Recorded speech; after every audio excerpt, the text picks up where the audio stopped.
Okay, the live stream is up. Sergeants, can you begin your recording? PC recording is up.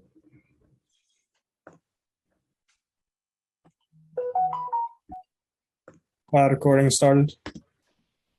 Backup is rolling. Live stream is good. If Sergeant Kowalski, you may begin to open. Good morning and welcome to today's remote New York City Council hearing of the Committee on Transportation, joined with Oversight and Investigations. At this time, would council staff please turn on their video? Please place electronic devices on vibrate or silent. If you wish to submit testimony, you may do so at testimony@council.nyc.gov. That is testimony@council.nyc.gov. Thank you. Chair, you're ready to begin. Thank you. First of all, I would like to say good morning and thank you to everyone for joining us at the Committee on Transportation, the Committee on Oversight and Investigation for our joint hearing today. First of all, I would like to encourage all New Yorkers to please stay home if they don't have to go out, and to follow the instruction from the governor and the mayor, and especially the Office of Emergency Management, to be sure that everyone is safe. Primero queremos hacerle un llamado a que todas las personas sigan las instrucciones de la gobernadora, del alcalde y de la agencia que tiene que ver con emergencia, para asegurarnos de que todas las personas estén seguras durante el día de hoy con las pulgadas de aguas que vamos a estar recibiendo, aprender de las inundaciones anteriores para asegurarnos de que no haya ninguna pérdida humana y reducir las pérdidas materiales. First, I will turn it over to our committee council to go over some procedure items and to acknowledge some of my colleagues who are here today. Thank you. I'm Elliot Lynn, counsel to the Transportation Committee at the New York City Council. Before we begin, I want to remind everyone that you will be on mute until you're called on to testify, at which time you'll be unmuted by the host. Please listen for your name to be called. I will periodically announce who the next panelist will be. During the hearing, if council members would like to ask a question, please use the Zoom raise hand function and I will call on you in order. Unless otherwise indicated by the chair, we will limit council member questions to 5 minutes, including answers. Before I turn it back over to the chair, we have been joined by Chair Gibson and council members Ayala, Barron, Cabrera, Diaz, Holden, Kalos, Koo, Rivera, and Yeager. Chair Rodriguez. Thank you. And again, not only to everyone who we see their faces here, but also to everyone behind the camera also who made the live stream possible to allow all New Yorkers to follow our hearing. Today, the Committee on Transportation, the Committee on Oversight and Investigation, chaired by our friend Council Member Vanessa Gibson, convened remotely to hold an oversight hearing entitled Rethinking Vision Zero, Stopping Illegal Parking, Reducing Reliance on Vehicles, and Improving Pedestrians and Cyclist Safety. We had the opportunity to attend New York City, a municipality with the best policy regard to make our streets safe for pedestrians and cyclists. We will also be hearing 5 bills. Intro 9, sponsored by Councilmember Inez Barron, in relation to requiring the installation of stopping or traffic control signals at every intersection immediately adjacent to any school. Intro 2073, sponsored by Councilmember Ben Kellos in relation to pedestrians crossing guidelines and right of way. Intro 2201, sponsored by Councilmember Carolina Rivera, in relation to motorcyclists and parking meters. Intro 2417, sponsored by Councilmember Robert Holden, in relation to prohibiting the sale or distribution of materials that obscure license plate or distort images of license plates. And Intro 2422, sponsored by myself, and introduced at the request of Mayor de Blasio in relation to pay-by-plate parking meters. Today's hearing is about taking a comprehensive look at transportation in our city and asking ourselves important questions. Are our streets and sidewalks working for New Yorkers? And are our city government's transportation priorities aligned with our goals for the future? If the answer to either of these questions is no, I want to hear from the advocate and the administration about what we should do to immediately get us on track. On the issues of safety, it is clear that the existing approach to solving traffic violence are not enough. We have made a lot of accomplishments with this administration. However, we must acknowledge that there's always room to improve, and especially we expect a lot for the new administration when it came to improving safety for pedestrians and cyclists. While it is true that traffic fatalities have fallen from the height of the early 1990s, recently we have seen a worrying trend in the wrong direction. Last year, the city saw more fatalities on its streets than in any year since 2014, the first year of the Vision Zero initiative. We must take any opportunity we have to make sure that we are making New York City the most pedestrian and cyclist friendly in the whole nation. We must reimagine how our streets should look so that they can prioritize the safety of New Yorkers over the convenience of vehicles. Don't forget, in New York City, we are only 1.4 million New Yorkers who have vehicles. More than 7 million New Yorkers are pedestrians, are cyclists using the bus, the ferry, the bicycle, and even most of us who also have vehicles. At the same time, we are pedestrians and also we are cyclists, and we also need to see the streets safe. We know there are proven approach to creating safe streets because we have seen other cities implement then an approach or even reach the goal of zero traffic deaths. We should be looking into increasing the numbers of calming devices we use, improving pedestrian signal timing, creating more pedestrian island and pedestrian plaza, especially in underserved communities. If we are to make our streets safer and address the critical environmental challenges we face, we can't continue to make changes in a slow, piecemeal way and defer to the interests of the minority or New Yorkers who drive private vehicles over those who walk and bike and ride buses. And again, this is not about putting one group of New Yorkers against the other. We had the opportunity to make a city where we are there for those that have vehicles and for those that rely only on public transportation. This isn't only a transportation or environmental issue. It's also an issue of equity.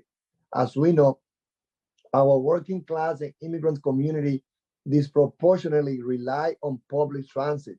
Biking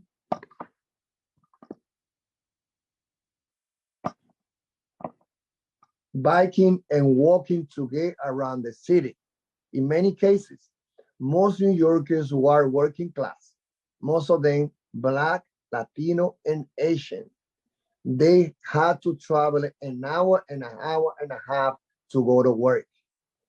While we know that the physical challenges to our street and public space are the key to addressing these issues, it's also important that we enforce our parking and traffic rules. These rules exist for a reason, to keep us all safe. Collaboration between city agencies is key.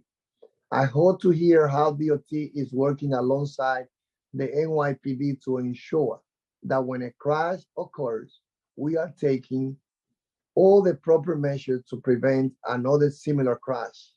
I look forward to Chair Gibson speaking next about our investigation into NYPD's approach to illegal parking complaints, because this is an issue we can't afford to ignore. Illegal parking complaints must be taken seriously by our police departments. Finally, today we will also hear legislation that seeks to address some of our fundamental street and sidewalk issues. My bill, introduced at the request of Mayor de Blasio, would allow the Department of Transportation to transition to pay-by-plate parking meters, a system used in many other cities that will streamline paying for parking meters and aid our ability to address placard abuse. I will defer to my colleagues to discuss their bills in details, but Intro 9 would address street safety around the schools. Intro 2201 would address issues regarding motorcycles and parking meters.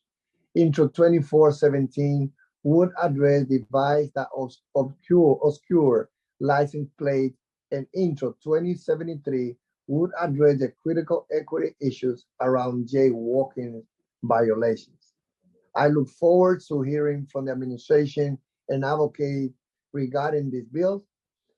Vamos a escuchar de la administración más adelante. Vamos a escuchar de los compañeros que tienen los proyectos de leyes. Todos buscan mejorar la transportación, hacer de Nueva York un lugar seguro para los peatones y los ciclistas y asegurarnos de que el sistema de transportación de Nueva York sea el más moderno y el más seguro en toda la nación. I will now turn it over to my co-chair, Councilmember Gibson. Thank you so much, Chair Rodriguez. Good morning, everyone. Thank you all for being here with us. Thank you to all my colleagues in government, to the staff, as well as the Committee on Transportation and the Committee on Oversight and Investigation, members of the administration, members of the public, and all of our advocates. Today is a very important hearing, and I truly hope everyone is healthy, well, and safe. I am Councilmember Vanessa Gibson. I represent District 16 in the Bronx, and I am proud to serve as chair of the Committee on Oversight and Investigations. And today's hearing, entitled Rethinking Vision Zero, Stopping Illegal Parking, Reducing the Reliance on Vehicles, and Improving Pedestrian and Cyclist Safety, is truly a very important topic. I first want to begin by sending my condolences and prayers of comfort, healing, and strength to all those New Yorkers who have been affected deeply and personally by traffic-related crashes and, unfortunately, fatalities. This past weekend in New York City was no exception. We had a number of fatalities of pedestrians who were killed by drivers in various boroughs, including my borough of the Bronx. So I want to send love and light to all of those families whose lives will never be the same again. And certainly to all the advocates over the years that we have worked so closely with, Families for Safe Streets, Transportation Alternatives, Streets Blog, and Placard Abuse. These advocates have come to us on so many occasions just to make sure that we recognize the work that must be done. Many have turned their pain into purpose and action, and you have always been a critical part of the work we have done here in the City Council.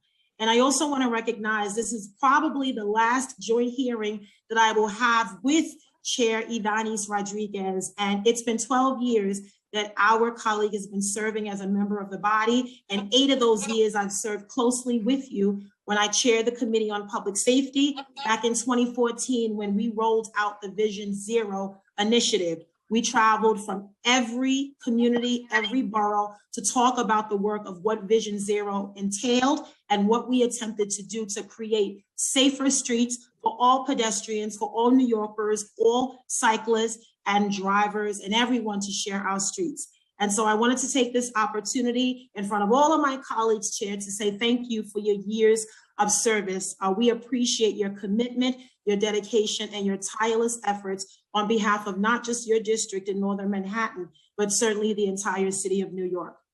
So today's hearing is going to focus on my side of the Committee on Oversight and Investigations. After a series of investigations during the months of May through July, our City Council investigators observed instances of illegal parking, including the misuse of parking placards, and placed complaints in the city's 311 system to assess how the NYPD handles parking-related complaints. The results were very alarming and extremely troubling. In total, our investigators placed 50 complaints. In many cases, the NYPD did not properly respond, either driving by without stopping or briefly stopping at the scene without taking any action.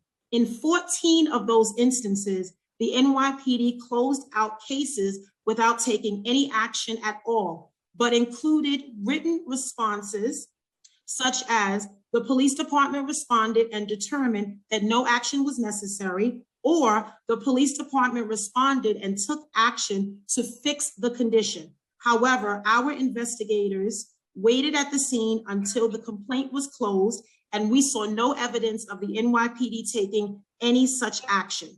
This is concerning for several reasons. When vehicles block bike lanes and bus lanes, pedestrian lanes, traffic becomes disrupted and streets can become unsafe for everyone. If illegal parking is not enforced, it will continue unaddressed and unabated. When placard misuse is unaddressed, it perpetuates the perception that the rules do not apply equally to everyone. Most troubling, however, is that the NYPD appears to be misleading the public about its traffic enforcement efforts by filing inaccurate complaint responses in the city's 311 system. An observation of this phenomenon is not exclusive to this investigation. The Twitter account Placard Abuse, which many of us are very much aware of, has countless testimonials and stories of the NYPD's mishandling 311 complaints. And just last week, we saw the Streets blog published a comprehensive article identifying many of these similar issues. On October 12th, Speaker Corey Johnson, Chair Idanis Rodriguez, and myself sent a letter to the NYPD regarding the City Council's 311 investigation that took place this past summer, including a request for detailed information regarding the most troubling 311 complaint responses identified during our investigation. Today, both committees seeks to further understand the NYPD's protocol and guidelines for handling 311 parking related complaints and determine how the department intends to remedy this troubling situation. And certainly in a city that continues to grow, in places that we understand where we are having a wave of gun violence and other forms of violence, we know that there are many priorities the department has. But I also recognize that parking abuse is equally as important when you think about New Yorkers' safety and their ability to travel to and from. Our police precincts are a part of our communities, and we want to make sure that everyone is a good neighbor, just as we ask of our schools, our health centers, our libraries, and all of our institutions and small businesses to be a good neighbor for the betterment of themselves, their customers, their clients, and all of our constituents. And so the purpose of this hearing today is to understand what we're doing to address these 311 calls, because if we address it now, we can further prevent any misunderstandings from happening down the line. And so I want to thank the committee. The investigative committee for O&I did a tremendous job over the summer going out and really looking at all of these 311 calls. I want to recognize the team of Ed Atkin, Emily Rooney, Jonathan Maserano, Justin Kramer, Zamina Fernandez, Pearl Moore, Jonita John, Zach Mayer, and Noah Mexler. Thank you to the staff for your amazing work. I look forward to our continued conversation. And I want to also thank my colleagues for joining us today. And thank you, Chair. And now I turn it back over to you to continue our hearing this morning. Thank you so much. Well, Chairperson Gibson, the time goes so fast.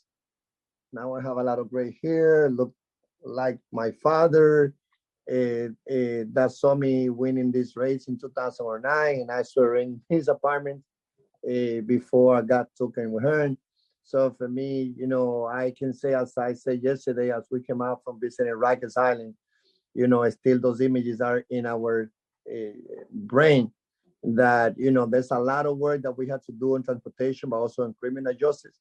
But I know that having you as a former chairman, also the public safety, and now Councilmember Adam, make a big difference to give dignity and respect to those individuals that deserve justice and to who deserve a second chance. And we as a city also should learn as we had to stop the pipeline of people dying because of crashes, we also had to stop the pipeline of people ended, in Rikers Island. Most of them, they are the poorest New Yorkers. So, I know that we're going to be doing a lot of work in the new role that you will have as a Bronx Borough president. So, it has been a great honor too. With that, thank you. With that now, I would like to before we hit the administration now, I'm going back to the council also to acknowledge and call some of the colleagues that also are main prime of the bill so that they get to say a few words. First, I'd like to acknowledge we've also been joined by council members Brooks Powers, Chin, and Reynoso. First, we will hear from Councilmember Kallos. Councilmember Kallos. Thank you to Chair Ydanis Rodriguez for your 8 years of leadership on transportation. Our city's transportation streetscape and our streets have completely changed under your leadership, and we couldn't be better for it. I'm here to speak on a bill that I wish I had thought of, but I didn't. It was originally authored and introduced by my good friend and colleague, former colleague Costa Constantinides. Introduction number 2073 would allow pedestrians to legally cross the street outside of a marked crosswalk as long as the pedestrian yields to vehicular traffic. I know you're like, wait, I didn't even know this was this was a law.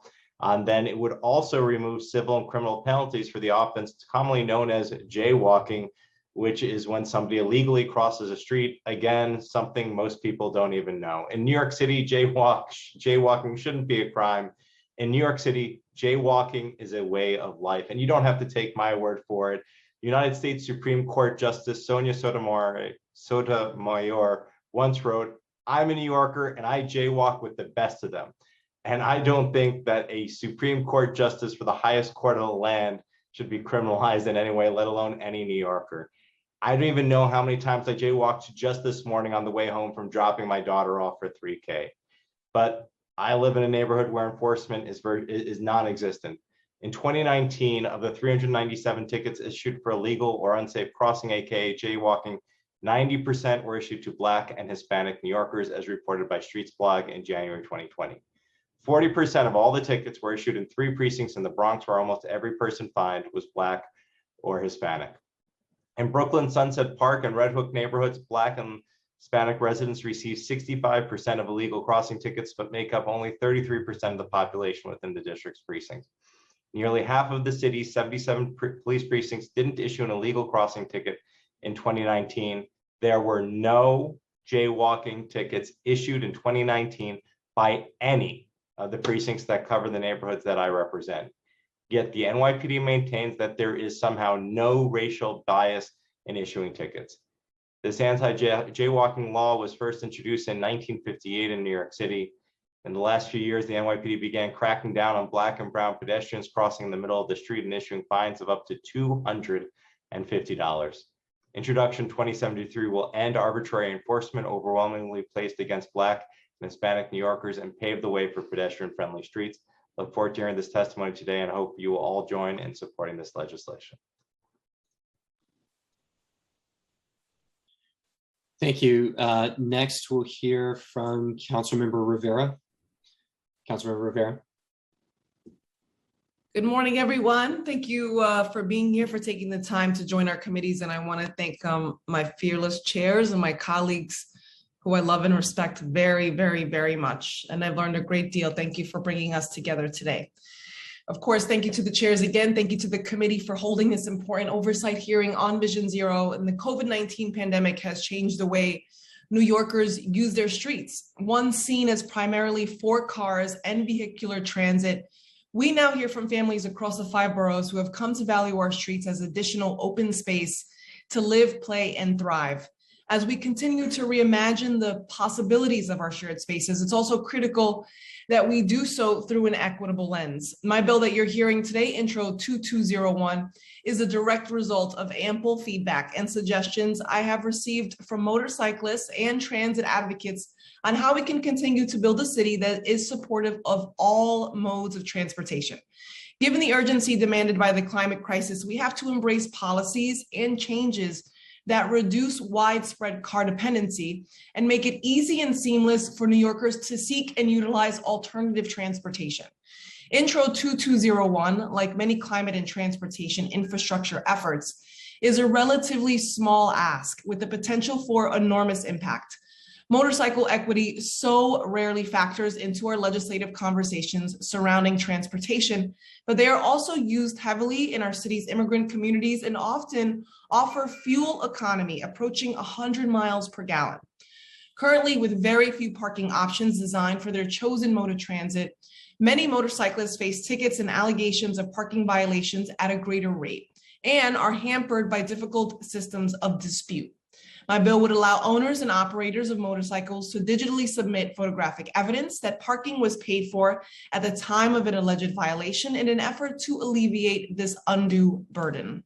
I encourage you to support this legislation, which represents an important step toward making our city accommodating to all forms of alternative transportation. Thank you so very much for the time to speak.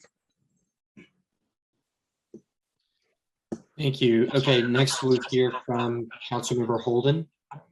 Councilmember Holden.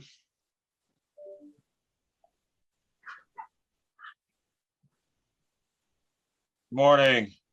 Thank you again. Thank you, Chairs Rodriguez and Gibson. I'd like to also thank Chair Rodriguez, Speaker Johnson, and Jason Goldman for advancing Intro 2417 so quickly, and all my fellow co-sponsors in the council who assisted in the effort. Throughout the city, scofflaws are using products that distort or hide license plates. So not only will my bill strengthen the law against using these products, but this bill will also prohibit businesses from selling these products as well.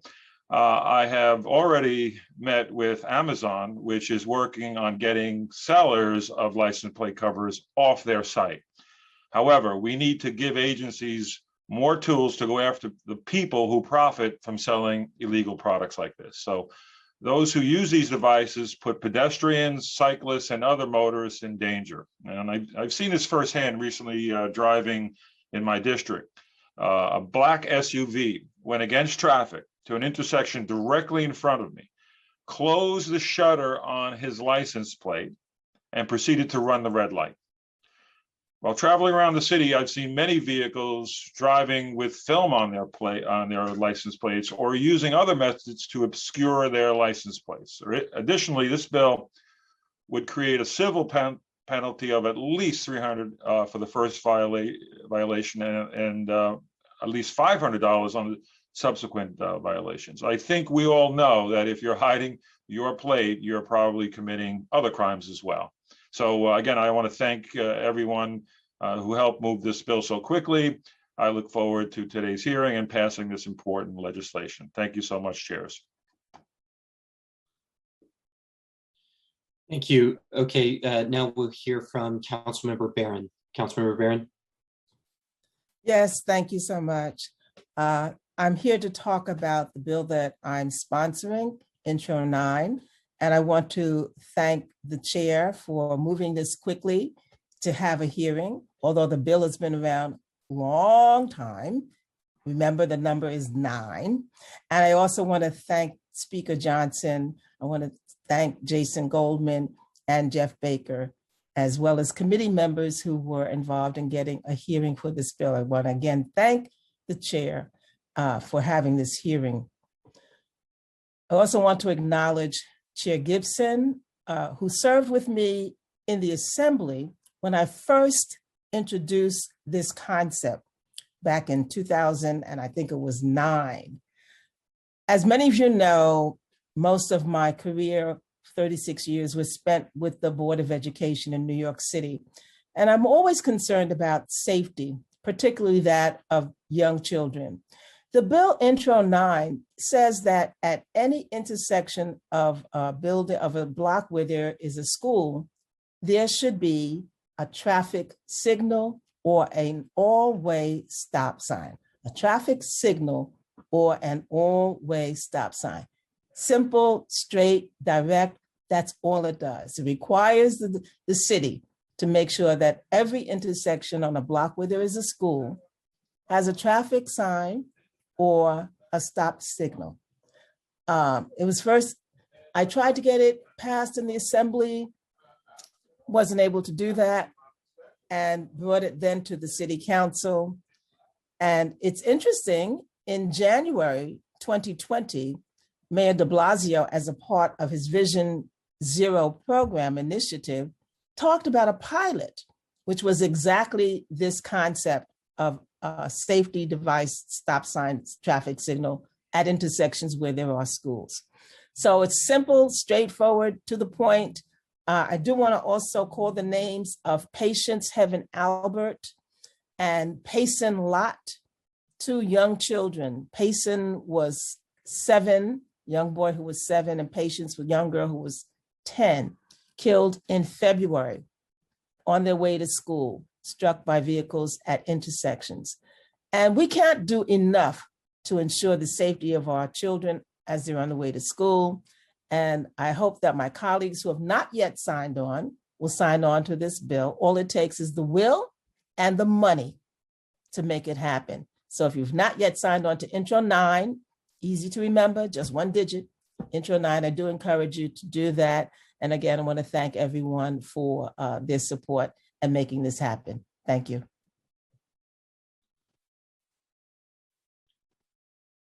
Chair Rodriguez.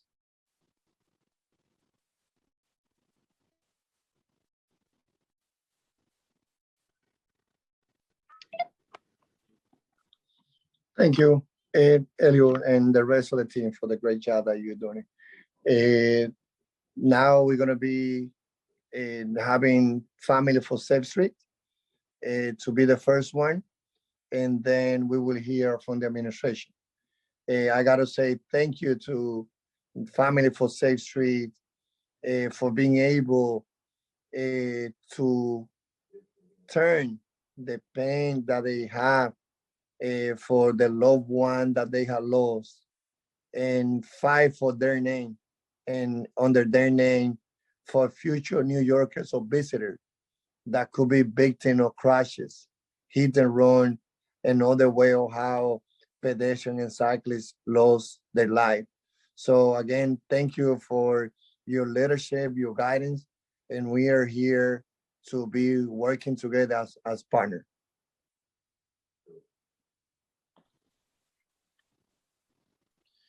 Okay, our first witnesses will be Lisa Martinez, Chris Breimer, and Irma Rosenblatt. Lisa, you may begin your testimony when you're ready. Time starts now.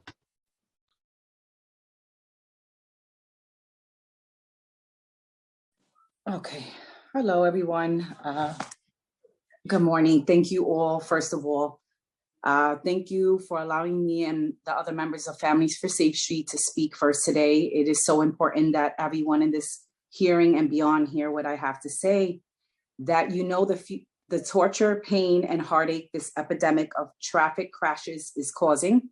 My name is Liza Martinez, and on September 27, 2019, my dear, sweet, beautiful, healthy mother, Ada Martinez, which I would want to show you her on a cardboard, but there she is. She became the 177th New Yorker and 27th cyclist to be killed in a traffic crash that year. Ada was an amazing, devoted mother to 3 of us, a proud grandmother to our 7, her grandchildren, a loving wife of almost 50 years, but didn't make it. A dear, dear friend to too many to count. She was our family matriarch and a connector. She brought everyone together. She loved to spend time on the boardwalk near my parents' home in the Rockaways, and she danced. She loved to dance. She was the love of my father's life, and the 2 of them had a marriage that was envy and admiration of all who knew them. She moved to New York from Puerto Rico, my father from Dominican Republic, and they started a family business, a hardware store in Bedford-Stuyvesant that was 40 years there and put me and my siblings through college. She was 2 steps away from completing the American dream. She had just bought her retirement home 1 year prior to her killing. But they never made that happen. I'm so sorry. But that dreadful evening after she and my dad biked to the Rockaway Pier to enjoy the sunset, only 10 blocks from their home, she was struck by an ambulette, private, and stolen from us. We are all adrift without her. 2 years later, this month is impossible. Seeing my broken father reliving the crash, her cremation, her birthday, all within a few weeks. She was only 66, so she was a baby, and we're all broken. 2 years later, there is nothing we could do to make my father feel better, and to learn that New York City is on track to have the deadliest year since Vision Zero began is like pouring salt on all of our wounds. We feel like she was murdered by a weapon and a dangerous road, by leaders who have let my family and too many others down. As I shared in my previous testimony, whoever was responsible for making sure our systems work is failing now. How can our city be so unsafe when there are known solutions? We should not have to live in the most beautiful city and fear for our lives each day. There should be a way for us to safely coexist, cars, people, children, getting to work, getting to school. People say the best part of New York City is its people, and my mother was one of the best. Shouldn't the main responsibility of our mayor and our public servants is to keep our people alive? How can our city be letting 1,800 people die when we should be getting closer and closer to zero traffic deaths? I am here today for you and your family, that you never have to stand here to speak about your mother, spouse, child, or friend. And I beg of you, which is not easy, please show your leadership and take action now. I urge you to implement without delay the known measures it will take to keep New York safe. Vision Zero can work, but must get back on track, and New York City trucks and large vehicles like the ambulette that killed my mother should be enabled to speed down our streets. New York City should be a leader in the street design and in the car and truck safety standards. A photo was published in the Rockaway Times of my mother's ghost bike with the beautiful decorations we added on the 2-year anniversary. And in this picture, which is included, you can see an NYPD truck parked in the bike lane. I cringe and cry, knowing a cyclist would have to go around that truck or just be killed right there in the same spot that my mother was killed in the street. There are so many proven solutions, both in the bills discussed today. Thank you all for all your hard work and dedication, like Intro 2159 and others. I urge rapid passage of this bills and share more in my written testimony about this. We deserve it. Everyone deserves it. You must get Vision Zero back on track, and so that no one has to experience this type of heartache. All right, thank you. I'm sorry. Lisa, I'm sorry about, again, all the pain they're going through. ¿Puede decir alguna palabra en español también? Sí, ok, pues mi mamá vino de Puerto Rico, una mujer joven, casó muy joven con mi papá de Santo Domingo, just like you, Councilman. I hear you talking about your father, and now I have my father here. Ellos juntaron, pusieron un negocio en Bedford-Stuyvesant, 40 años, ayudando a esa comunidad. My parents survived the crack epidemic, but my mother didn't survive traffic violence. Pues, yo estoy aquí para empujar a poder, un poder para subir estas leyes, para proteger todo el mundo, todos New Yorkers, because like Councilman has said, we are the majority is the pedestrians. So muchas gracias por todo su trabajo, muy duro. And I grew up American because my father, you know, this was their heart and dream here, and they built a whole life here, and they weren't able to enjoy the retirement. And now I watch my father die. Now, even being alive, a young man now only at 70 now without his wife. And my father watched my father was only a few feet ahead in front of the bicycle, and my mother was killed right in the bike lane. So if you see the picture, so this is real things here. I'm not just giving you tears. I'm giving you a picture of, there's the vehicle that's parked in the actual bike lane where my mother was killed right there. My mother's bicycle's here. And it's impossible for someone to now cross or have a bicycle lane that was designed. So instead of us transporting bodies, we should be making sure that these designs are made and thought of. How are they going to work? And then also enforce it, like with the help of all of those. My mother died right around the corner from the police department and the fire truck. No one was able to do it because of the design. Sorry, my son wants ice cream.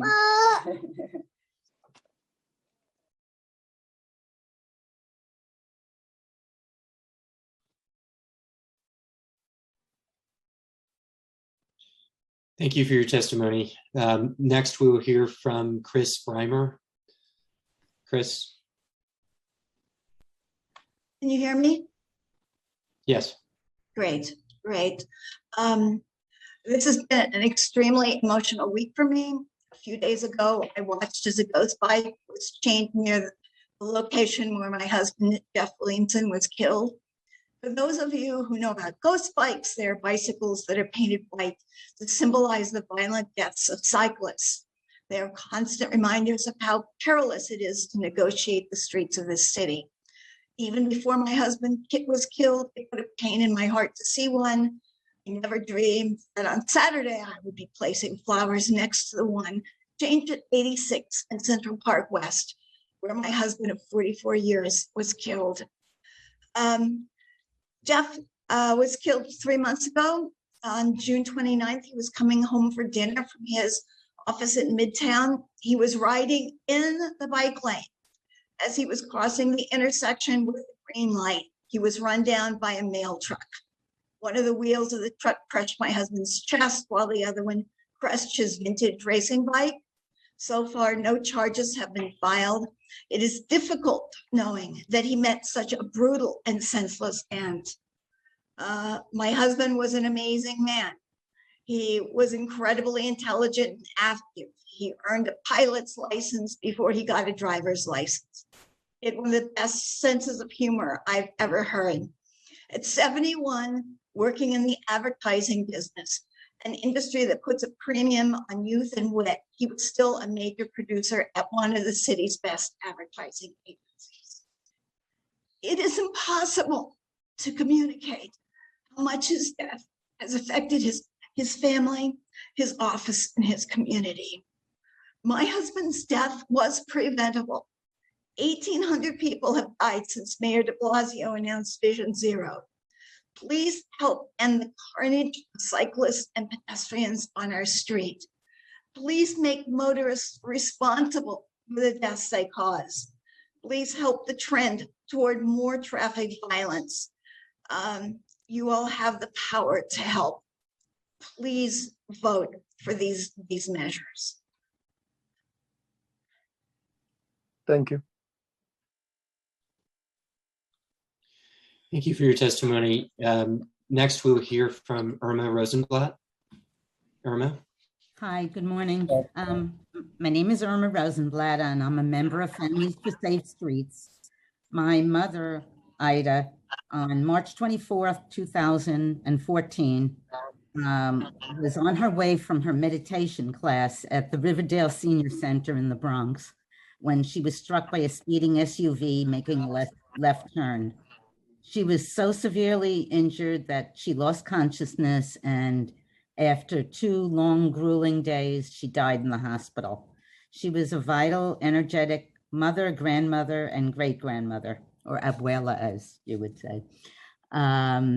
She was involved in many activities such as yoga, Tai Chi, and she was very active on the Social Action Committee at the center in addition. She advocated for services to the senior community and often went to City Hall to protest and have her voice heard. She was well known by members of the New York City Council, New York State Senate, and Assembly, and never hesitated to go to their offices when she had something to say. Needless to say, she is sorely missed, not only by our family, but by the community. My grandson, Jacob, her great-grandson, always talks about his Gigi and said, she is with the earth and the sky watching over us. There is no question, if my mother were alive, she would be at hearings such as this today. She would be outraged and appalled that 1,800 people have been killed while our city has been implementing Vision Zero. The 1,800 families know our pain and heartache. As a member of Families for Safe Streets, I know that it is not because Vision Zero is failing, it is because we need to be doing more. And without delay, please. New York City has been leading the way on Vision Zero. We have passed historic legend thanks to this council, but precious lives are at stake, communities are at stake. We cannot read any more headlines about seniors like my mother, babies like Apolline, or teachers like Matthew, or anyone sacrificed to a city which prioritizes cars over people. This is an epidemic. The year my mother was killed, that was 2014, was when Vision Zero was supposed to be implemented. 1,800 is a far cry from zero. Please use all the power you have in the City Council to pass the laws being discussed today, particularly 2159 and 2282, and many more needed laws that aren't even on today's calendar, which have been included in my written remarks. You have the power to prevent this from continuing to happen to others. In memory of my mother and too many others, I thank you. And this is a picture of my mother. I'm sorry.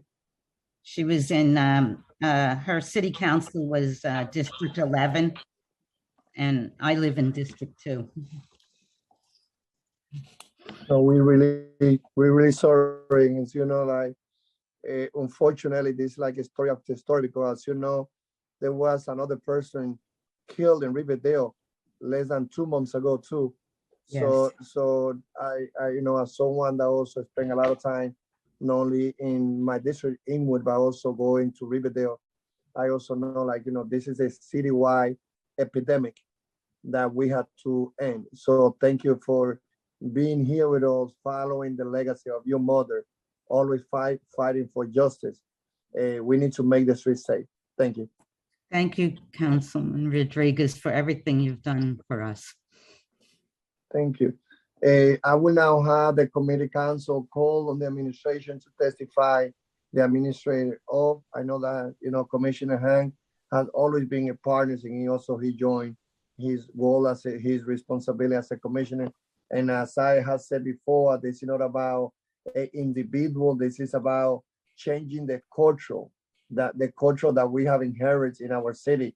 That for many decades, people believe that the streets belong to car owners.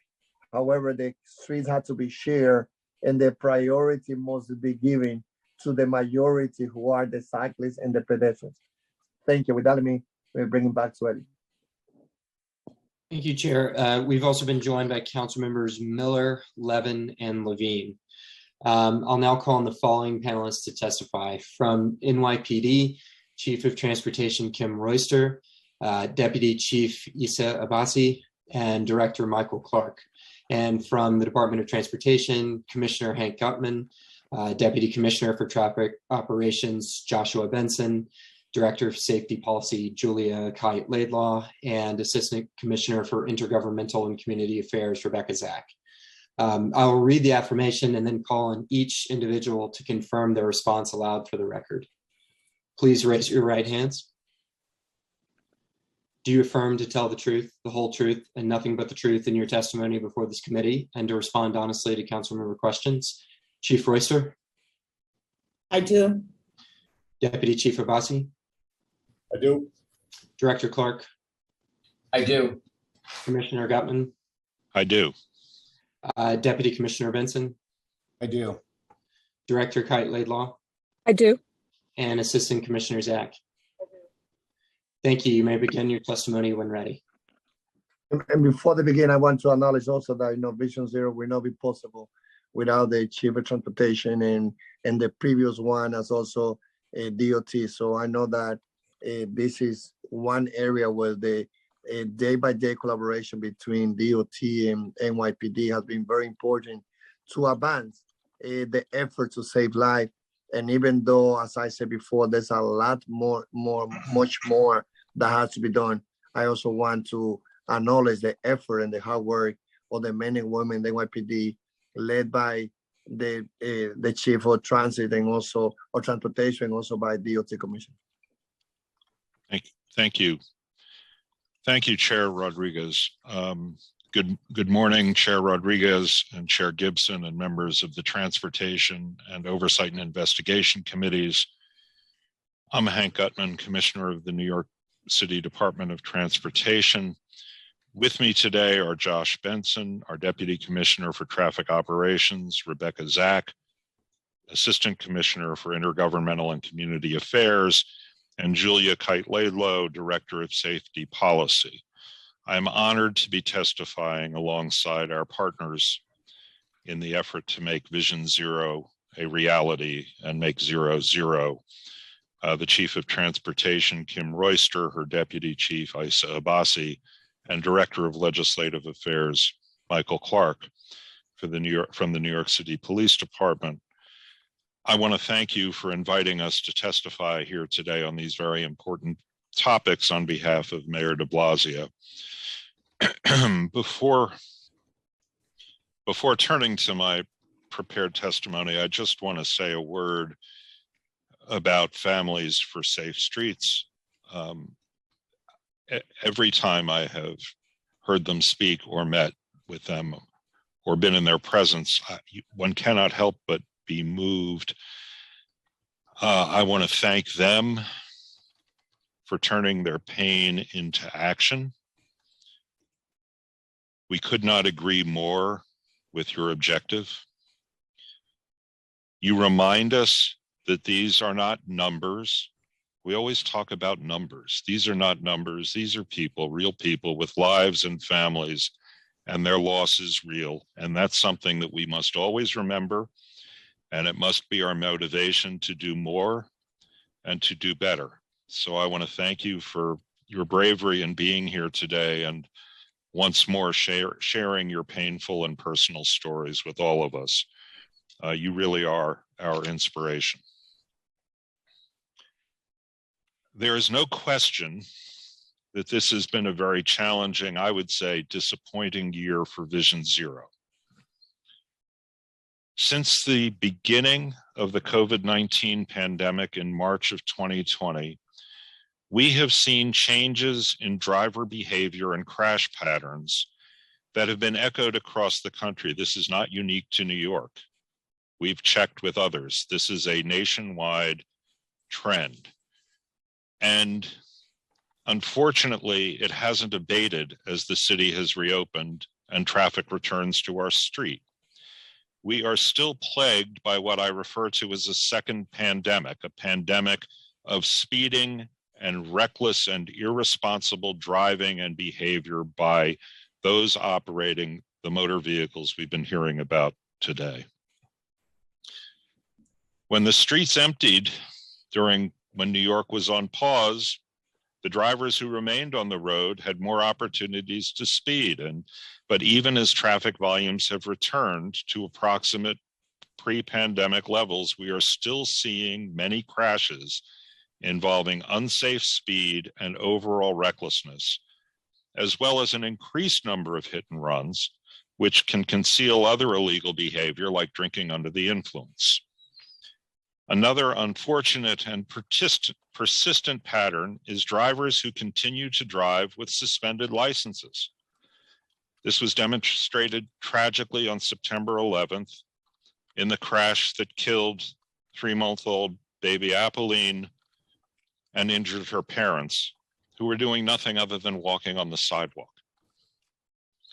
The driver was operating on a suspended license. He had a long record of offenses. He shouldn't have been on the road. His car should not have been on the road.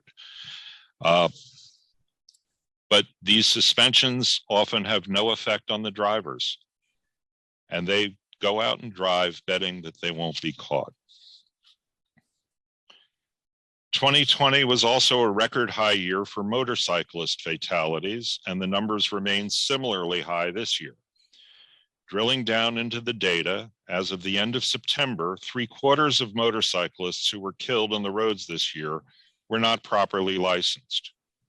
Moreover, 70% of the motorcyclists who were killed were riding unregistered motorcycles or had unknown registrations. Many of these crashes didn't even involve other motor vehicles. They were the result of a driver speeding and losing control, often hitting a fixed object.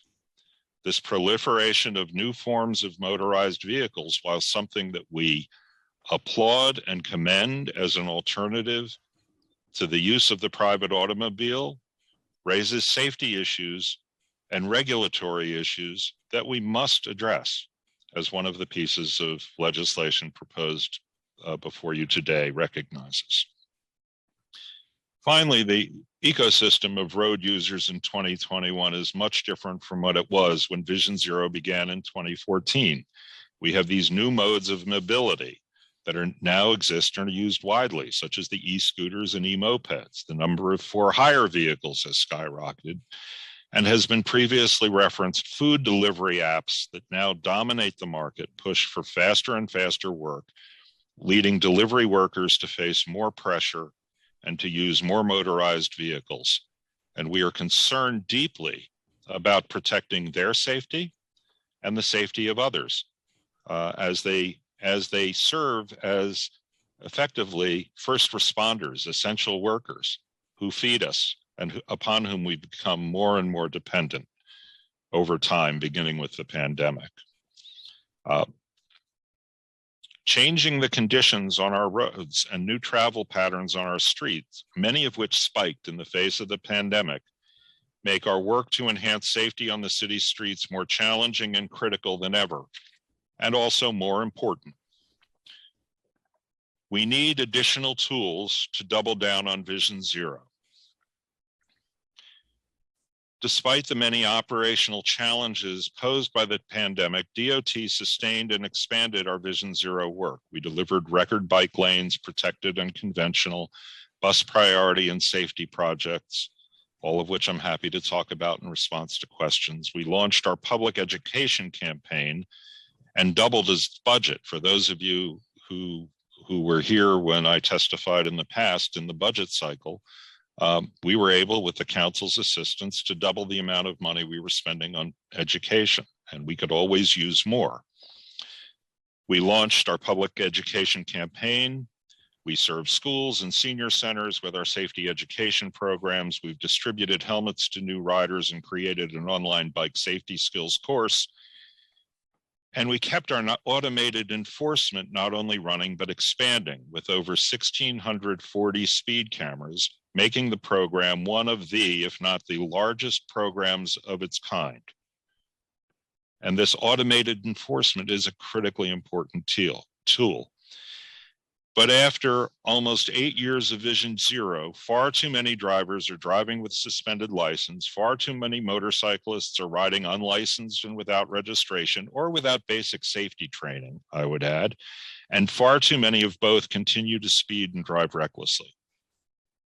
We know the tools of Vision Zero work, and we will continue to double down, but the DOT can't do it alone. We're not an enforcement agency. We can't apprehend dangerous drivers and seize vehicles. And for Vision Zero to truly succeed, as the mayor has said, we must expand the tools we have available to get repeated reckless drivers and the most dangerous vehicles off the road, a need only heightened by the pandemic. We are resuming implementation of the Dangerous Vehicle Abatement Program, which was delayed during the pandemic due to resource constraints. But we are now on track to have it launched and fully operational this fall, exactly as I said when I testified before one of these committees in May. We will be starting classes next month. The first notices are going out to drivers next week, and we will be publishing draft rules. We published draft rules for comment last month, and we held the public required rulemaking. So the steps to implement the program are all in place, and it will happen this fall, as we said.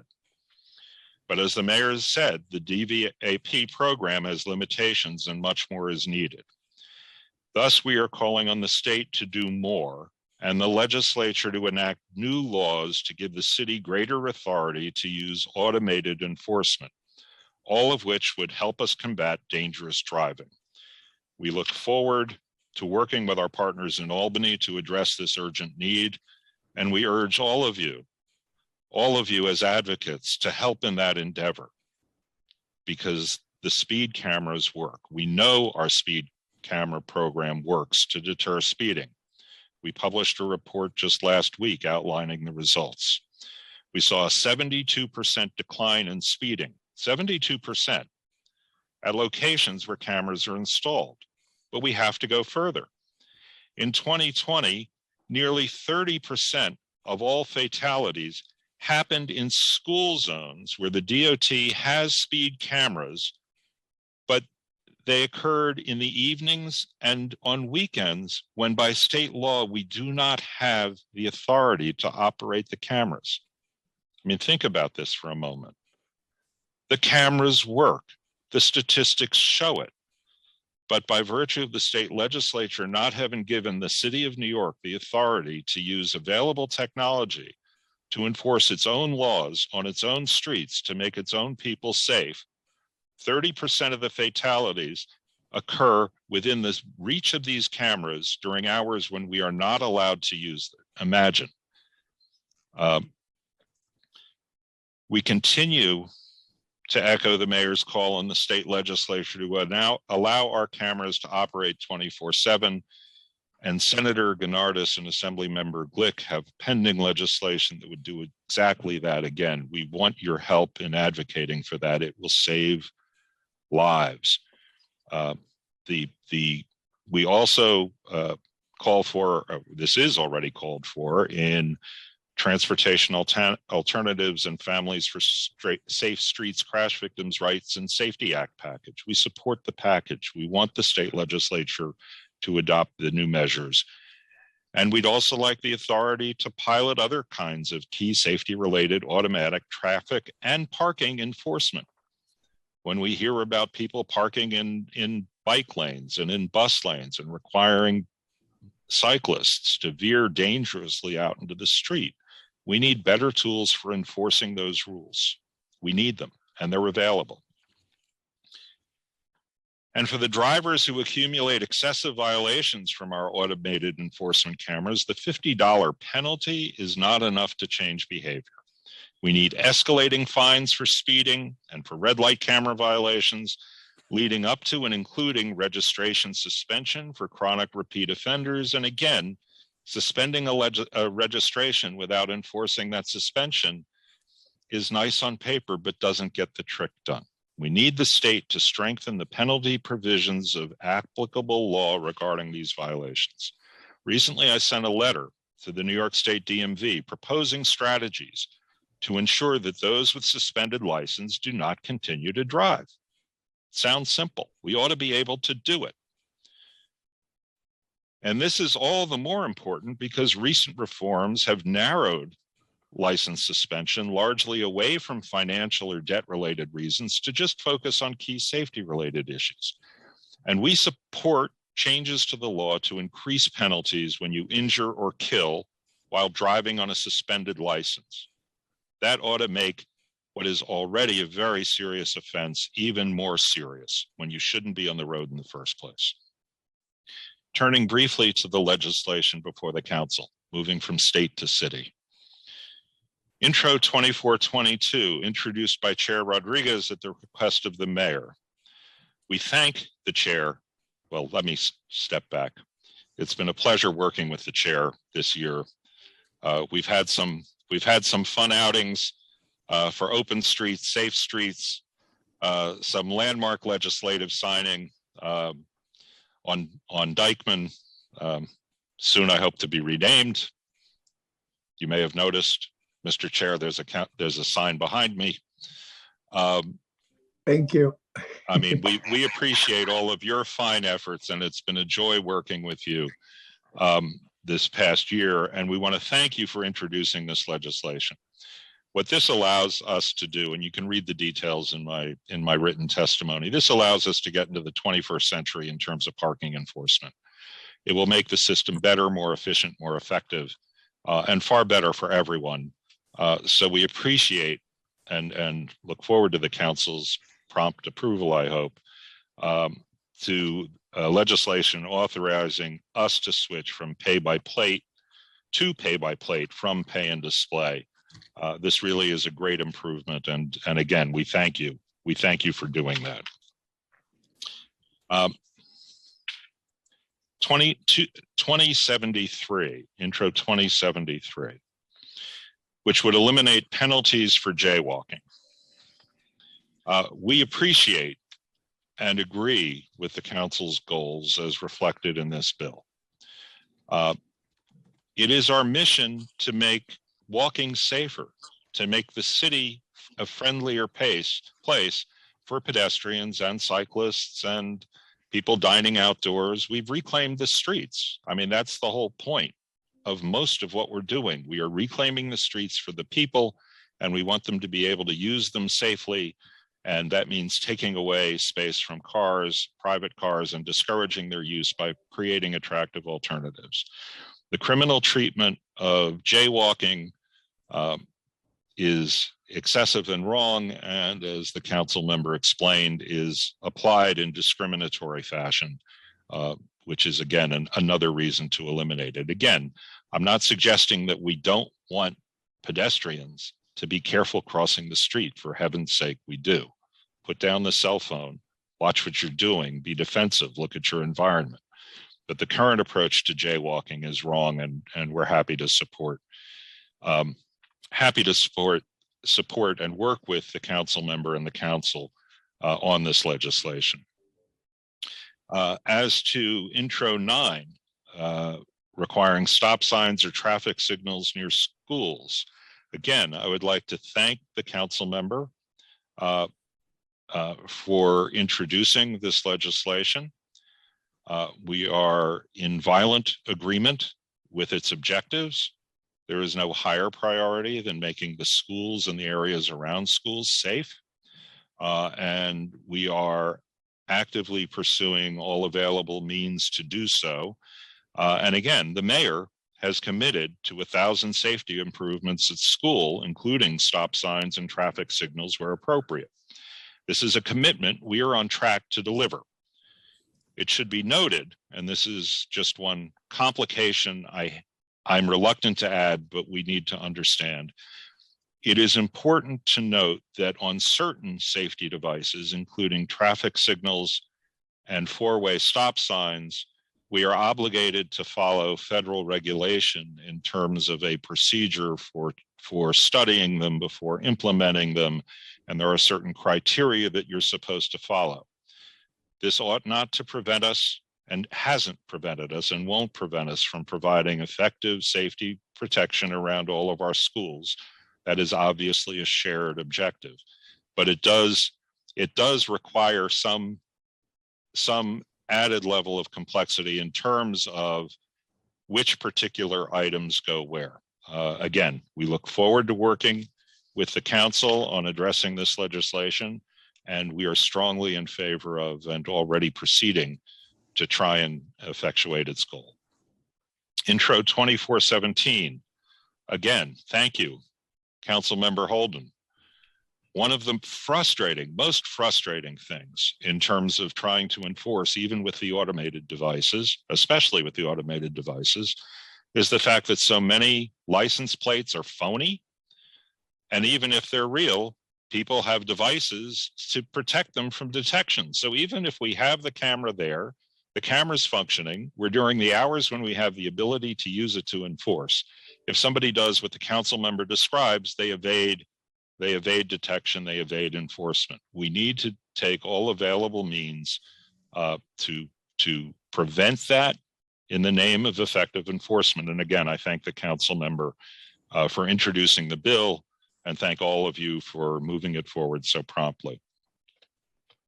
As to 2201, Councilmember Rivera's bill,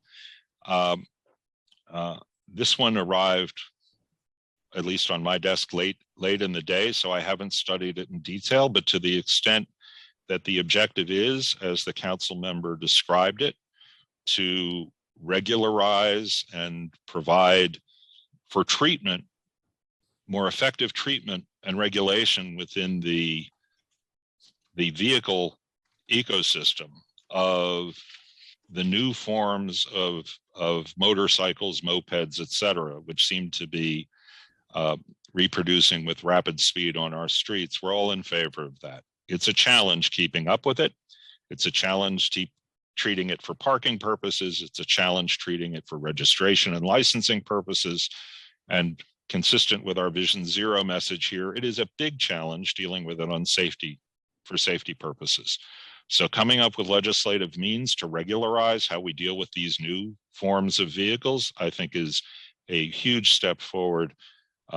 Commend the council member for her effort, and frankly, would very much like to sit down and talk about what we can do to address this issue, because it's a very real one.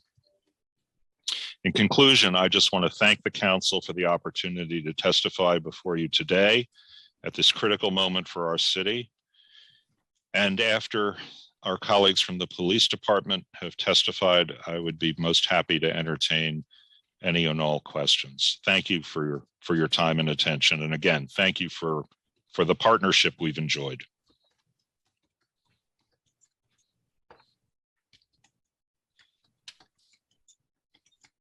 Good morning, Chair Rodriguez, Chair Gibson, and members of the council. I am Kim Royster, the Chief of the New York City Police Department's Transportation Bureau. I am joined here today by Deputy Chief Issa Abbasi and Michael Clark, Director of the Legislative Affairs for the NYPD, as well as my colleagues from the Department of Transportation, Commissioner Hank Gutman, Deputy Commissioner Joshua Benson, Assistant Commissioner Rebecca Zack, and Director Julia Kite-Ladlaw. On behalf of Police Commissioner Dermot Shea, I wish to thank the council for the opportunity to testify regarding the department's efforts to ensure safe streets for all New Yorkers.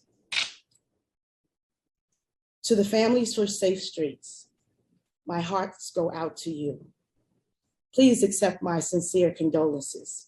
It is very difficult to hear you talk about how your loved ones' lives was cut short as a result of a fatality. One fatality is too many. As the Chief of Transportation, I am responsible for ensuring the safety of all New Yorkers as they move about the city, and I am responsible for coordinating the NYPD's Vision Zero response. Vision Zero was launched in 2014 with the purpose of eliminating all traffic deaths and serious injuries in New York City. As part of the Vision Zero plan and process, an interagency task force enables each agency to bring specific expertise to the table. And we at the NYPD are committed to bringing our expertise to ensure the safety of our streets. We meet monthly with the Department of Transportation and discuss issues and share information that helps each agency achieve its mission. Internally, we employ our precision policing model to traffic enforcement to combat dangerous driving behaviors. As an example, I oversee the NYPD's Traffic Safety Forum. This meeting serves as a holistic, multifaceted platform, partnership and collaboration to save lives. The meeting analyzes data concerning collisions and fatalities and helps us ensure that precincts allocate resources to the most dangerous areas in the city. Protection of our most vulnerable road users is at the core of the NYPD's traffic safety plan. The department has worked with the Department of Transportation to increase our education efforts for motorists, and we have reprioritized enforcement when the failure to yield to the right-of-way of a pedestrian or cyclist is violated by a motorist. The department has conducted multiple citywide traffic initiatives throughout the year. Beginning March of 2019, the department began the High Visibility Corridor Enforcement and Education Plan. We created a highly visible police presence at collision-prone corridors. We have conducted 20 such operations in 2021, which has led to the issuance of 107,656 parking violations and 32,370 moving violations. We have booted 285 cars and towed 3,092 cars as a result of these operations. In addition, we have conducted speed initiatives focused on drivers recklessly speeding on public roadways, bike and pedestrian safe passage initiatives focused on bike lanes and failure to yield to pedestrians, motorcycle and drag racing initiatives, clear bus lane initiatives, which focus on vehicles parked in bus lanes, pedestrian initiatives, school safe driving initiatives, which focus on drivers that fail to yield to pedestrians near schools, and distracted driving initiatives, which focus on drivers who drive while talking on cell phones and texting. We are troubled by the increase in traffic fatalities since the start of the COVID pandemic. Tragically, traffic fatalities are up 17% since last year. The increase has been driven primarily by pedestrian deaths, which were at record low last year. This is part of a nationwide trend, and the National Highway Traffic Safety Administration has attributed the drivers increasing risky behaviors. These behaviors that began during the unique conditions of the lockdown have persisted to this day. This past April, our outreach unit and collision investigation squad attended the Mothers Against Drunk Driving Compassionate Death Notification training class, which focused on delivering death notifications with professionalism, dignity, and compassion. Further, in collaboration with our advocacy partners, starting May of 2021, the Chief of Transportation's Office Outreach Unit began providing resource folders to victims' families. This includes frequently asked questions document, a case investigator contact information, victim services information, the chief medical examiner contact information, victims' compensation forms, and surrogate court information. To date, the outreach unit has delivered 71 folders to the victims of traffic fatalities. The department and the city have focused unprecedented challenges these past 2 years. Despite this, parking enforcement is actually up slightly year to date when compared to 2019. This year, we have issued 7,319,168 summonses as compared to 7,137,415 in 2019. This comes out to roughly 24,600 parking summonses issued each day this year. Parking enforcement in bike lanes has remained nearly identical as 2019, with 61,780 summonses issued. This accounts for 215 bike lane summonses each day. We have, however, towed 25% fewer cars in 2021 as compared to 2020. This is largely attributed to the loss of the Manhattan Tow Pound at the beginning of 2021, which drastically reduces our towing capacity. It is true that our enforcement numbers are moving violations are down 51% since 2019. The COVID pandemic and cuts to the budget, including the reduction in our headcount, elimination of 2 police academy classes, and 60% reduction in overtime, and has hampered our ability to enforce. As shootings went up and staffing went down, the department had to reallocate resources to help respond to the surge in gun violence and to bolster our patrol strength. Every bureau had to send help, including my own. As a result of staffing in the citywide traffic task force, that staffing was also reduced. Additionally, for the fiscal year 21, overtime budget was drastically reduced by $295 million and a total of $7.6 million in overtime spending, which is directly attributed to Vision Zero priorities, did not occur. With the restoration of limited overtime funding in the current budget and the graduated recruits from the recent academy classes being deployed to the streets, we are seeing an improvement in these numbers. We are continuing to target enforcement on the 7 most dangerous moving violations, the violations which are the drivers of collisions on our streets. Between July 1st of 2021 and October 10th of 2021, as compared to the same time period in 2020, moving summonses are up roughly 32% as compared to the same time period in 2020. Vision Zero moving summonses are up 27% with increases in all 7 categories, including speeding, failure to yield to pedestrians or cyclists, red light, disobeying signs, texting, and utilizing the cell phone and improper turns. Turning to the proposed legislation, Intro 2417, which would prohibit the sale or distribution of materials that obscure or distort license plates or images of license plates. The department supports the intent of this bill.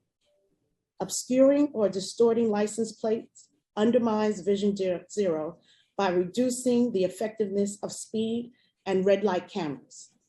This year, the department has issued 12,255 moving violations to cars with covered plates and 14,340 parking summonses, an increase of 92% and 78% respectively over last year. This will remain a priority of our enforcement. We look forward to collaborating with the council on this proposal so that it meets operational and legal objectives and concerns. In closing, we are committed to the goals of Vision Zero, and we will continue working toward the goals until Vision Zero is not just a vision, but a reality. Thank you for the opportunity to speak with you today, and I am pleased to answer your questions.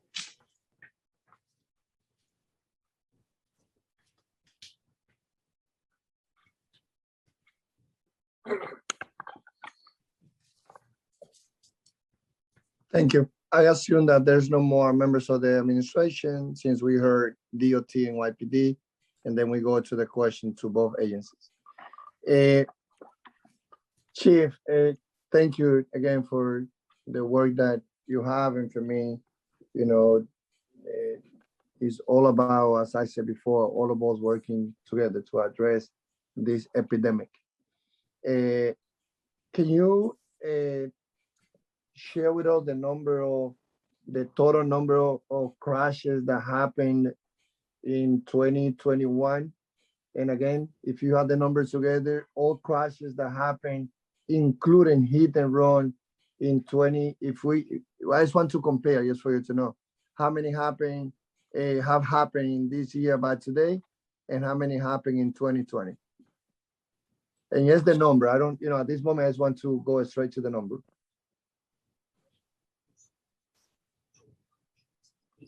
So the total collisions that have occurred in 2021 is 88,666. The total collisions that occurred in 2020 is 92,563, which is a decrease. Can you repeat the number, please? Sure. Total collisions for 2021 is 88,666. For 2021 is 92,563. And those collisions involve everything, crashes, hit and run, everything, right? Yes, sir. What about, can you share with all the data yes for hit and run? How many happened in, again, 2020 and 2021? Sure.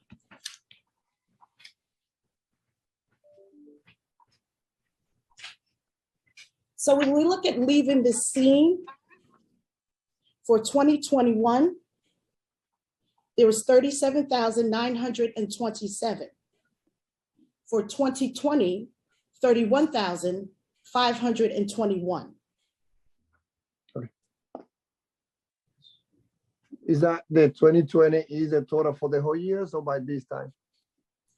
For 2020, it's the entire, I'm sorry, I correct that. I'm sorry, the 2021, I'm sorry.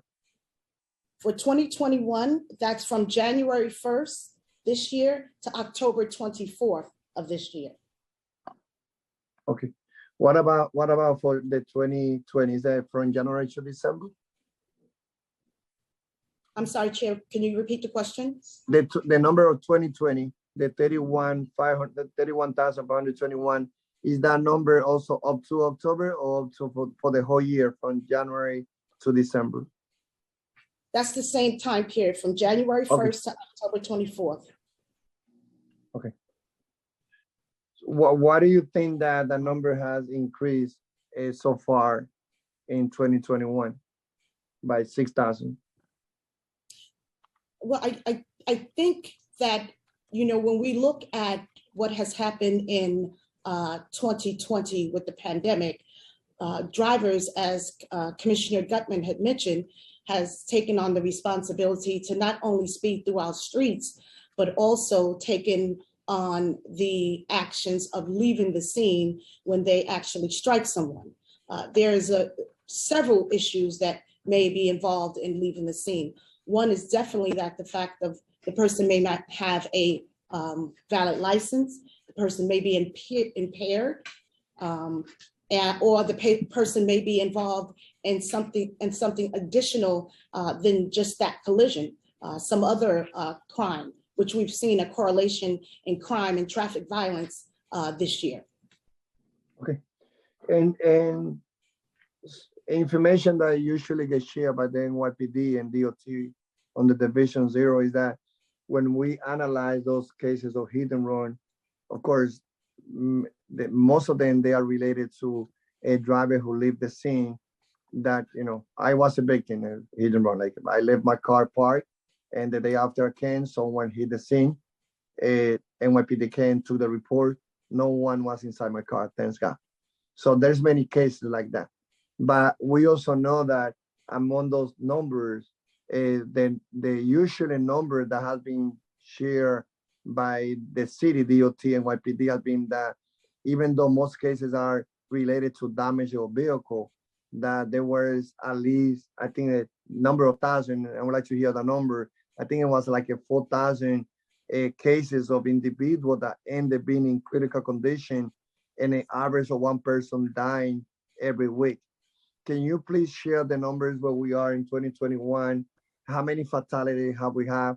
One, as a result of crashes in general, and second, as a result of hit and run, and the other numbers related to how many of the hit and run have been ended with people sent to hospital in critical condition.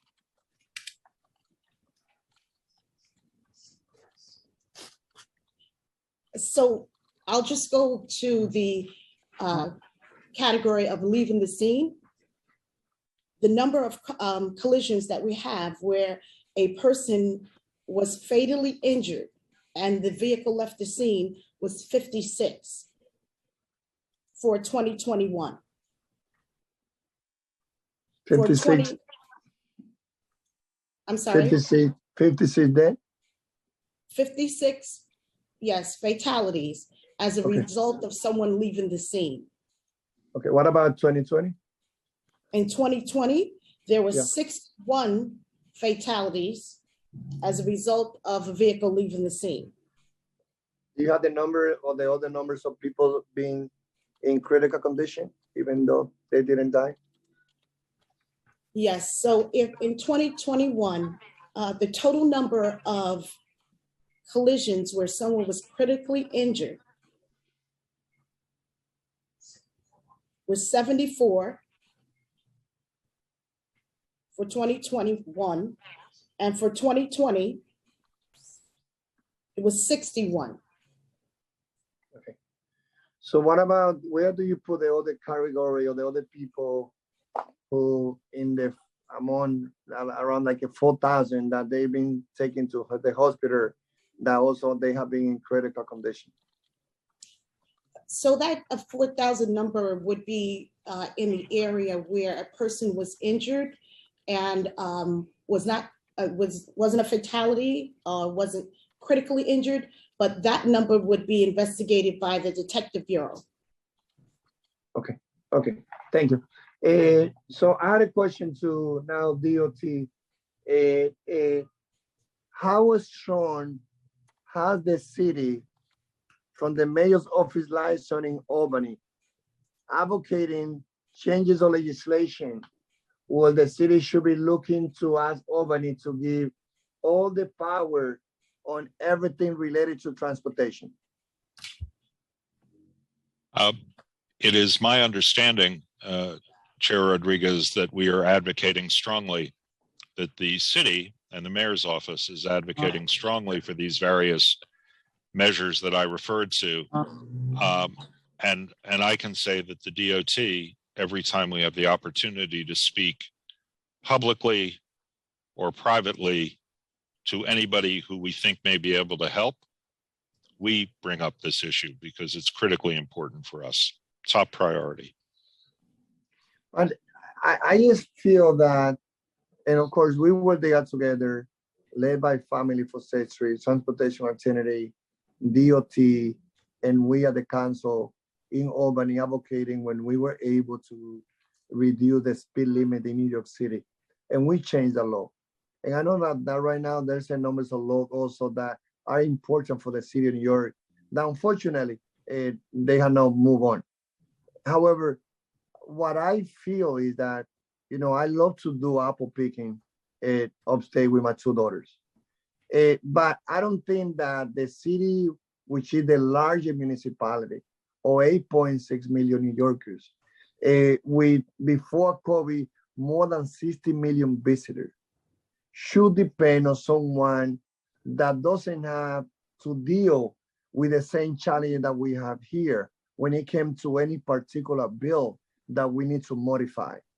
So have the city asked not only for Albany to support changing with a particular bill, but advocated for Albany to give the city of New York all the power or the most important thing on legislation pending or other potential one when it comes to the city not to be going to Albany in order to pass any bill for things that we believe is important to improve not only the pedestrians and cyclists, but other things related to transportation. Have you been in any conversation with City Hall where they have shared how much they asking Albany to give the city all the power to legislate everything related to the most important thing of transportation?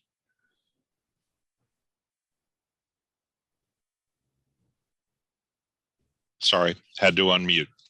I am familiar with the city's efforts to get these various packages of legislation passed, all of which go toward transportation safety. And we have done everything we can to encourage, as I said, both the city's efforts and when we speak separately with Albany, as we do, to push it. But if what you're suggesting, Chair Rodriguez, is some more fundamental change in the authority of the city in general to regulate such matters, I would love to be part of such an effort, because on taking this job, frankly, I was horrified to discover that we, as the greatest city in the world and the largest city in this state, do not have the legal authority to use readily available technology, proven technology, to enforce our own safety laws for the safety of the people on our streets. I think that's outrageous, I guess, is the most appropriate term. And I would love to find a way, amending whatever laws need to be amended, to give the city the authority to do that. I mean, it's critically important if we're gonna take if we're going to take all the available steps to keep our people safe, it's hard to imagine how we do it, having to go ask for Albany's permission every time we want to change the hours on speed cameras, for heaven's sake. I mean, which of your constituents, if they were told that, would think, oh yeah, that makes sense? I mean, nobody doesn't. Yeah, thank you, Commissioner. I'm more than happy to partner with you, as I know that we introduced some language at the staff of the council, trying to see if, we work with this to make as one of the legacy of this administration. Now that we have a new governor, now there in Albany that we have the Speaker of the Senate, the Speaker of the Assembly, who are very close to the city. So we just hope again only that we can get a city hall to take the lead, to bring all of us together now, but also to be sure that this continue being one of the top priority of the new administration, to get all the empowerment that we need in order to regulate everything related to transportation. My other question is related to specific thing that we are doing right now to stop the epidemic of crashes, and then I will pass it to the co-chair and my colleague for question. Look, I just think that if we will have 200 days as a result of COVID today, we will continue seeing COVID as an epidemic for all to bring all the resources from the federal, the state, and the city together. And I think that when one experience that I have, unfortunately, is that have changed my perspective too when it comes to, understand the importance to improve, to do anything that we can to improve safety, is because, being able to interact with so many beautiful families that they have lost their loved one. And as I said, they Black, they Asian, they Latino, they are working middle, upper classes, all New Yorkers represented, unfortunately, in that community of people that they have lost their loved one. So why we, and what can we do to turn all intersections in the city of New York with a high numbers of pedestrians crossing in those intersections that everything should be organized around the whole dancing bar concept, to separate the time for pedestrians to cross through all the corners and the car to stop, so that the time for driver to turn should be separated for the time of a pedestrian to cross. We have seen in few places. I can see in Kabul and in Netherlands, in Riverdale. I know that sometimes when I take the bus in that intersection, I have seen all the corners. For 15 seconds is the time for pedestrians to cross through all the intersection. We have seen even, at the corner close to where I live, Arden and Broadway, that the four corners turn the time for pedestrians to cross and to driver to stop. What are we waiting as a city not to turn all intersection with the dancing bar to separate the time for pedestrian to cross and to driver to stop?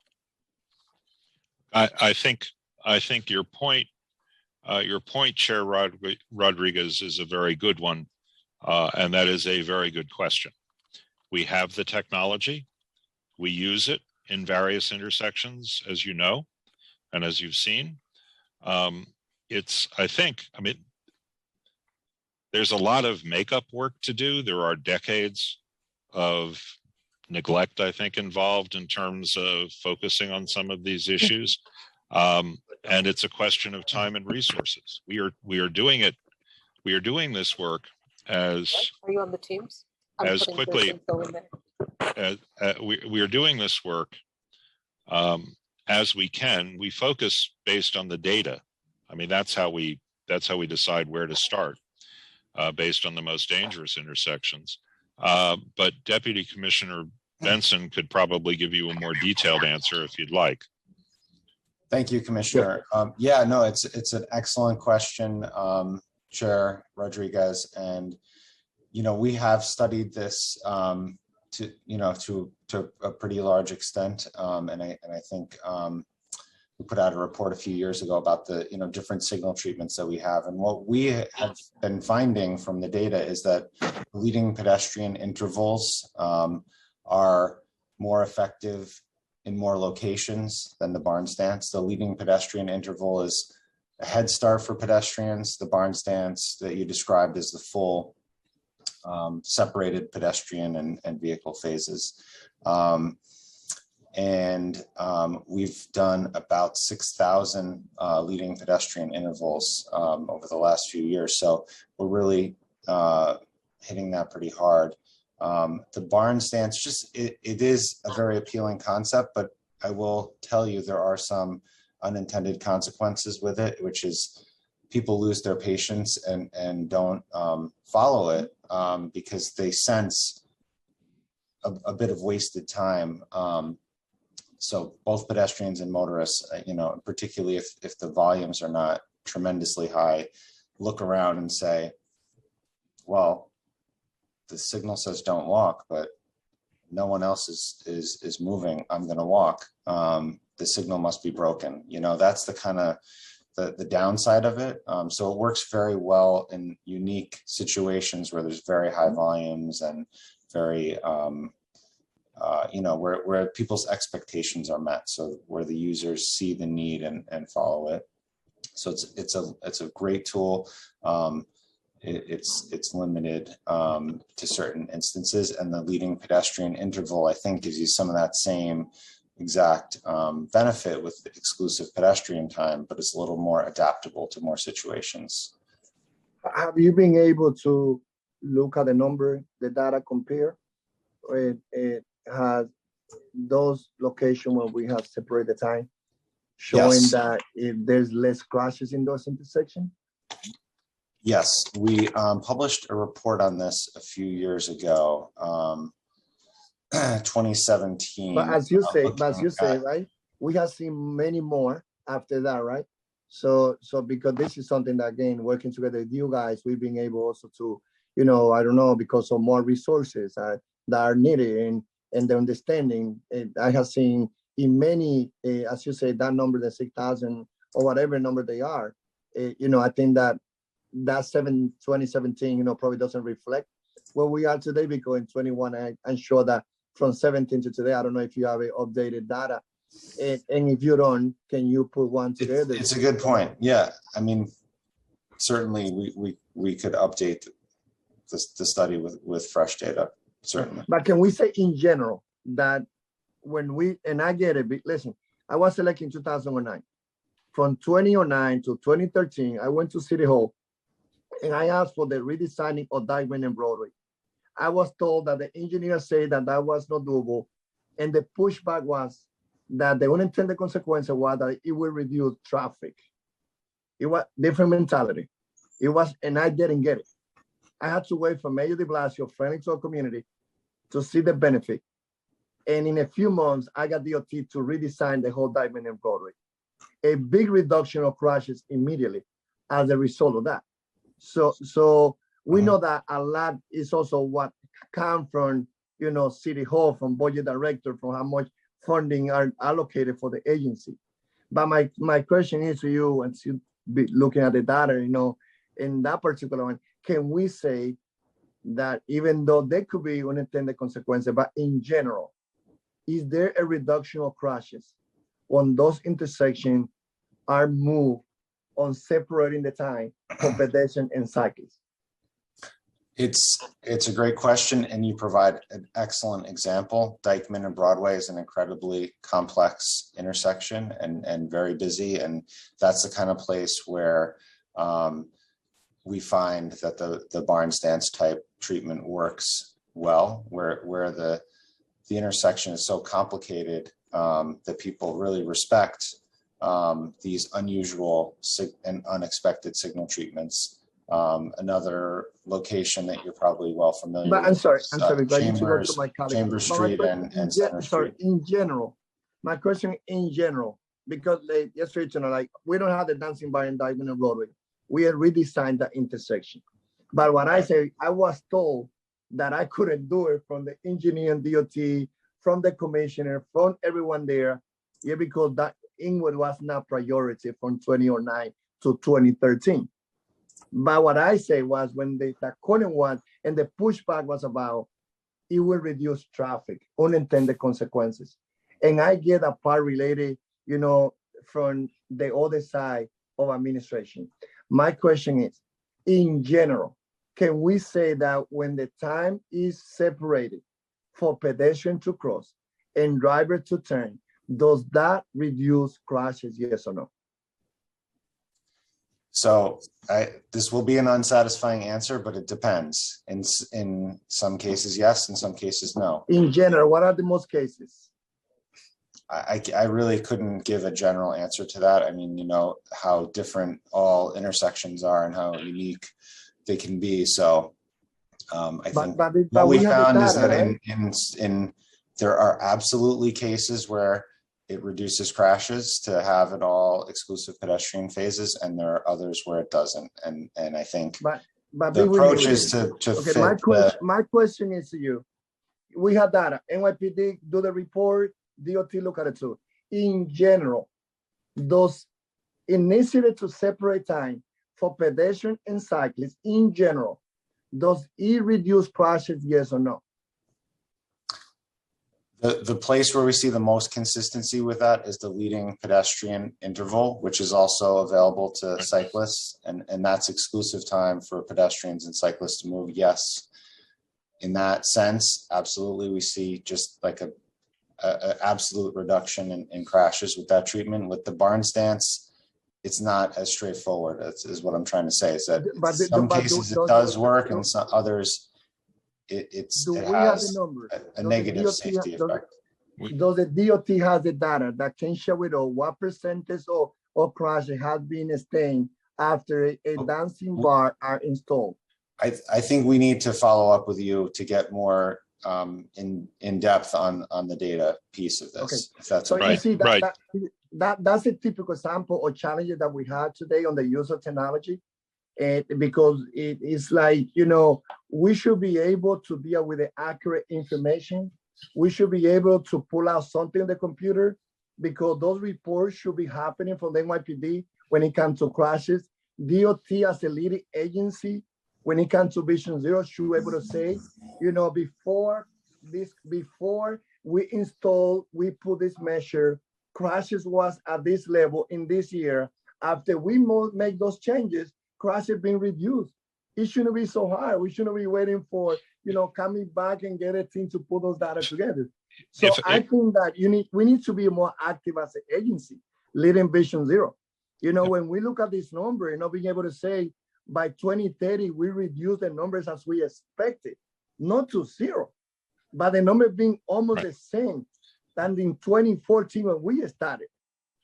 This is something that definitely we need to rethink Vision Zero and see what is the new thing that we need to do to put the data on the table, to collect those data and accurate information and be able to compare. And Chair Rodriguez, if I can just jump in, and I apologize, I didn't understand your question to me to be specifically about the barn stance as opposed to a pedestrian lead. I think what Josh is saying is that the data shows clear safety enhancements for the latter, more depending on the position for the former. The report is the Walk This Way report. And if your staff needs a copy, we'd be happy to get it to you. And we're also certainly happy to update the data from that reported in that report. But again, we are following the data in terms of what we prefer. And the lesson here is that there isn't a one size fits all answer to any of these problems. They all depend on the particular circumstances of the geometry of the jurisdiction, the characteristics of the uses of the streets, et cetera. But we will get you all of that information and follow up. And if you don't get it promptly enough, you have my number. Thank you. Thank you, Commissioner. What percentage of crashes happen in intersection?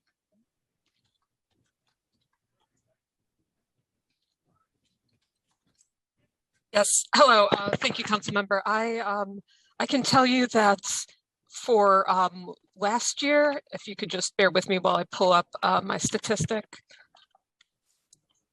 the percentage of crashes that happened at intersections in 2021 so far has been 46%.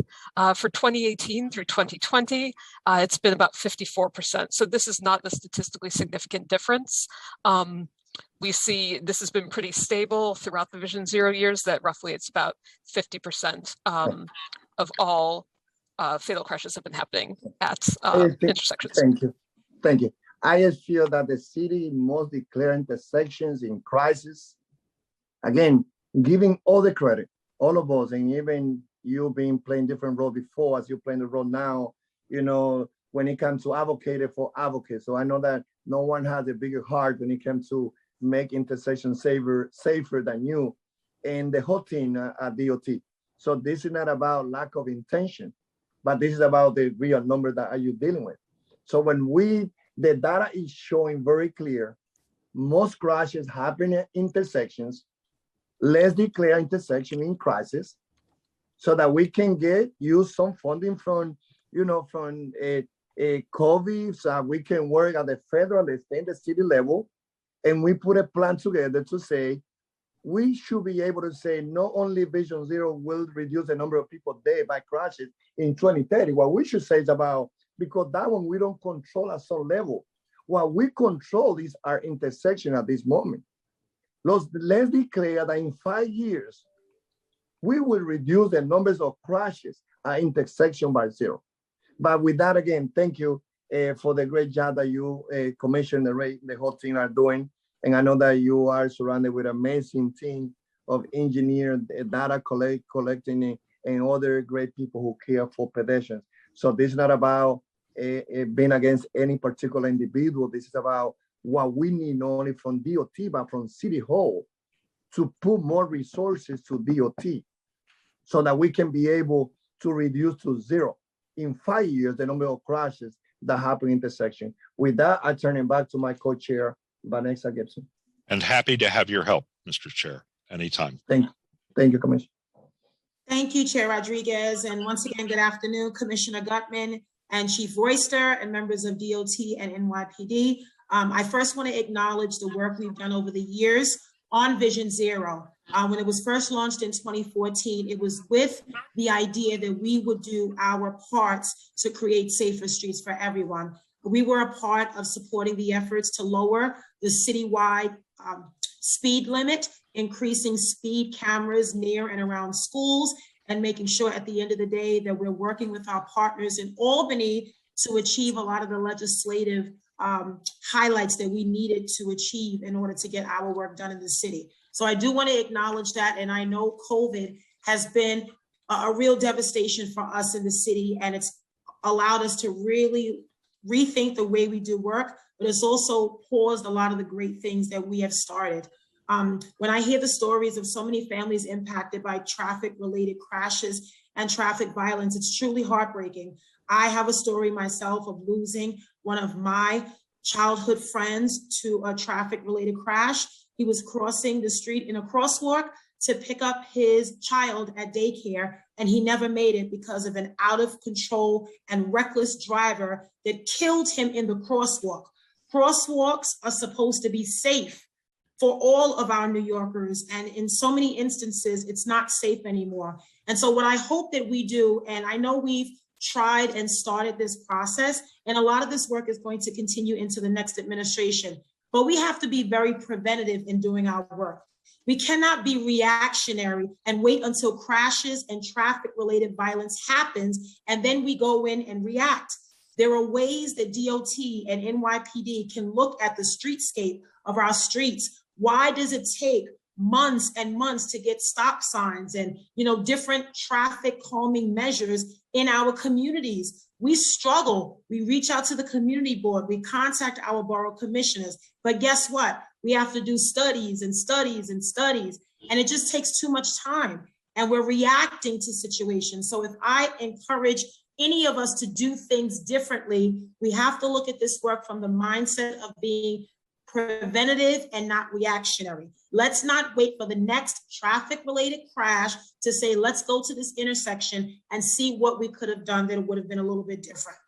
And so I appreciate the work that has been done. Chief Royster, I thank you for your testimony. but I do want to acknowledge that in the testimony, you talked a lot about the work of your division as it relates to traffic-related violence and crashes, but no mention of our investigation over this past summer. I do recognize that the department did send us a letter earlier this week acknowledging receipt of our letter from Speaker Johnson, myself, and Chair Rodriguez, and referring the investigation to the Internal Affairs Bureau. And I appreciate your efforts to look into the specifics of our investigation and our findings, but I want to talk broadly about what the department is doing to prioritize traffic-related 311 complaints that come into the system, that go to the NYPD, that are related to police vehicles and placard abuse and parking in bus stops and fire hydrants and crosswalks. I want to understand how important are these issues to the NYPD. I realize you've cited some of the budget constraints that the department has faced, and certainly I understand that. But I also want to know, what is the department doing to address those 311 calls that are coming into the system that are being referred to the NYPD? Can you give us an understanding of what your department is doing? What does the staff look like? And at any given time when there is a complaint, how is it responded to on a local precinct level? Yes, Madam Chair. I would like to first provide you with some data on the number of parking placards that we have, summonses that we have distributed this year, which is 37,084, compared to last year, 27,469. So we have a 30% increase.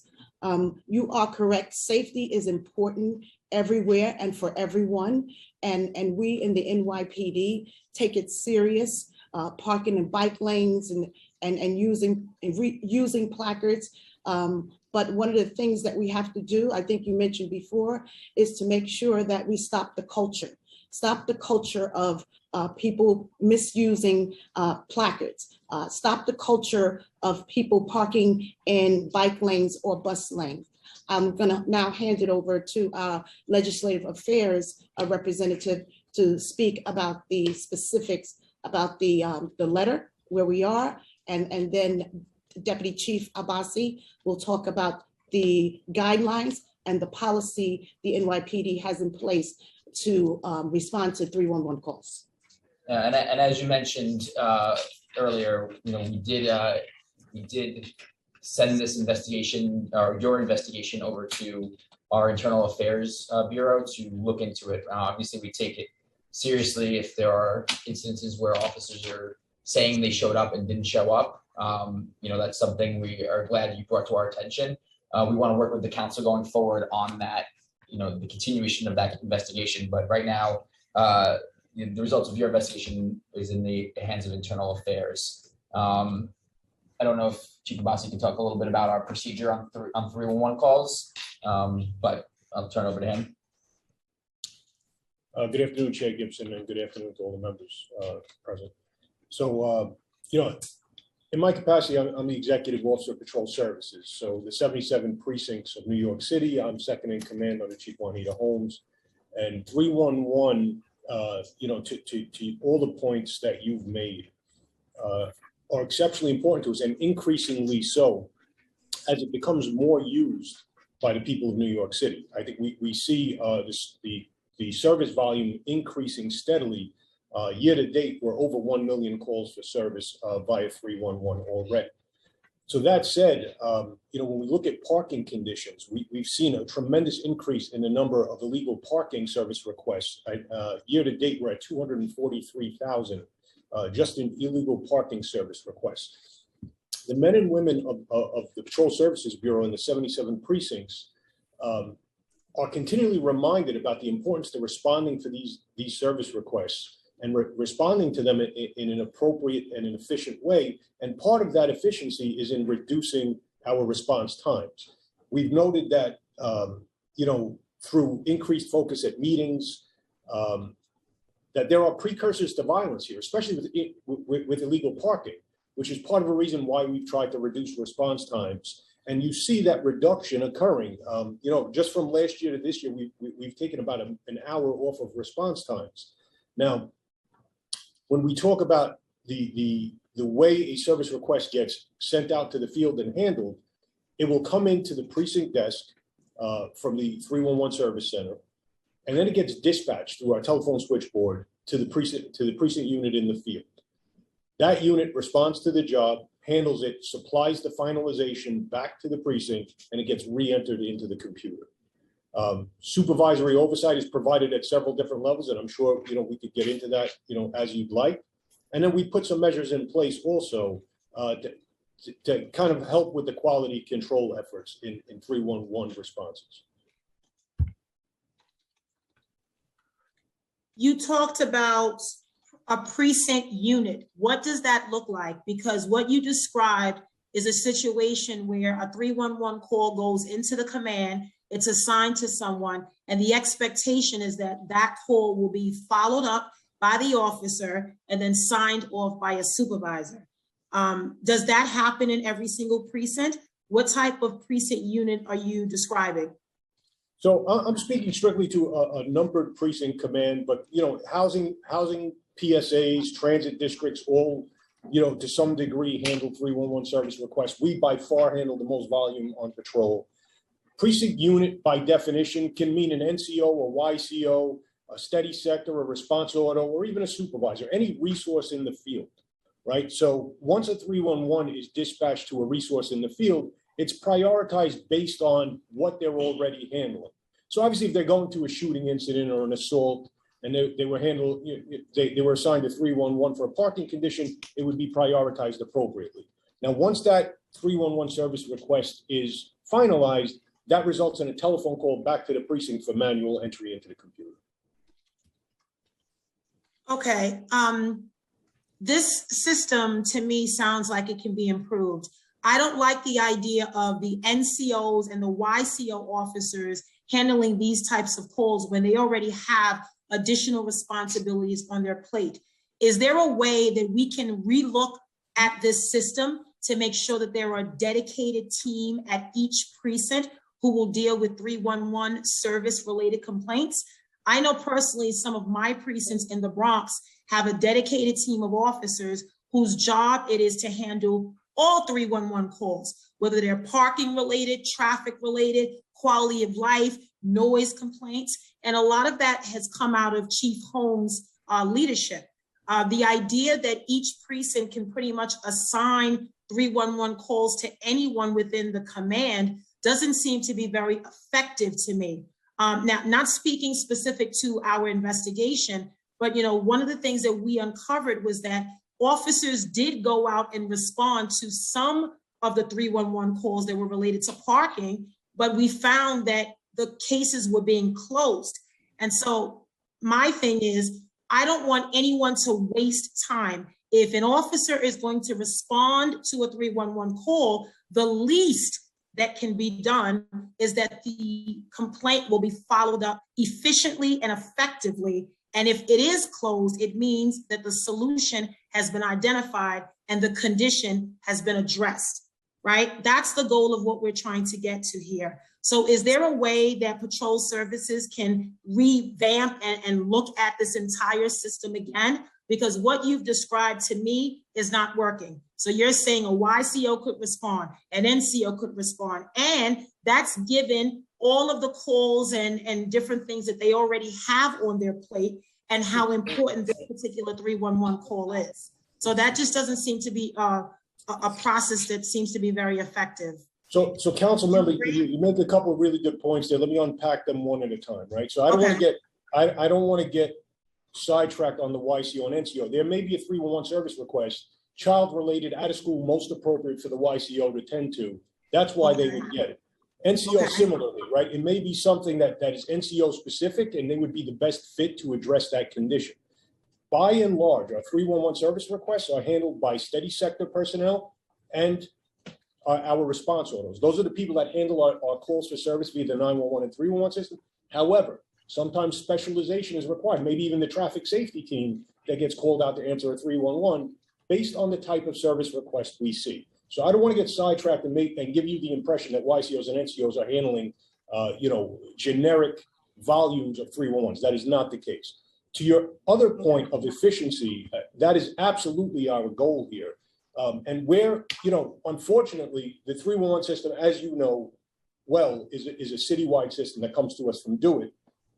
There are technology improvements that we'd love to see and we're requesting that would help to enhance efficiency. But in the interim, and to your last point, I think, about making sure that there's resolution to the service requests, Chief Holmes and I have put in a mid-level oversight at the borough level, and I know you're very well aware of how we're organized. You have the precinct, you have the patrol borough, and then you have us here at the Bureau. We've instituted a policy at the borough level, and we're now actually giving them technology to watch 311 service requests bloom on pin maps, very large screens in their borough commands. And we could see them as they occur, that we were able to identify 311 hotspots, make sure that our responses are appropriate to what we're seeing in 311, and also task supervision all the way up to the duty captain or duty inspector level to respond to larger scale real-time 311 incidents. So we're looking very, very hard at every point you're bringing up here, and there's certainly room for improvement. But I think our focus is aligned with yours, and I'm going to take back everything you just said and see how we can sharpen it up. So, Madam Chair, if I could just jump in and just comment on one of the things that Chief Abbasi said. All of the 77 precincts have traffic safety teams. Every week, there is a traffic safety forum. The executive officer in those precincts are responsible and accountable for looking at the traffic issues in the relative precincts. One of the things Chief Abbasi has just mentioned is that they're going to leverage technology to make sure the 311 calls are handled properly. Those 311 calls that are pertaining to traffic and parking, we now will have the ability, once this technology is stood up, to have that discussion in the traffic safety forum and to see what issues are taking place and how they're handled. So it's a layer effect that we've been discussing to make sure that the 311 calls as it relates to traffic are taken care of. Okay.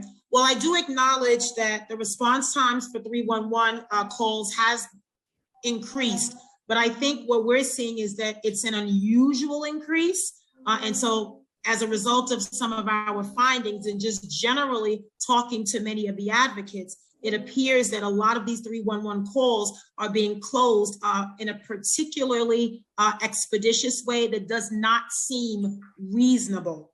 And so that's why we're bringing this up, because at the end of the day, our goal is to change the behavior for everyone, and that includes police officers. We don't expect anyone to park and deny access to bike lanes, to bus lanes, to fire hydrants for emergency access, and officers are no exception. What we struggle with in the city is a growing population in New York City and police precincts that are in residential communities with residents and homeowners and businesses.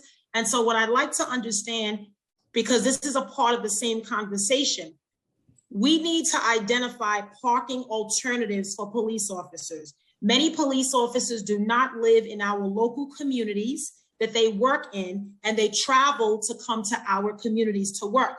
They bring their personal vehicles. They need a place to park, not on the sidewalk, not in the fire hydrant, not in the bus stop, not in the crosswalk. But that has happened because there is not a sufficient amount of parking spaces. And the people that live in our communities that witness this every single day are the ones that are coming forth complaining, and they deserve to be heard just like anybody else. And so what I wonder is the department looking at parking alternatives so that officers can find parking garages and other places? I mean, I say that because we have to get these vehicles off of our streets in a way that doesn't disrupt their work, but also doesn't disrupt the quality of life of the residents that live and work in our communities. So I again, completely aligned with everything you're saying, Chair Gibson. And I know you mentioned an increase in response time, but I believe you meant decrease, and we see that decrease, and I understand exactly what the intent of what you were saying is. Right, decrease. But with regard to alternatives to parking, another very important point, being good neighbors is something that, ultimately is very important to us as an agency and at the precinct level, something we focus on. Now, enforcement around the station houses is something that we've been concentrating and focusing, our personnel on and trying to, again, get that borough level oversight to help us with the quality control.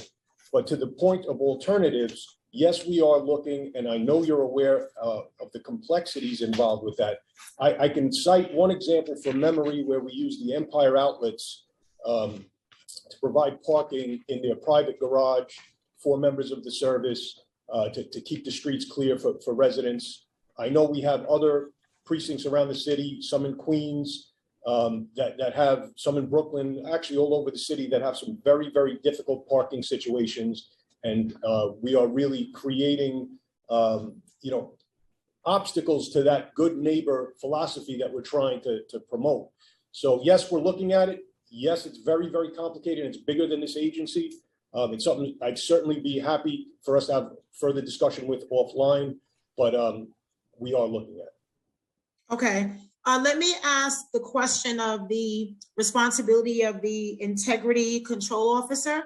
Whose responsibility is it at a precinct level to oversee and supervise all of the handling of 311 calls that come in to the local precinct? Prior to our investigation, in which we shared our findings with you, has the department received any complaints? Have you seen any patterns of mishandling of officers as it relates to any of these 311 traffic parking related calls? Have you been made aware? Are you doing anything about it? What can you tell us that has already been done to address these issues prior to today's hearing? So 311 and the integrity control officer, ultimately the commanding officer of each precinct is responsible for the integrity and the oversight of that 311 system. The integrity control officer, however, along with desk officer, platoon level supervision, special operations lieutenants, there are layers of supervision over this 311 system to ensure that there's integrity not only in the response, but in the handling and the finalization. There have been anecdotal 311s that were mishandled by officers where discipline was meted out. If you have examples, and I believe you provided us with 14 out of 50 observations where you found that our response was in question, we'd be happy to look at them and there will be discipline if they were in fact intentionally mishandled. Okay, well, have you been looking at some of the data that your department, Patrol Services Bureau, has been receiving from each of the precincts? Like, are there ongoing dialogues that, I know we have traffic stat, right, which is just like CompStat. Traffic safety forum, Chief Royce would say, yeah. Right, of course. So have you seen any of these trends over, a period of time where it's caused you to look at the patrol guide, look at additional guidelines, and really give the information to officers so that their behavior does improve as it relates to responding to these calls? Yep, absolutely. So we've seen first of all, to the question of oversight in meeting forums and discussion, in addition to the traffic safety forum, which is phenomenal for getting information out related to traffic safety, we hold PSB stat on a nearly monthly basis where 311 response and oversight is addressed. It's also addressed in CompStat. We address that on a weekly basis as well. Our responses identified areas of improvement, best practices getting pushed out.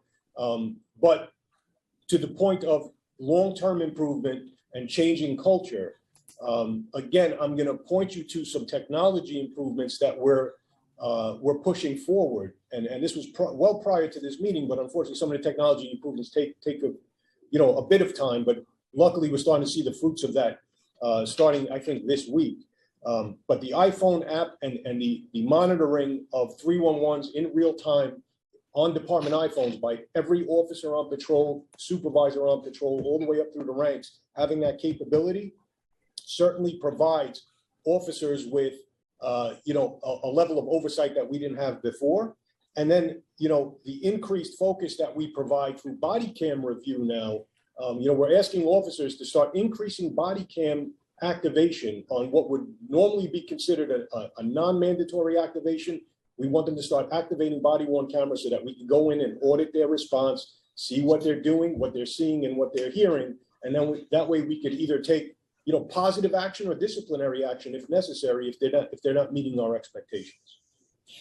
So if I may add, in the Traffic Safety Forum, the discussion about 311 calls is around whether or not officers are not only responding, but contacting, making connections with the caller to actually provide the caller information about what was done about their complaint. We find that this is definitely in the lines of not only just customer service, but also letting the public or the community know that we hear what they're saying, we're listening to it, and we're addressing it. So if we don't get back to the caller, it erodes the trust that the community has in the police department. So that's one of the areas that we focus on, making sure that the caller is aware that we have the complaint. And not only do we have the complaint, but going back, letting the caller know exactly what we have done. Is that being done today, Chief? Your officers, when responding to a 311 call back the initial complainant and let them know that the case has been handled and closed? So I'll clarify. The conversation is being conducted, yes, on a weekly basis with the executive officers in the 77 precinct that handle 311 calls. Okay, that's not familiar to me. I've never known that to happen, so I need to look into that. But, I think our overall efforts is to maintain the integrity of the 311 call system. There's a reason why New Yorkers call, and they need to be heard, and their voices need to be heard. And for New Yorkers to take the effort and the time to go through the 311 call system and submit an actual complaint, we owe them the respect to respond expeditiously and efficiently and make sure that the cases are handled with care and compassion, just like we would expect if we ourselves call 311. And I know I call 311 many times when I see conditions in the district that are alarming and dangerous to me. So let me ask, does the department require that parking related 311 complaints are closed within a specific period of time? Do you have any sorts of time frames that are mandated on officers, or is there no window at all? So the only mandatory time with regard to 311 is our service commitment, which is 8 hours, right? Other than panhandling and homeless encampments, which is 4 hours, I believe, these service requests are supposed to be handled within 8 hours. At patrol, on patrol, and as far as the agency is concerned, that we should be doing way better than 8 hours, right? So what we tell our people is we expect a reasonable amount of time, given the active call for service load at the time, the manpower in the field, the response should be within a reasonable amount of time. Usually, I would say a reasonable amount of time is probably going to be under 90 minutes. Okay, I mean, that 8 hour window, that's a long time. And I think the frustration is that there are many instances where once the 311 call is submitted and transferred to NYPD, depending on the person it's assigned to, depending on the volume of the precinct, we know there are instances where by the time those officers arrive on the scene to address that 311 call, guess what? The vehicle's gone. And so, the case is closed, but the issue has not been addressed.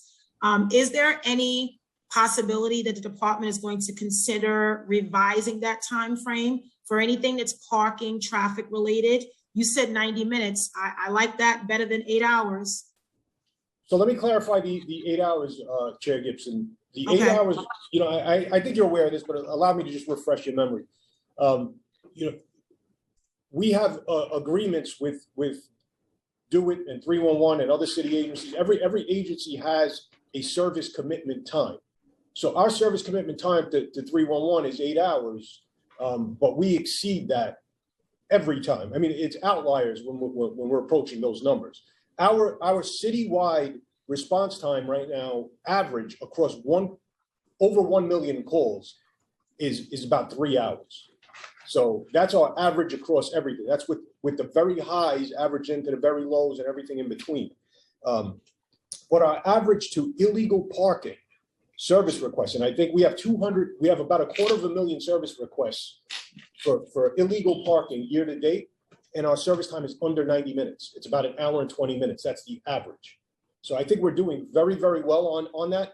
What we have to, make sure we're doing, and in some cases, to your earlier point, do better on, is the quality of service we provide when we get there. And that's something we're very focused on. Okay, I agree, and I acknowledge that, there's always room for improvement. As long as we recognize that we're not satisfied with what we see today, and I'm not satisfied with what I see today. I don't know if any of you answered the question, but prior to our investigation, prior to today's hearing, has the department received complaints? And you mentioned some of the disciplinary measures. Would you be able to provide the council with a more detailed response in terms of what some of those discipline measures were? And what you also, I'm not one for punitive measures. I'm about improving behavior. So I understand the disciplinary process, but I also understand that a lot of this could be retraining and emphasizing what the rules and the guidelines are and reminding officers of how they can respond and should respond to 311 calls. So would you be able to elaborate in a more detailed way offline for the committee in terms of those officers that falsified responses and were disciplined and what measures you took to improve the behavior overall? Agreed, and I think Mike Clark can reach out offline and we may be able to provide some examples of measures. Okay. Okay, and then I guess one of my final questions is looking at the work that the NYPD does collaboratively with the Department of Transportation as it relates to traffic-related crashes, overall street safety, and making sure that we have a shared streets mindset. It's challenging to change people's mindsets because there are some that think the streets belong to them and not anyone else. And at the end of the day, for those that are drivers, we are pedestrians, we are bicyclists, we have different roles that we fall into every single day. And so I'm very mindful that the work we do has to have a real impact. These stories are heartbreaking. And every time we have another traffic-related crash in this city or a fatality, it breaks my heart, particularly when I hear of parents who have lost children and babies. It is not acceptable. And so we all are responsible for what has happened in this city, and we all have to do better. I'm putting myself in this category, my colleagues, and everyone that has a responsibility in this city. It is not acceptable, it's not fair, and I think we all have to do better. So what I'm hoping that we will get from the NYPD, to me, is a real commitment to make sure that we prioritize these parking-related and traffic-related 311 calls.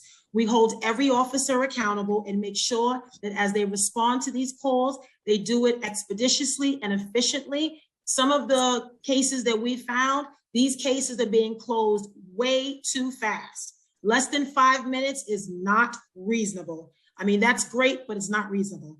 And I just want to make sure that at the end of the day, everyone is following the rules and they're looking at this as a real priority. I understand we have a lot of challenges in this city, but traffic-related issues and parking-related issues are equally as important as quality of life and all the other issues we deal with, right? Nothing less than what we rightfully deserve.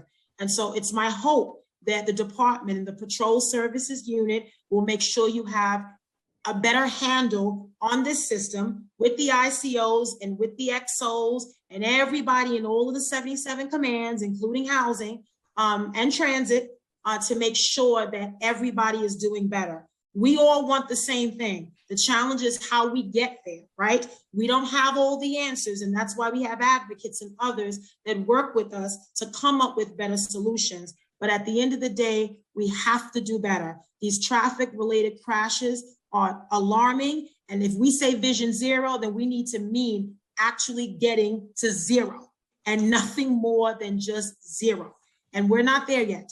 And it's going to take a long time and a lot of effort and a lot of resources and education and outreach to New Yorkers and different advocates and so many others that live and work in this city. And so I'm hoping that, we will continue to follow up with you. We will get the results of this investigation. from the Internal Affairs Bureau as it relates to our own findings, but also I hope that we can continue to have a dialogue about ways in which we can improve this system. The parking alternatives that I talked about are very important for those of us that live in communities with precincts on our blocks, the municipal, the civic area. I represent 161st Street with all the courts. So not only do I have to deal with NYPD traffic, I got to deal with court officers and everyone else that comes along 161st Street. So it's a real challenge, and I recognize that, but it's not impossible to get this work done. And so my hope and expectation as we move forward is that we will identify other measures creatively that can get what we need to be done and assure New Yorkers that we are prioritizing parking related and traffic related issues. If folks are calling 311, then we need to respond. And they deserve the answers, they deserve solutions, just as we would ask for solutions ourselves. So I hope you guys are committed as we are. You have a partner in the City Council. We have to hold ourselves accountable just like we hold you accountable. Because at the end of the day, we all want to achieve the same, and that is making sure we create safe streets for every single New Yorker. Absolutely, Chair.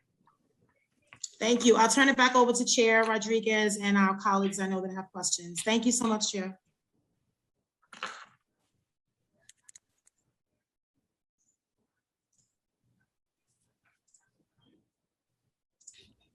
Thank you for the great job. You know, and as you said before, great honor to be working with you. It could be that probably, we never know, probably this could be the last joint hearing that we do. So, and I know that if that will be the case, I know that in the next role that you will have, you will continue to be the voice, not only addressing this issue, but many other issues important for all New Yorkers, working class, middle class, and upper class. So thank you. Now I turn it back to Elio so that he will be starting calling my colleague with the timing. Okay, we will now call on council members for questions. First, we will go to the bill sponsors, and then we'll call on council members in the order that they raise their hand to ask a question. Members, please keep your questions to 5 minutes. The Sergeant at Arms will keep a timer and we'll let you know when your time is up. Councilmember Holden will be first, followed by Councilmember Barron. Councilmember Holden. Time starts now.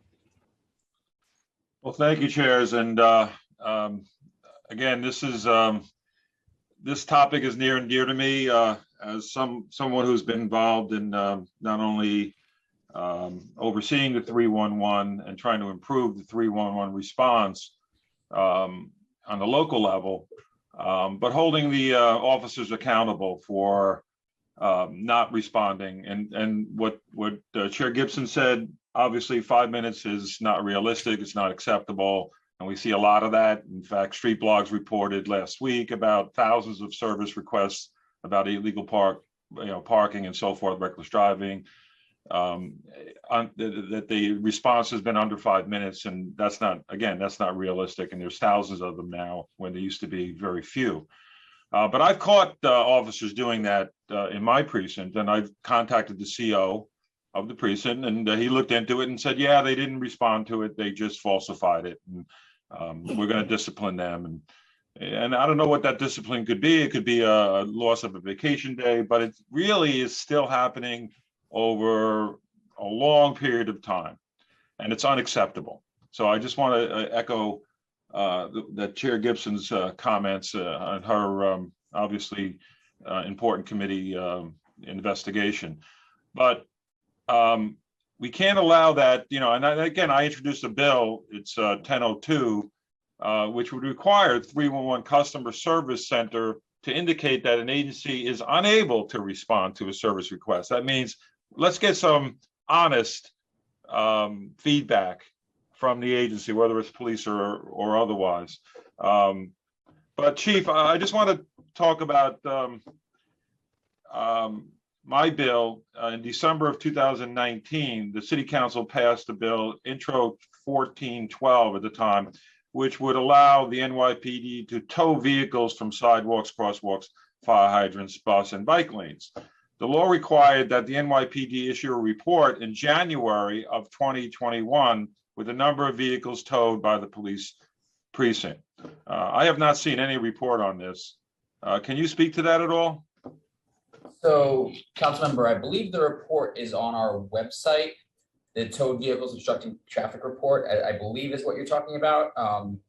But if it is not what you're talking about, then we'll certainly look into what happened there. I'll look at that. I'll look at that, but it's, you know, what I get on the local level is that the precinct can't tow the vehicles because of the pound issue, which is there any resolution to that? I mean, I keep hearing this now about there's no space at the pound to tow these cars. So what's the resolution on it? When are we going to hear something that solves that? Well, and I think unfortunately the situation became a little bit more difficult for us in terms of the tow pound. This year we lost our entire Manhattan tow pound at the beginning of the year. I know this is something our facilities team is always looking into and trying to find a new space for us to go and be able to continue to tow, you know, cars that are blocking, you know, sidewalks, hydrants, and bike lanes.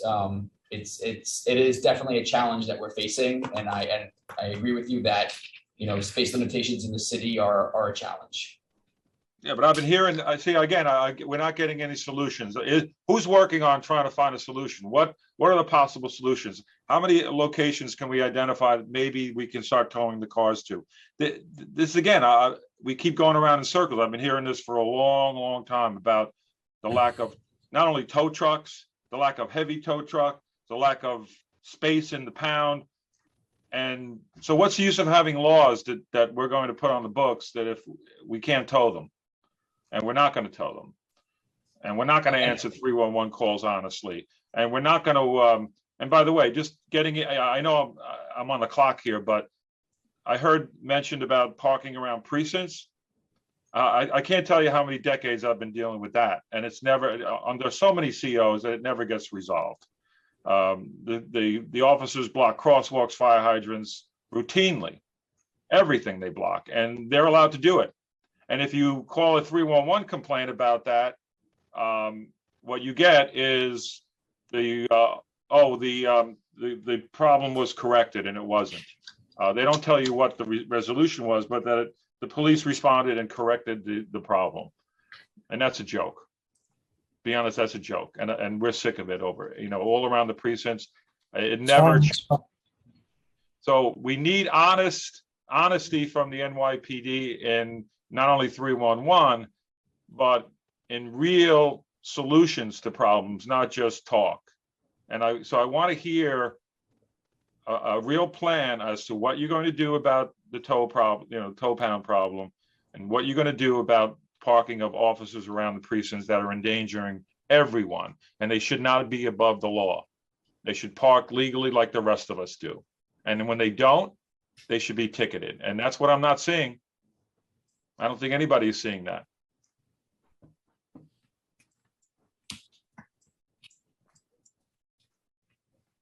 Crickets. So no crickets here.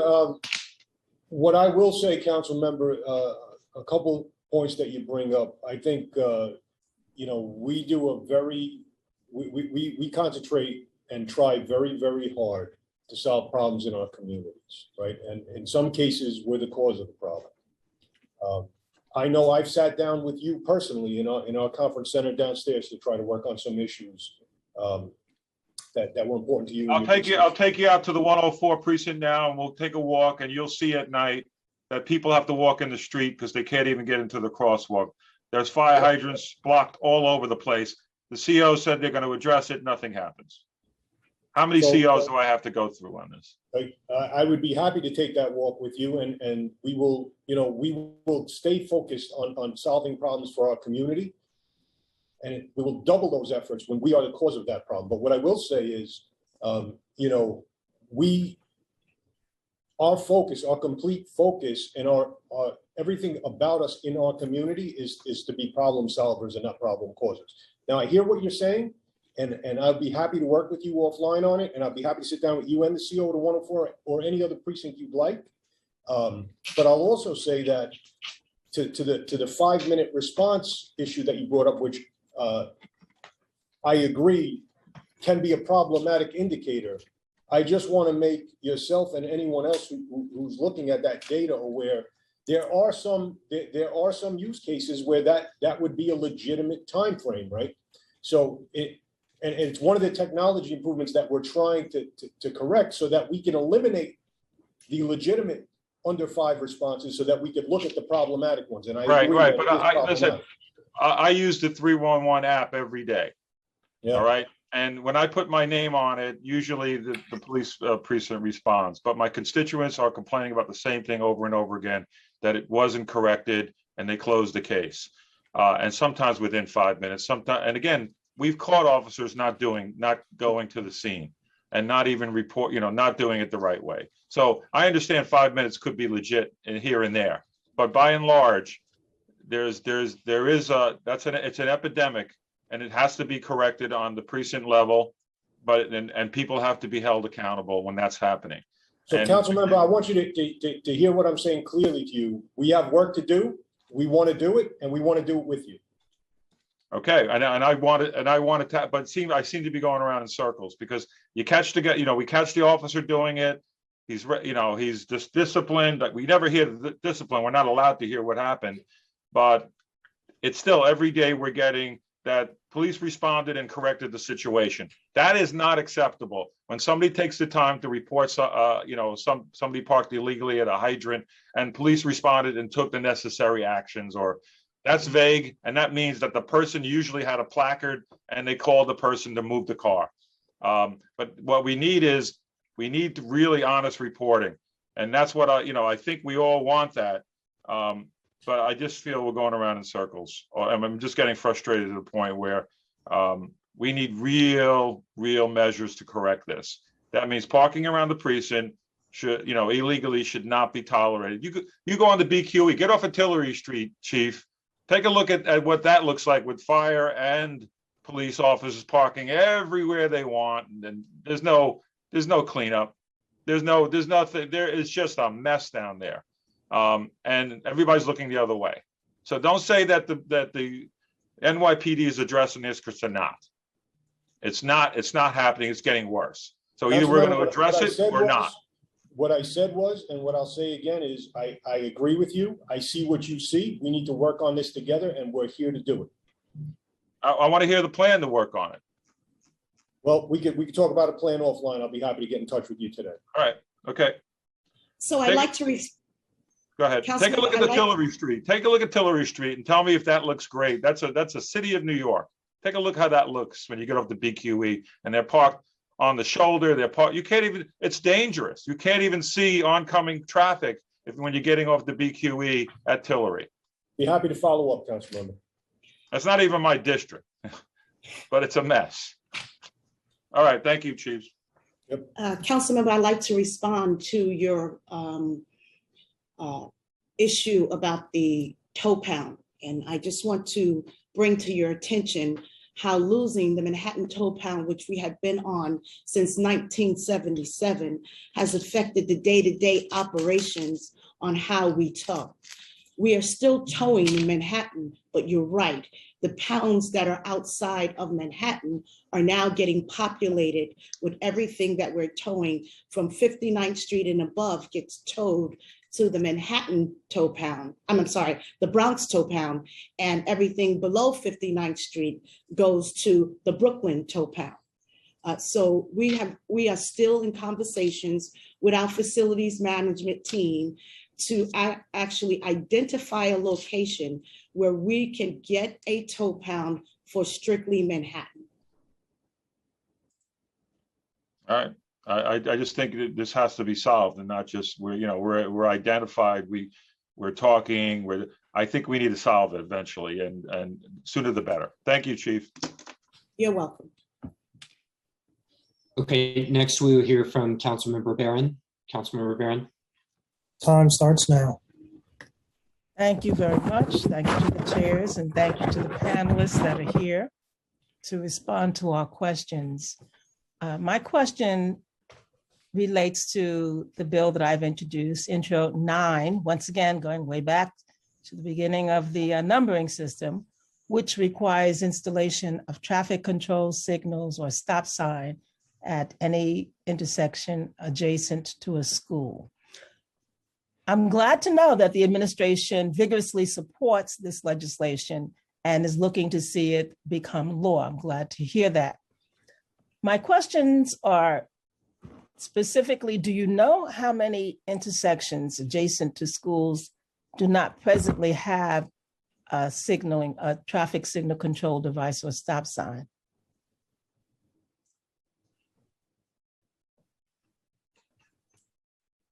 Sure. Was I heard? Okay. Yeah, no, I'm sorry, I was muted. Thank you. I know that we are on track to have addressed 1,000 of them as promised by the mayor by the end of the year. How many that leaves, I don't know. Perhaps Deputy Commissioner Benson would have that number. I think we have just round numbers on this, and it changes, as we complete each location. And I'm just looking in my files to see if I can find something that has those round numbers. But I think the good news is most of the intersections that are around schools have either a signal or an always stop already. But there certainly are some that we are, working to address under the mayor's initiative. And I do want to add also, schools obviously very important locations, but even taking a step further back, something we've been doing for the last 4 years actually is not waiting around for requests to come in for the public for studies of intersections for signals or always stops, but actually using the crash data that we have available through NYPD to select intersections, screen them to see if they don't have a signal or an always stop, and proactively study them before the request comes in. And so that's been a productive process for us as well to try to head some of these off. Thank you. So my next question is, the mayor announced his initiative for the 1,000 intersections in, I believe it was January of 2020, just before the pandemic. And you're on target to have 1,000 of them done by the end of this year? Is that what the timetable is? There are a handful of signal installations that will extend into early 2022. But we are, according to the records I have here. But we are addressing it. And I should say that there, in not every instance, is it either an always stop or a speed signal. There have been some instances where, based on the studies that we're required to do by federal law, the indication is that a speed hump or turn calming installation of some sort is the appropriate remedy. But we will have addressed 1,000 of those schools by early in 2022. So then we assume that, or expect that, this same rate of completion will continue, hopefully with the next administration understanding the importance and the severity of this topic. And if so, when can we expect that every intersection adjacent to a school will have a stop sign, a traffic control signal, calming device, or a speed bump?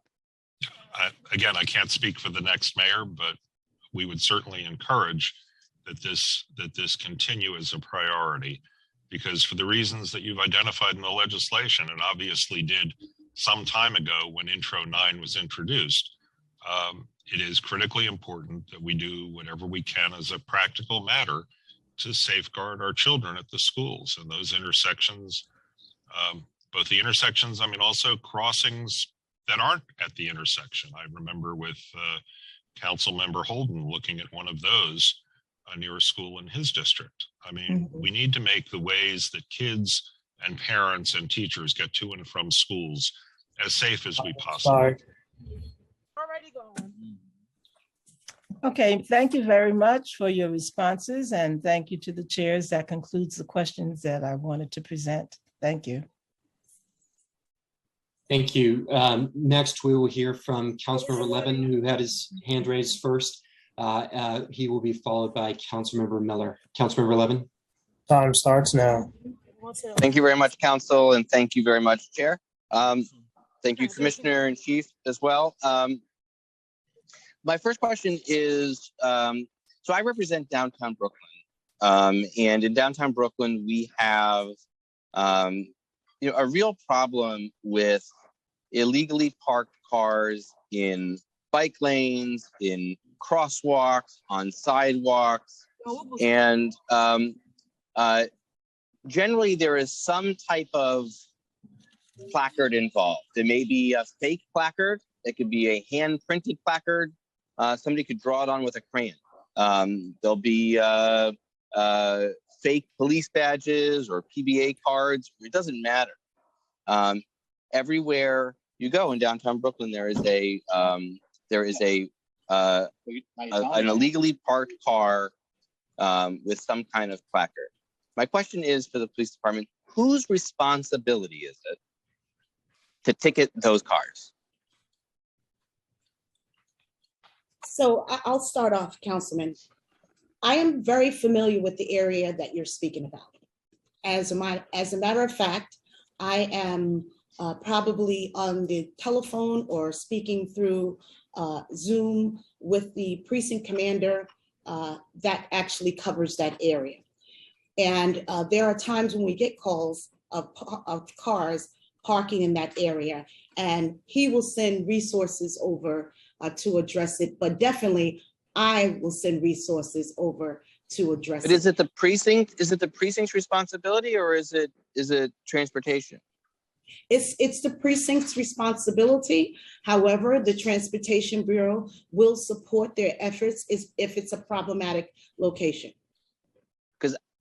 So the ticketing agents are all precinct police officers. Councilmember, is that right? Or no? Let me just clarify. We have traffic agents that are responsible for enforcement if anyone is parking in violation. So they will handle that issue. But police officers can also handle the issue. Okay, because you can't throw a tennis ball in downtown Brooklyn without hitting an illegally parked car. I promise you, it is absolutely impossible. They are everywhere. It is, and it is total free reign. And then there's a guy that's been tweeting at me that showed me that he did a lot of 311 calls, and as a response, he got an anonymous text message from a 631 number. So that's Eastern Long Island. And it said, "Keep effing around," is what it said. Just not signed by anybody, but it just happened to be that he was the guy that was calling 311 repeatedly over and over and over again, probably being perhaps a little obnoxious about it. But the response he got was an anonymous text message from somebody. Now, if that turns out to be a police officer, there has to be some kind of consequences for that. But that's what he has, and I sent that over to the commanding officer of the 84th precinct. How many tickets have been issued by the NYPD like say in the last month, say for the month of September, for cars parked in bike lanes? So I'm not sure if I have that specific data set, but I can tell you the number of bike lane parking summonses that we've had this year. Okay. Okay. So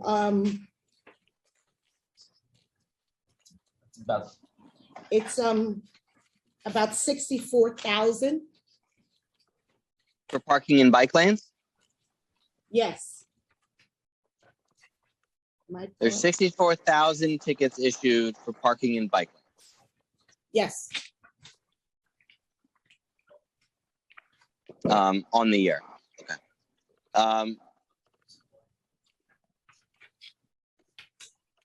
Sorry, going back to just this question of So what is so TEAs are the primary officers of the city that are responsible for if someone calls a 301 complaint on an illegally parked car, whose responsibility then is it to go out and ticket that vehicle? Council member, parking enforcement is a shared responsibility amongst NYPD bureaus and units. To your point, traffic enforcement agents do a tremendous job, and they are our primary parking summons writers. 311 calls for an instance like this where a car is blocking a bike lane would be routed to the precinct concerned, and then a sworn police officer from the precinct assigned to patrol could likely handle that service request. Now, what I hear a lot anecdotally is that complaints are closed out without any enforcement action. So the officers have many resolution options available to them. Everything from requesting the motorist to move the vehicle, which wouldn't result in enforcement, to summons enforcement, to sometimes the vehicle leaves the scene beforehand. There are there's a menu of items that the officer can select from to resolve the issue. And obviously, if the vehicle moves before they get there, then that decision has been made for them. Okay, I mean, you can understand. I mean, if you just look at, say, my Twitter feed of people tweeting at me all day long, people tweet pictures. I'm sure you get the same tweets of pictures in downtown Brooklyn of cars illegally parked. I never see a ticket on those cars ever. I mean, again, you can't walk down. You couldn't throw a tennis ball in downtown Brooklyn without hitting an illegally parked car. It's impossible. They're everywhere. I did a tour a couple weeks ago with the 84th Precinct in Transit District 30. We walked over to Bond Street between Skimmerhorn and State Street. And on the west side of the street, which is all no parking, like 8 to 7, I think. And the entire block was filled with cars with like phony placards, vests, reflective vests, PBA cards. I mean, it is a free for all, and nothing ever gets done about it. And it's just this low level corruption. It's low level corruption, but it infects kind of a mindset because it is allowed. And I'm sorry, but there's no answer other than somebody decides that there's a professional courtesy involved. And if it's a uniformed officer or if it's somebody that is affiliated with a uniformed officer or a family member of a uniformed officer, that ticket will not be written. And it is so flagrant. I cannot emphasize enough how flagrant it is. And I mean, I could spend an afternoon. I'll spend an afternoon. And I could find 30 instances, and I could send you in a single afternoon. Council member, I would never presume to tell you what you see and what you don't see. But what I can tell you is that we write many summonses. But what I will do, because I know what you're saying is fact. I've driven through the area. I've seen the cars double parked and parked in. I mean, look at the ones that are parked on the sidewalk over by the BQE exit that are all FDNY. Well, that's that's the council member Holden's point earlier, and I hear it. And what I'm going to do is I'm going to speak to Commander Rana after this call today. We're going to get some of our investigations people who are our quality assurance people out there, and we're going to see what we're going to take a look at it independently and see what we can do. The other side of that is. I would say look at Adams Street, going towards the bridge from Geralman Street. Yeah, and I know there are just it's just like flagrant. I know where to look. Okay. And there, I don't want you to think that this is a police only issue. To your point earlier, that members of the judiciary, the courts there's schools there. There are a lot of factors here that we need to address, and we're going to do it with the community. But those are official placards. I don't mind if somebody has an official placard and they're parking in and it's a legal thing. But there's so many illegal ones. They're just these phony ones. They're ones that people print them up and they get them laminated. It's like, and there's no distinction made between the two. We'll take a look at it. I appreciate it because it's you know, it's kind of gotten to the point where it's really gotten too far. So, okay, thank you very much. Appreciate it. Sure. Thank you. Next, we'll hear from Councilmember Miller. Councilmember Miller. Time starts now.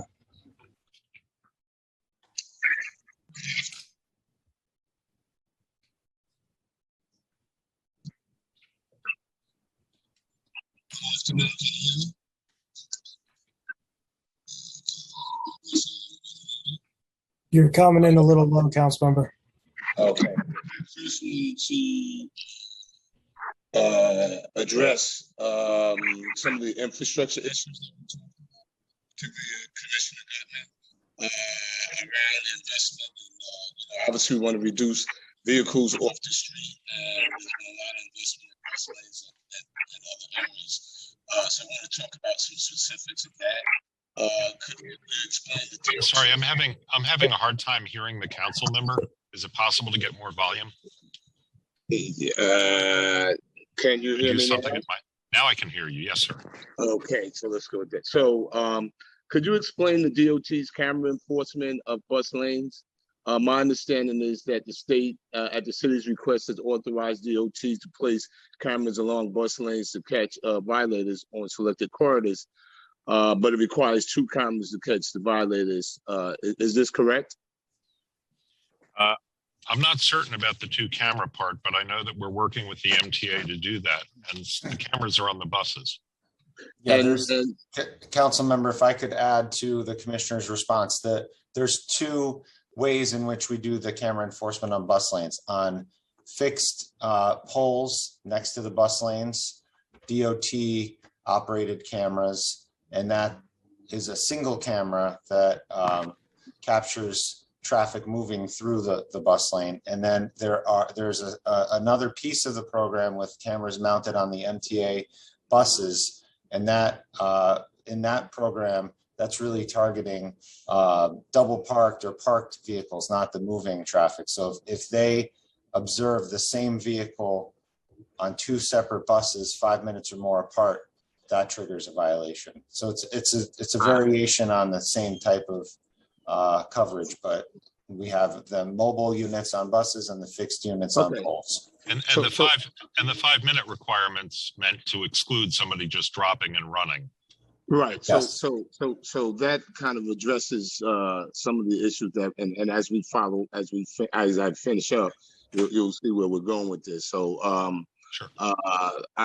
It's been noted that there's obviously, Commissioner, we've taken a tour of the Merrick Boulevard corridor and the bus lane that is there, and that bus lane have essentially been rendered ineffective, taking moving lanes and now making it completely dedicated to auto body shops that remain there to store their vehicles along the sidewalks, the streets, and even the medians. Is this where those cameras would be effective? Oftentimes, there are no plates or plates that cannot be recognized when they sit on the street. Is there a way that we have enforcement of these vehicles? It was this time last year, when we had the first conversation about that bus lane and enforcement mechanisms had been placed everywhere except for in front of the problem spots, which was the body shops, auto bodies, and other auto shops.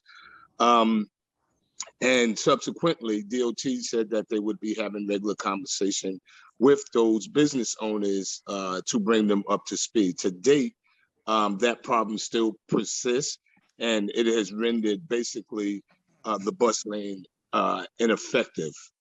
How do we address that now? You did. I had some questions about the cameras that are mounted on the MTA buses, but I think those have been answered. But as we move forward, certainly we want to be able to have a conversation about how effective and impactful the work that has been done at Merrick Boulevard has been, considering that those problem areas that my office brought to the attention of DOT continues to persist. And the other part would be that nearly 2 months into actual implementation, where cameras are up and running, there is no signage indicating hours of operation. After 7 p.m., people were still riding in the single lane. On the weekends, people were piled into the lane, and the impact has been catastrophic. It has been that people avoid Merrick Boulevard business district like the pandemic, also diverting traffic into already overburdened residential streets. So if, you know, that is certainly an issue. And then finally, first of all, Chair Rodriguez and Chair, thank you for hosting this important conversation. But in CB 12 and 13, we are home of the most dangerous and deadly roads in the entire borough. Councilmember Miller, you're cutting out. The cruel irony is that we are also home to more speed cameras to anywhere in the borough. Councilmember Miller, this is the Chief Sergeant at Arms. You're cutting out. Your audio is cutting off. Is it cutting off because my time is up? Your time is up, and we missed your last 30 seconds of what you just said. Yeah, but everybody's had far more than 5 minutes, and this is really important. So if you can hear me, I'd really appreciate, because I'm really getting to the nuts and bolts of equity. Finish, Councilmember, you finished. Thank you, Sergeant. Thank you. Okay. So there is, we are home to the most speed cameras, which we had to foil to get this information in Community Board 12 or 13.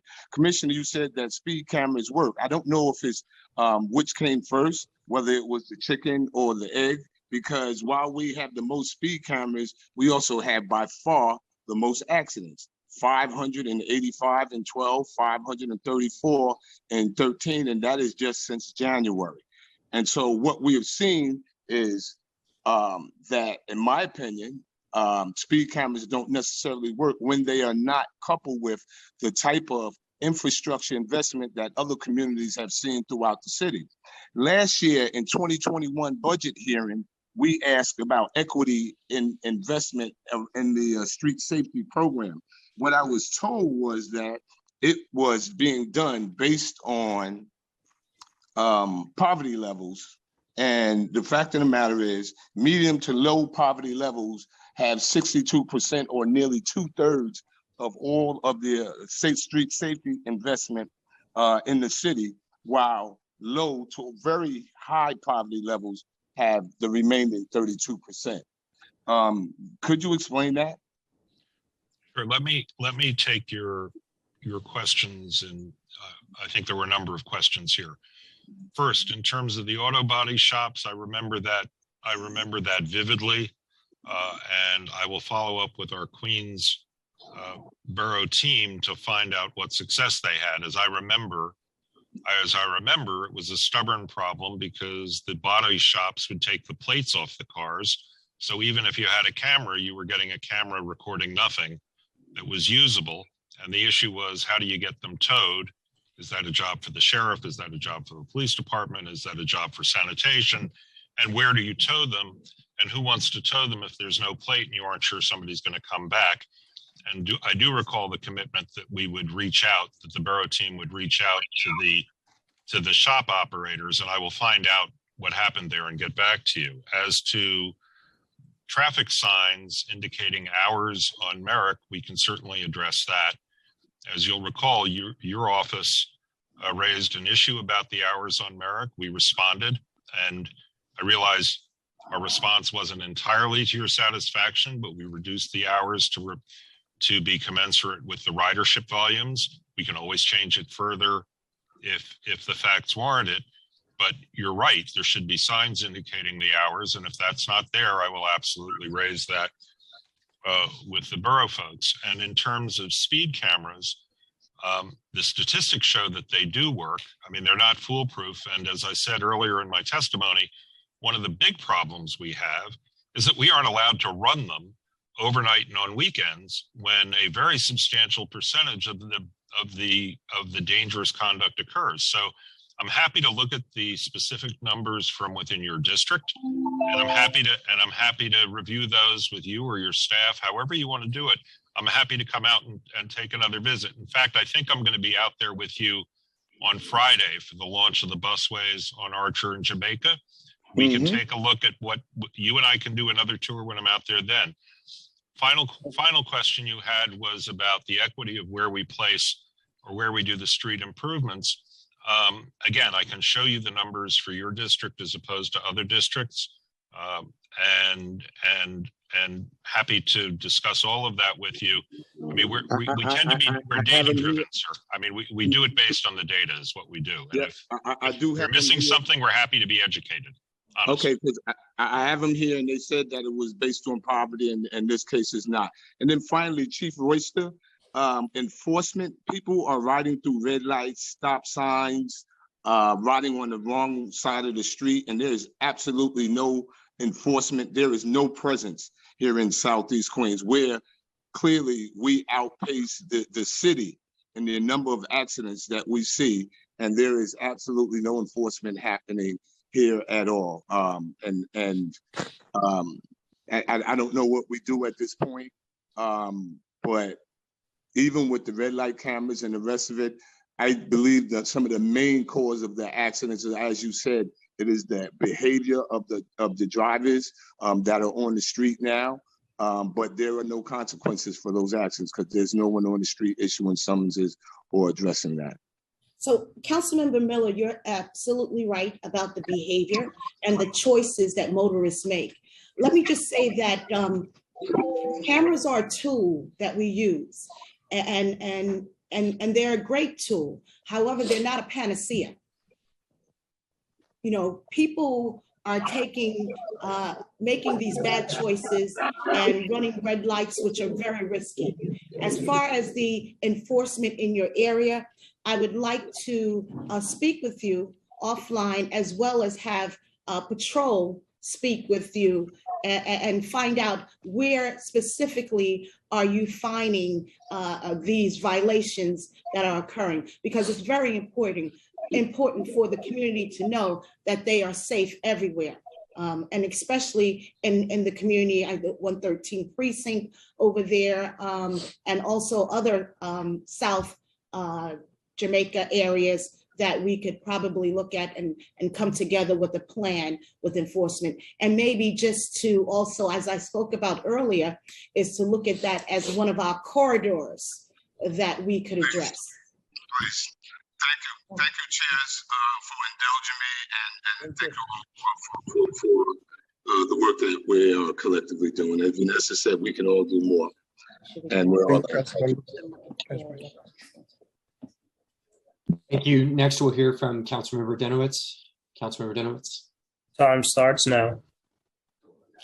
Thank you, Chairs Gibson and Rodriguez. For my first questions for the NYPD. First of all, good afternoon. I hope you're all vaccinated. I hope everyone watching is vaccinated. And if you're not, get vaccinated, please. Can you remind me, you said you have an average response time for these 311 parking complaints? Yeah, that's correct, Council Member. 2021 illegal parking service requests, we had 243,000. Our average response time was 1 hour, 21 minutes. Okay, so I don't know if this has been said. What I'm about to say seems rather obvious to me. I think you're hearing from all the council members who spoke. I don't need to go into it as well, but you're hearing about 311 complaints that are closed without being addressed. I'm hearing over and over again, cars parked on the sidewalk not being addressed. The reason I say that is because I think it speaks to the data, right? The purpose of the data shouldn't be to look like you're doing a good job. It should be to do a good job. And if the data is bad, it means that we can't properly address the needs in our communities. So, you know, I hate to call into question data. You're just getting numbers, you're getting the spreadsheet, but I do want to lend my voice as well to tell you that the data, that 1 hour and 21 minutes is artificially low. So I'd like for you to take that into consideration as you're taught, as you're dealing with the different precincts, excuse me, and talking about enforcement. And I know we've been talking a lot about parking. It seems mundane, but especially for people with disabilities, this means that they're unable to go on their own to traverse their own sidewalks in their own community. So this is a very important thing that you're hearing from all of us. So it's a systemic problem. I know my time's limited, so I want to move to the DOT. The Commissioner, how many speed cameras do we have right now in our school zones in New York City? Well, let me find the number. We have quite a few speed cameras, and all of them, okay, we have a total of 2,229 speed cameras. 1,607 are fixed, 40 are mobile. I'm sorry, 2229 was all cameras. That counts buses and red lights, if you're checking my math. I caught that. sorry, it's 1,607 fixed speed cameras plus 40 mobile ones for a total of 1,647. And the fixed ones are all within a quarter of a mile of a school. That's the only place the state will let us put them. Right. And so are you at the maximum? I mean, the state did cap, at least a few years ago, there was a cap to the number of speed cameras. Is there still a cap to the number of speed cameras? And if so, what is that cap? I know in school zones, yes. No. I believe there is a cap. Deputy Commissioner Benson may remember what it is. My understanding is that we still have some room. Is that right, Josh? That's right, Commissioner, and thank you, Council Member, for the question. So the cap is on the number of zones that we can have. We can have 750 zones. It used to be, until 2019, the cap was on the number of cameras, and now it is based on the number of zones. And within those zones, which is a quarter-mile radius around the schools that have cameras, we can and do have multiple cameras that are oriented to different streets. In some cases, the same street. If it's a two-way street, you need two per direction and things of that nature. So theoretically, we can continue infilling those zones, but I think practically the speaking, definition so you just haven't. 750 zones is certainly better than 750 cameras, but you haven't filled all of that whole quota. So you still have room for other zones. Is that correct? That's right. Yeah, and we're still installing additional cameras. I mean, we plan to keep installing. And just to be, and this is information I got from you, in order to be a school zone, the school needs to have it be a K through 12 and have more than 250 students in the school. I just want to confirm that. Is that right? I defer to the Deputy Commissioner on that detail. Yeah, that's an excellent question. I'm not sure on the number of students point or what it is. We can absolutely get back to you and confirm that. But yes, there is a definition in the state law of what officially counts as a school. So, well, I'd be interested to know how much is state law and how much is either city law or department policy, because my understanding is that from the information that I got, and I'd love for you to follow up, is essentially that excludes pre-K programs.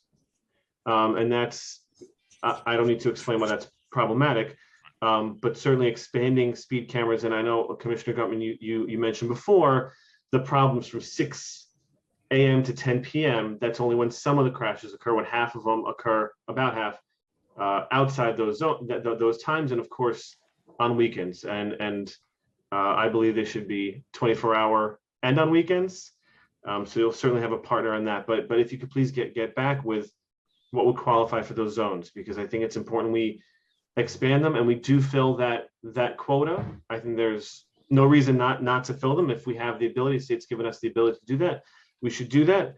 And just in terms of infrastructure, and traffic calming devices. It seems to take a very long time for speed humps, any traffic calming measures in our intersections, raised crosswalks.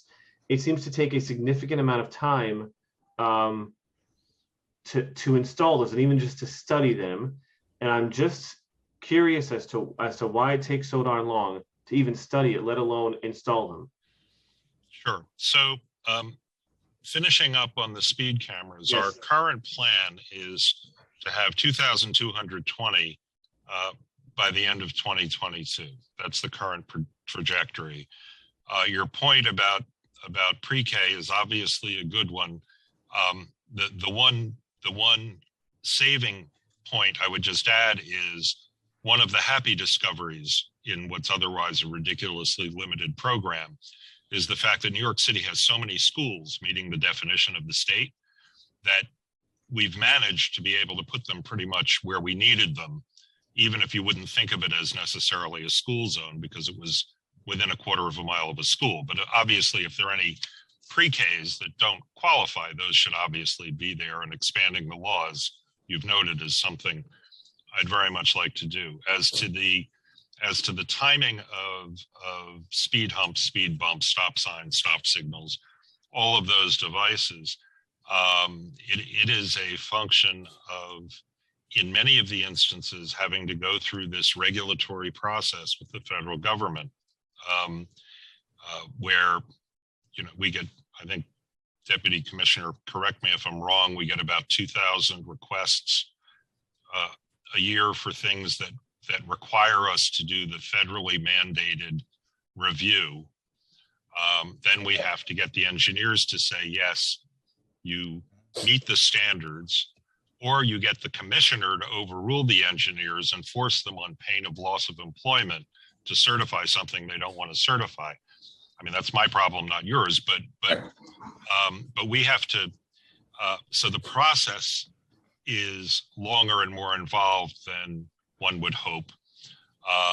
And there's a lot of demand. But again, I would say to you or to anybody else who's listening, if there is an area where there is a grave condition that you don't believe is being addressed quickly enough, we take calls and recommendations, not just from elected officials, but from people who call into the Lair show and get the mayor on a Friday morning, or people that any of us encounter on the streets when we're wearing identifying garb. I mean, this is a service. This is a service business, and we're trying to serve the people of New York.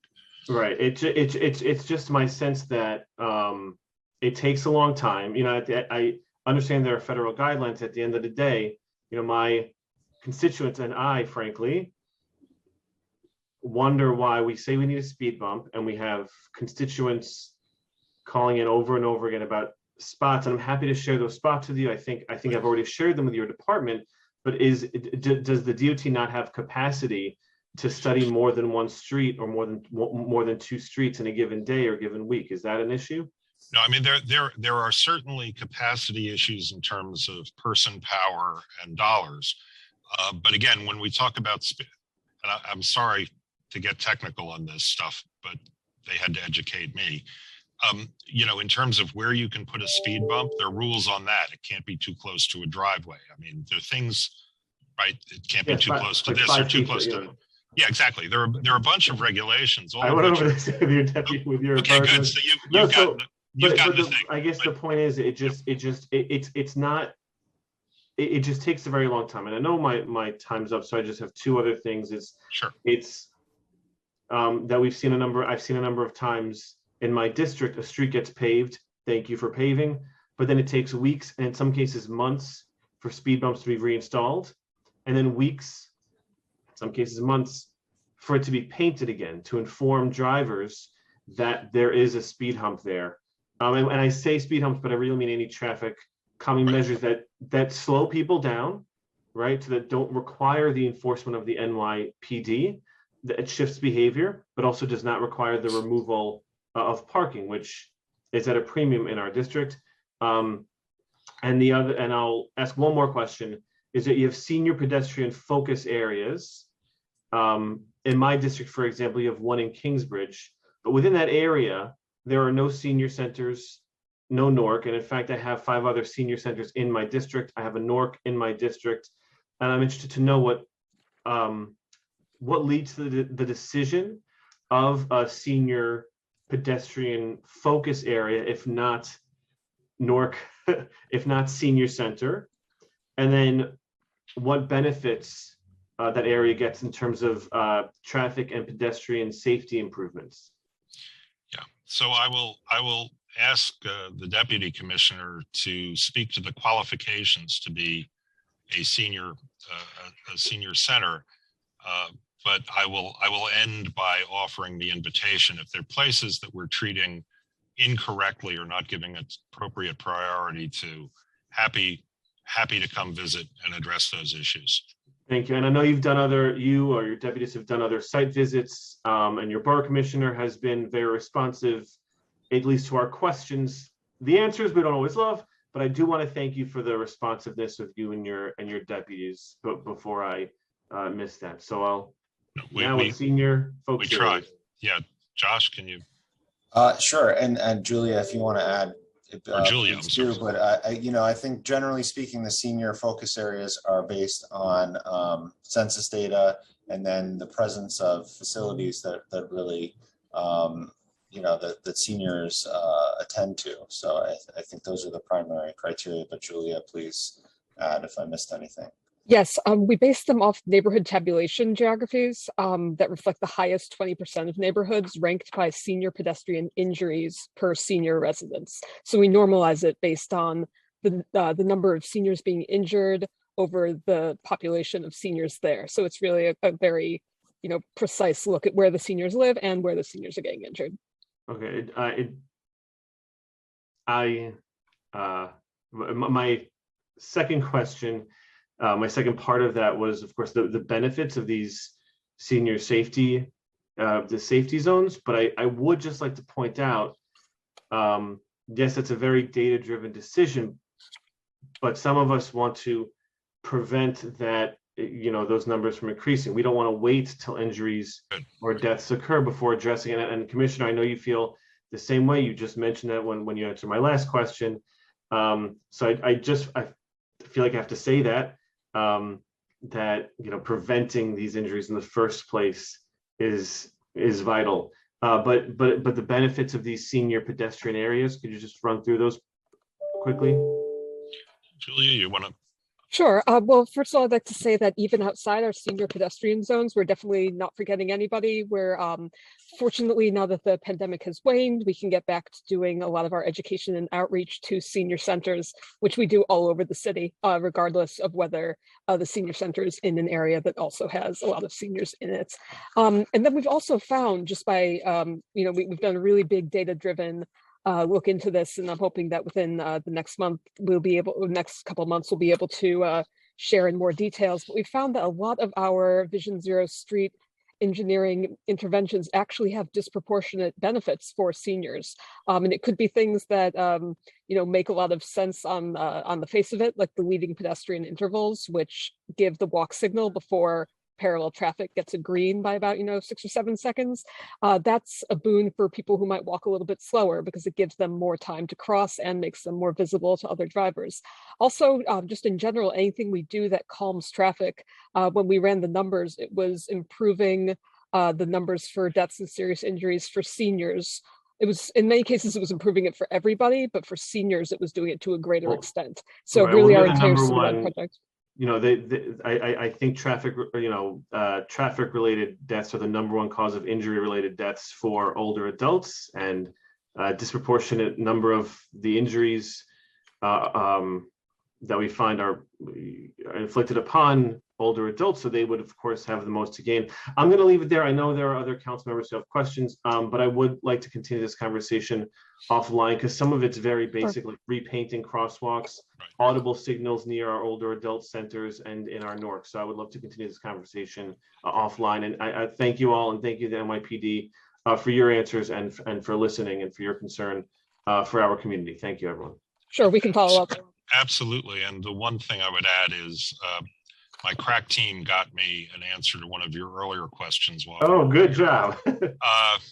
This is a great group. There's no minimum number of students for schools to qualify for speed cameras, nor is there an age thing, so a pre-K could count too. So that's what I'm informed by the team. But again, happy to follow up. Yes, thank you very much, and thank you for that answer. And as a senior citizen, I share your concern for those who are more likely to have horrible consequences from collisions. Yes. Thank you. Thank you. Next, we'll hear from Councilmember Rosenthal, followed by Councilmember Yeager. Councilmember Rosenthal. Time starts. Thank you so much. Thanks, chairs, for this incredibly important hearing. Thanks to the commissioners and your teams, both. I'd like to start with a follow-up to Councilmember Denowitz's point about seniors. There's no question that I have seniors who write, email, come in and talk to us on a regular basis about near misses with the bicycle. And I too have my AARP card. So, this notion of a sudden movement happening near you, and, as seniors have less of an ability to immediately respond to something, their concerns are high. Where my concern lies is with, from what I hear, that when there are crashes, the NYPD doesn't really want to take a report. So we're not getting a full data picture for that reason. And I think it leads me to believe that we're undercounting the number of crashes and the locations. I put that out there just for it to be on the record. I'm not really expecting a response. I'm sure NYPD is doing the best that it can, but it leads to the really central theme of my question, which is a public education campaign.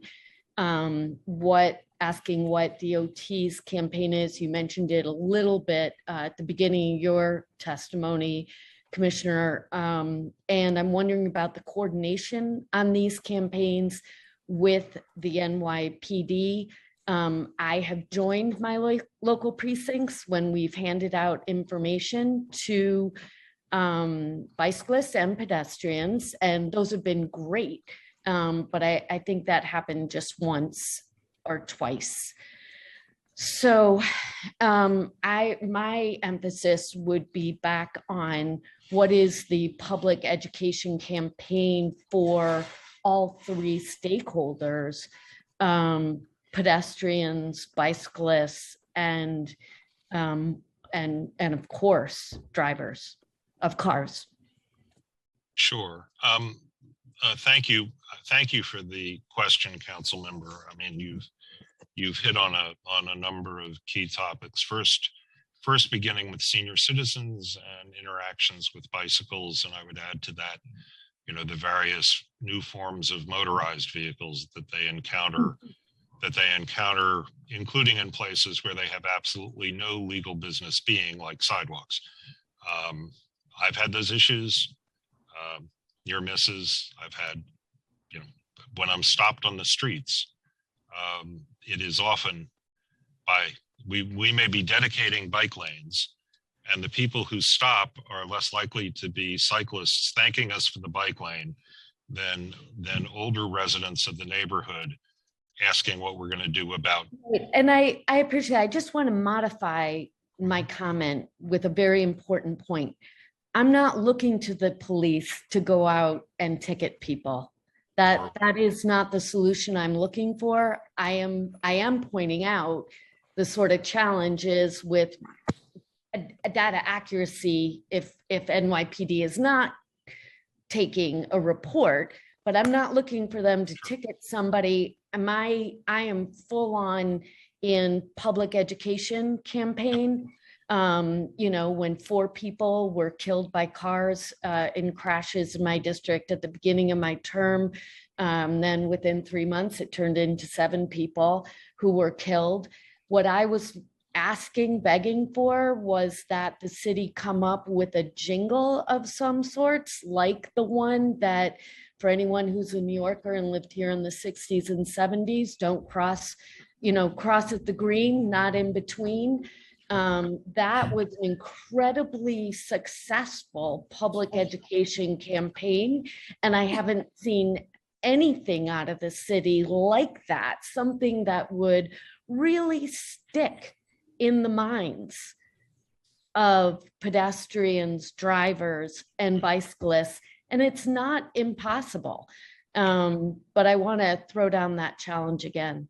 Sure, no, and I wasn't going in the direction of ticketing.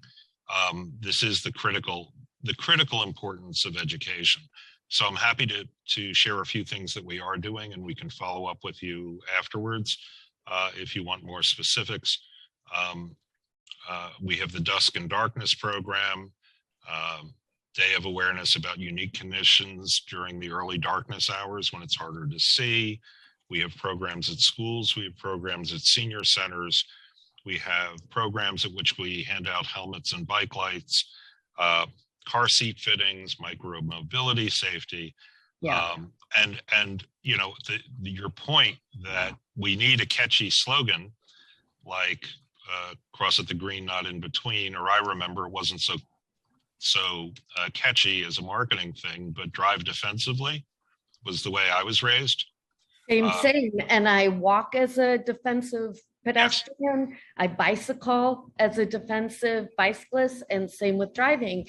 But all the things you mentioned, I think are not hitting 8 million New Yorkers, right? You're not in every school, and you're the bicycle. I participate in the helmet giveaway.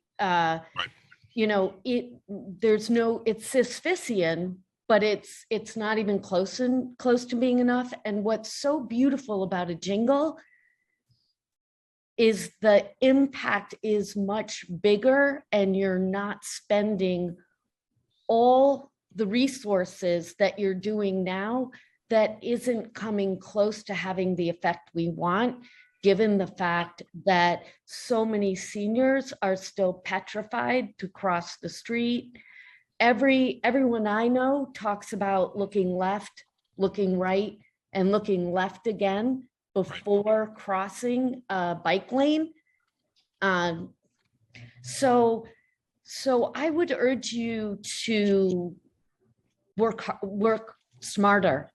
Not more, but smarter. No, your point is very well taken. We accept the challenge.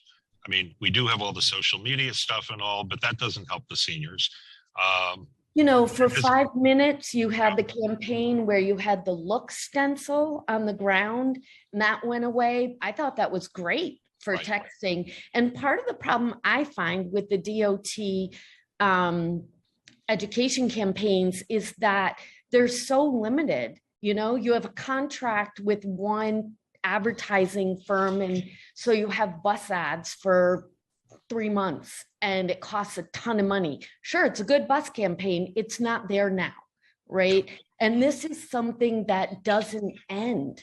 So you can't stop your education campaign. I'm going to stop because I know we want to get to public testimony. If you want to make Thank you. More suggestion. Thank you, Councilmember. The only thing I would add was, I believe you asked early on about working closely with the police department. I can tell you that when it comes to education, we have an absolutely seamless partnership. Our people spend quality time with Chief Royster and her folks every week. We work on campaigns together. We came up with this to help identify what's supposed to be where in terms of the new forms of of electric vehicles. because it was such a mind-boggling mix, trying to help everybody understand so that we can be better at educating. I mean, that's brilliant. I don't know about other council members. My office has not been contacted to get this information out. And we would have it on, you know, we have a storefront, we'd have it in our window. You know, again, communication is everything. Yeah, so we will make sure that all of you get this. And the chief, to her credit, has distributed to the patrolmen, so that the patrol persons, sorry, so they know what's what and can deal with it better. So we will do better, and I'd love to continue this offline and get your ideas about the marketing, because we need the help. Thanks.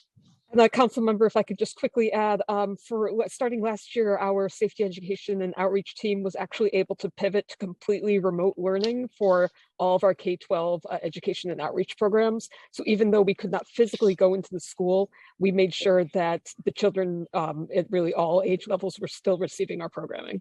How many schools? Over 600. Yeah, there are 3,000 in some total. Right. I mean, I think you need some, I'm going to move on. The chairs. We get your point. Thank you very much. Appreciate you. Thank you. Next, we'll hear from Councilmember Yeager. Councilmember Yeager. Thank you very much. Thank you, Mr. Chair. Thank you, Madam Chair. I'm because of the clock, I'm going to do my questions as a speech, and I hope that the agencies can take notes and then answer after my clock expires, because the clock is unforgiving. So take your time after that. But I'm going to start with PD, and then we'll go to DOT. First, Chief, you had mentioned that the loss of the tow pound in Manhattan is contributing to the lack of the ability of the department to tow. And my reflection on that, when I heard that at the beginning of your testimony, is that that really shouldn't affect the ability to tow unless you fired people, and I don't think you did. And I'm going to pause for a moment just to note that I believe, and I've said this publicly, that the cancellation of the police training classes was probably one of the biggest mistakes that this council, this mayor has made with regard to staffing the police department. And I think it's a mistake that we'll actually see the repercussions of for many years because it's not sufficiently dealt with or dealing with the attrition. But notwithstanding, police officers don't tow cars, and they're not officers. They're not police officers. So I'm not sure I understood why there's a connection, and you could hold that thought because I'm just going to go through these. My experience has been that the constant, and this ties into the 311 issues, the constant complaints from constituents regarding commercial vehicles and big tractor trailer trucks parking overnight in residential neighborhoods. Not just that have been phoned into 311, but that have been reported to the precincts directly, that have been, flagged on Twitter with the precincts tagged. They do frequently come back with, a combination of answers, either police went there, no such thing there, never happened, you're nuts, or not police department jurisdiction. So the first one, to the extent that those are untruthful, and they frequently are, that's something that needs to be dealt with. I recognize at the precinct level, but it is an issue. Officers are being told, there's no question, they're being told to close out complaints without even going there. And that's a problem, and it's a structural problem. And then the second part is, if the department, as a matter of determination, has inspected a complaint and says, well, this is not police department jurisdiction, it shouldn't close out the complaint. It should send it back into the hopper for assignment to the place where it does have jurisdiction. We're a $100 billion corporation. Somewhere in this corporation is somebody who has jurisdiction over every complaint sent over 311, somewhere.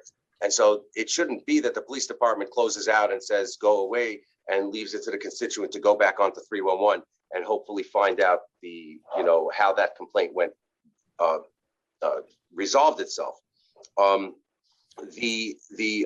number of my colleagues mentioned, I believe, most recently, Councilmember Rosenthal, the issue of the NYPD not responding to vehicle crashes if there are no injuries, which I understand the point behind that. Why take up precious police department resources? But that does two things. Number one is the police department not responding to a reported crash leaves the cars in the middle of the street because people don't pull them over. That's one issue. The second issue is the police department responding to the crash gives the police officer on the site the ability to take down license information from the people who were involved in this crash. Frequently, that can result in discovering that a license is not valid, a car is being operated unregistered, a car doesn't have valid tags, or the car is not being operated with insurance. Those are important public policy goals of this city to get people like that off the street. So the idea that the police department doesn't respond to crashes as a matter of course is, I believe, a great error, and it's something that the policy should be changed. If a call comes into 911 that there was a crash, the police department should respond, and it shouldn't take 6 hours to do so. It should respond immediately because that's what the city is paying. That's what the taxpayers are paying for. They're paying for that service. And that's what the police are there for. It shouldn't be left to self-serve and do it yourself, which is essentially what the policy has resulted in. There was a comment made, Chief, about, stopping the culture of dangerous driving, and we should stop the culture of dangerous driving. But I do believe that it's not so much the cameras that do that, because when somebody is driving at 40 miles an hour, let's say in a 25-mile-an-hour zone, and then a month later receives a bill in the mail for $50, that didn't slow that person down. But if there's a live cop with a radar gun pulling this person over, running the tags, running the license, running the vehicle inspection, and checking for insurance, we have the ability to get legitimate scofflaws off the streets. What I have frequently found, and certainly in the last 2 years, I think, is that the police cars that are out there writing these kinds of summonses are parked in a relatively safe location looking for somebody not wearing a seatbelt. And full disclosure, I'm not one of those people who got that summons for not wearing a seatbelt, but that's what they're there for. They're there to write the easy summons, to stand at a red light, look at what car stopped. Oh, you're not wearing a seatbelt. Let me go get you, write you a summons. And it's a revenue generator. But they're not actually out on the street looking for dangerous cars, looking for the people who are driving along Ocean Parkway at 60 miles an hour in the middle of the night doing wheelies. And that's something that can be easily resolvable by putting motorcycle cops out in strategic locations, using highway patrol to work with the local precincts and do that. And the idea that there aren't resources to do it is simply not truthful. There could be more resources, I believe, but there are resources to do so. So that's for PD. I'll just hold because my time is up. So I'm going to keep on going just to get these in, and then you can take whatever you want. This is for DOT now. Commissioner, it's good to see you. I know my colleagues have mentioned this, and I'm going to mention this as well. And I recognize that there are issues with timings of things that you're required to when it comes to traffic control, traffic calming devices, such as speed bumps, such as a stop sign, such as lights, and there are things you have to do. But I think that we're conflating somehow the things that you have to do and then artificially inflating the amount of time that those things that have to be done take. So in my estimation, a speed bump, look, if I was the guy, a council member asks for a speed bump, the asphalt is there the next day. It's very simple. I'm not that a complicated person. I recognize that that's not realistic, but I also think that a year is unrealistic and unfair. And there has to be a happy medium between the next day and a year. And the story that another member spoke of a street where it was repaved, and then the speed bumps were not replaced. I have a story like that, which I believe you are aware of, or your department is aware of, that the speed bumps were disappeared for 2 years, and they just recently came back, for which we praised the department and we were gratified that it happened. But it shouldn't take 2 years, while at the same time the signs are up there, slow down, there's a speed bump. The same thing with stop signs, the same thing. Look, I get complaints from a constituent that we want a stop sign. We put it in through 311, we put it in ourselves internally, and then we wait a month, 2, 3, 4, 5, 6, 7. And the constituents and their blocks are calling us, and I always give them the same answer. If I had a stash of speed bumps of stop signs in my office, I'd come out and put one up, but I can't. So we rely on you to do it. And it shouldn't take a year to get a stop sign. Stop signs shouldn't take a year. Traffic lights, I get that there's a review process and you have to put the tape down, but stop signs are simple fixes. And when a neighborhood says this, Councilmember, can you please summarize? Sorry, I need to go to the public now.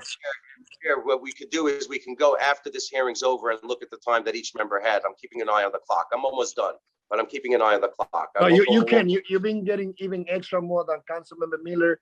I don't want into the time that you take. If you can summarize, I appreciate it. Yeah, thank you. I'm almost done, and it's almost December 31st. So let's get there. Thank you, Councilmember. Summarize, please. Thank you very much. Commissioner, I also point you to an introduction that's not being heard today, but it's been pending for quite a while. It's introduction 80 from Councilman Brannan. It's co-sponsored by Councilmember Adams and myself, 8-0. I'm not going to ask for your answer now, by the way. I'm not an unfair person at all. But it would require a traffic study determination to take place within 60 days of a request by a council member or community board. I think that's the goal. It's a Vision Zero-like goal. Let's put a clock on how quickly traffic studies can be done so we can get these things on. So in summary, and I'm very grateful for you allowing me to do it this speedy way, kind of like, speed contest, speed dating, if you will.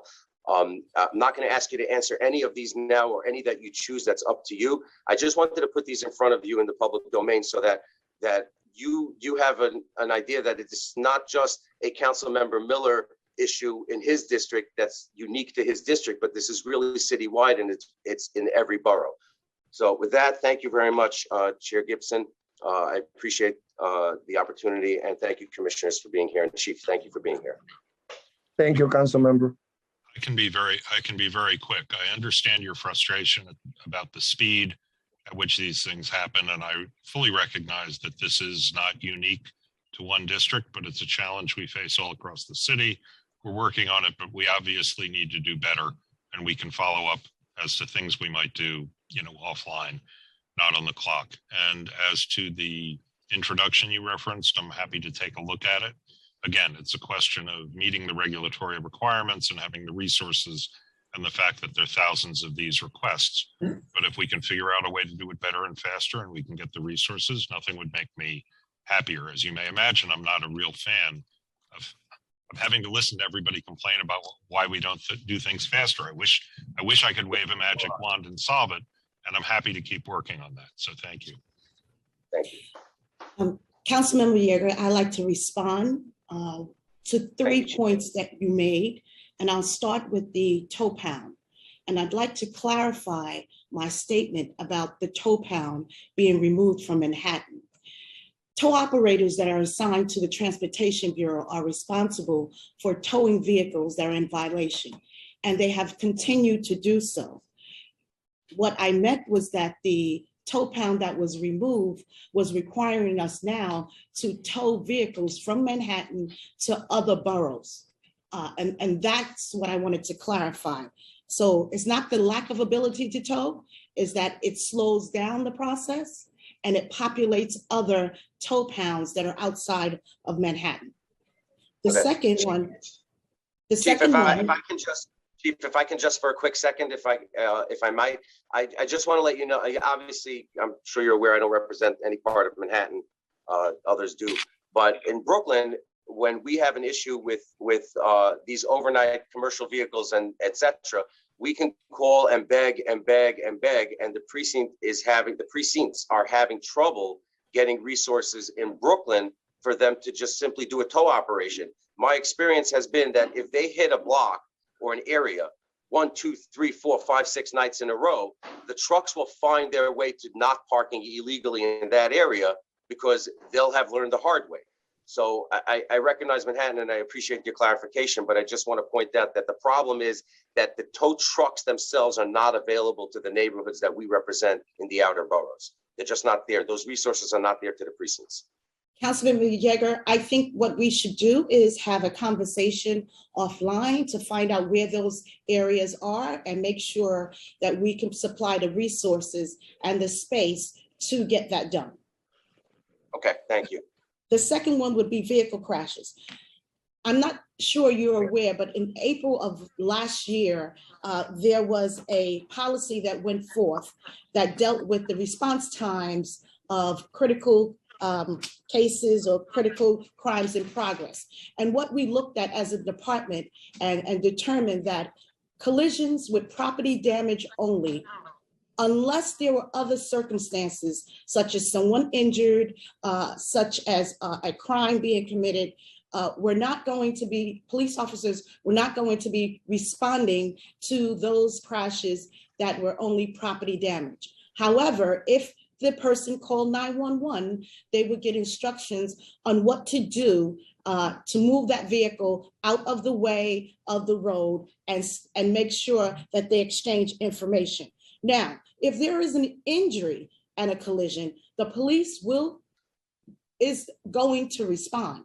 That resident precinct officer will respond. They will take a report, and depending on the criteria of the injury, whether it's a person that left the scene, those cases will go to the Detective Bureau.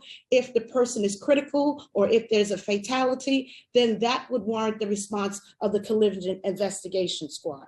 So I just wanted to tell you that if we see that there's an injury and a collision, and that information is not being reported, or that officer is actually indicating that they won't take a report, that is something for us to look at and conduct an investigation, because that is unacceptable. Thank you. Sorry. The third, Yeah, would be, I'll be very quick, Chair. The third would be, yes, the culture. If you heard me say previously, cameras are a tool and not a panacea. It's not going to stop the reckless behavior of drivers, but I will tell you what will continue to stop people from driving recklessly. One is that we constantly talk about checkpoints throughout the city. We want equitable enforcement, but we need enforcement. Outreach is not the only thing that's going to stop someone from driving recklessly. And we focus on not just seatbelts, which is one of the hazardous violations, but we focus on speeding, failing to yield to pedestrians, and other hazardous violations. So I just want to tell you that we go where the data is, and we do that because we want to make sure that we are protecting the people in this city, whether it's an injury, fatality, or critical injury. I cannot say that we will ever do enough, because we don't ever want to see a fatality. And so we will keep doing what we have to do to make sure this city is safe.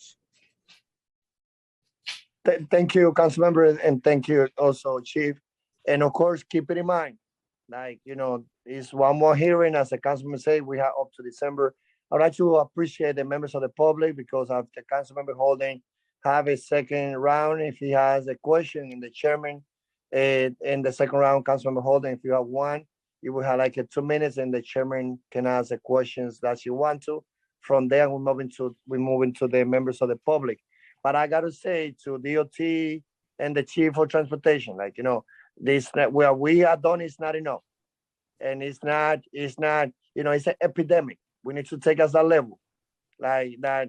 Going back to see the numbers of New Yorkers dying because of crashes at the same number that we have in 2015 is not a good look.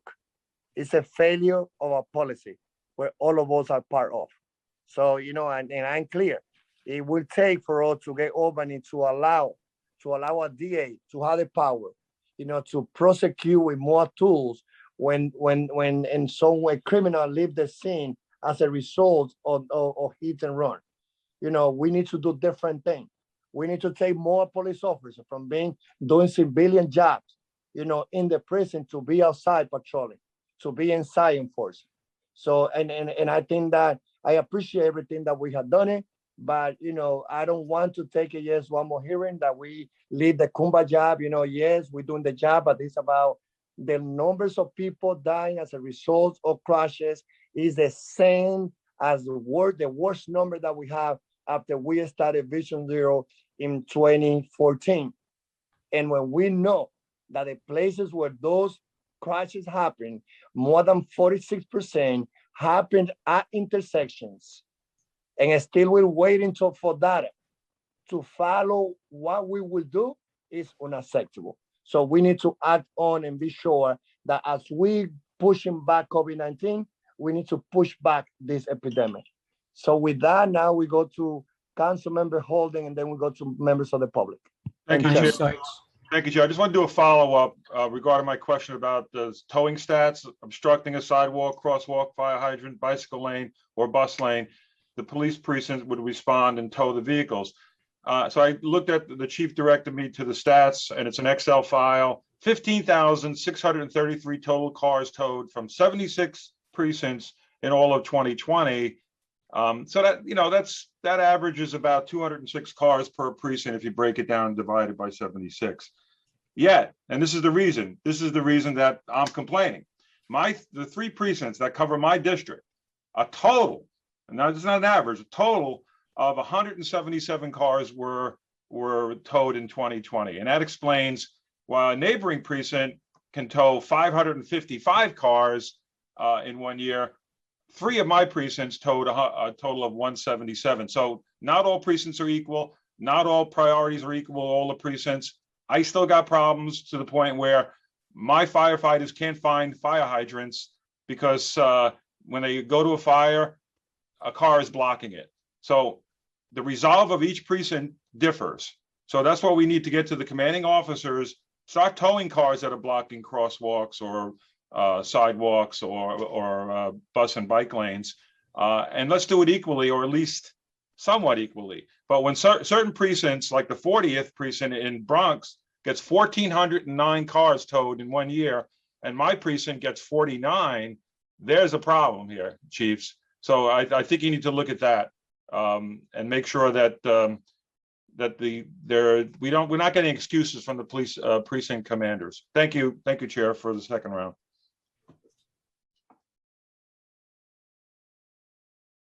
Chairman Gibson, if you have any questions, it's on you, and then we go to the public.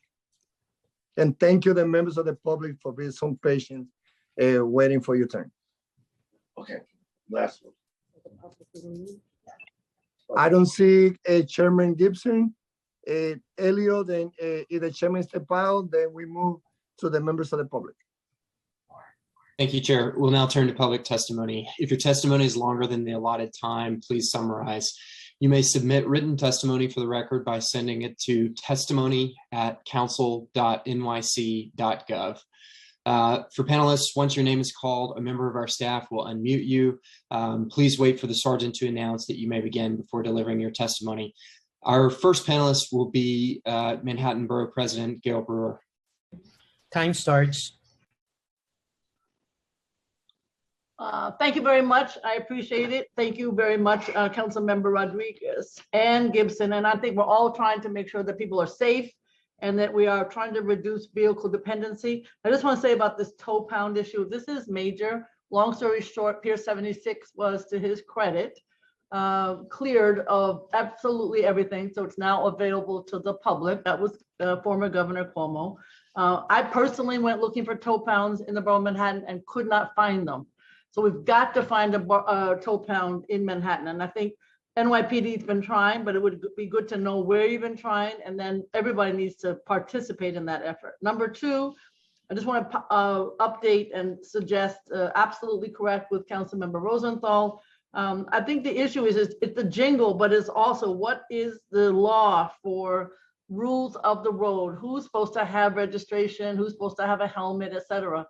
Just a constant barrage of information. We see motorcycles on paths in, even in parks. So I don't need to say it's a big problem because you know it, but it needs a lot of attention.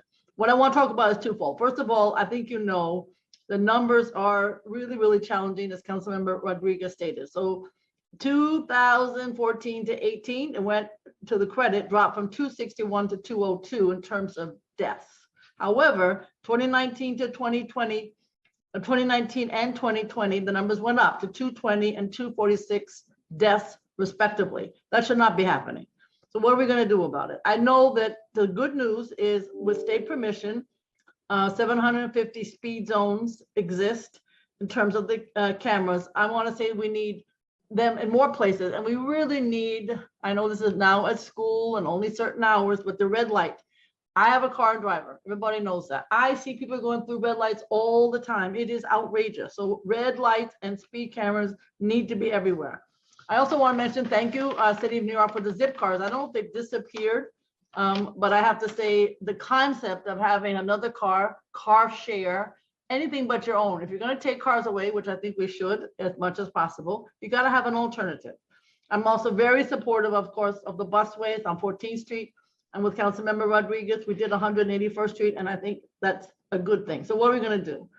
Congestion pricing, controversial as hell, I know, but it is what we should be doing so we can fund the transit. I want to make sure there is a Manhattan representative on the Traffic Mobility Review Board that the governor is going to be appointing. But if we can get to 30% or more reduction in total traffic, that would be a fantastic thing. I know London and Stockholm, I believe, it's not quite clear that they have been successful.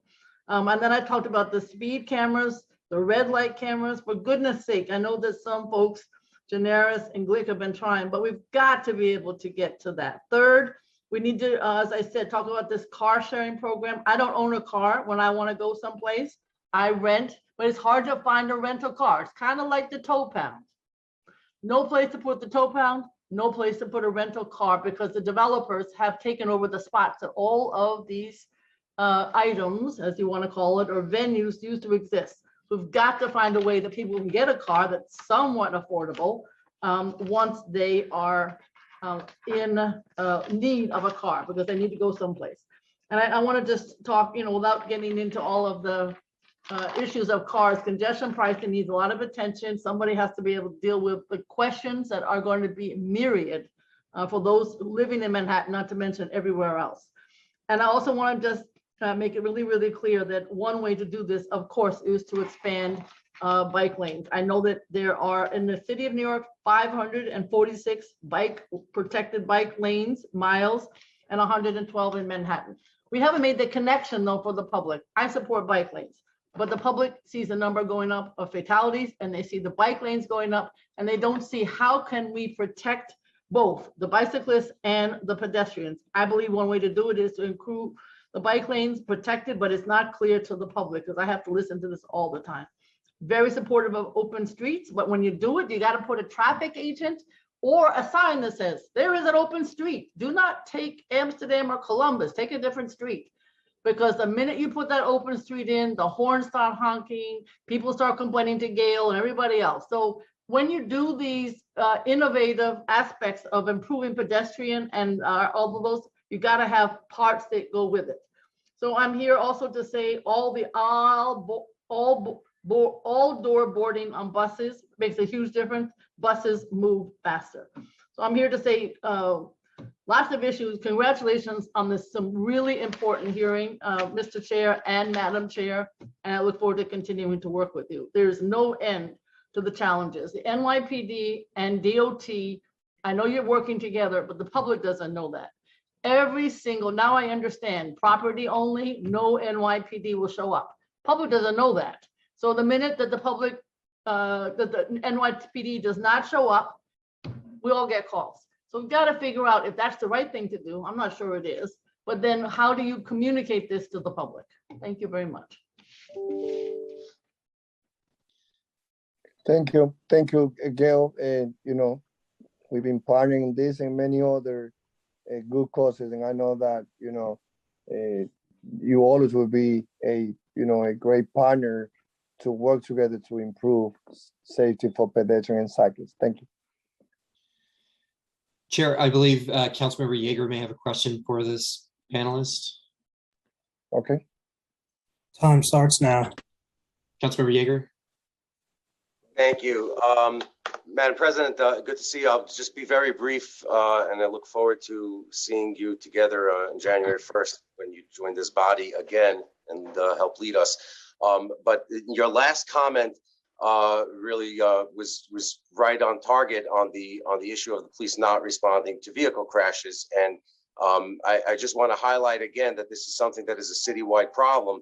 When police don't respond to vehicle crashes, they're, first of all, leaving opportunities to remove dangerous drivers from the street, and they're requiring New Yorkers to resort to do-it-yourself tasks that have been in the past typically handled by the police well.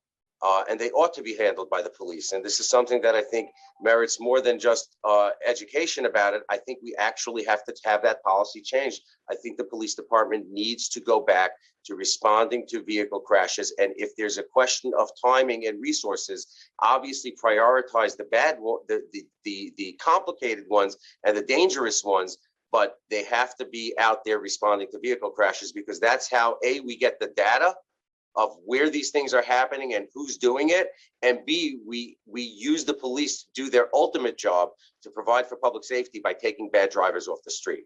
So, Madam President, I know that you picked up on that at the end, and I don't want to take away from everything else that you said, but that was the part I just wanted to respond to. Thank you very much. I agree, because I get so many calls about it.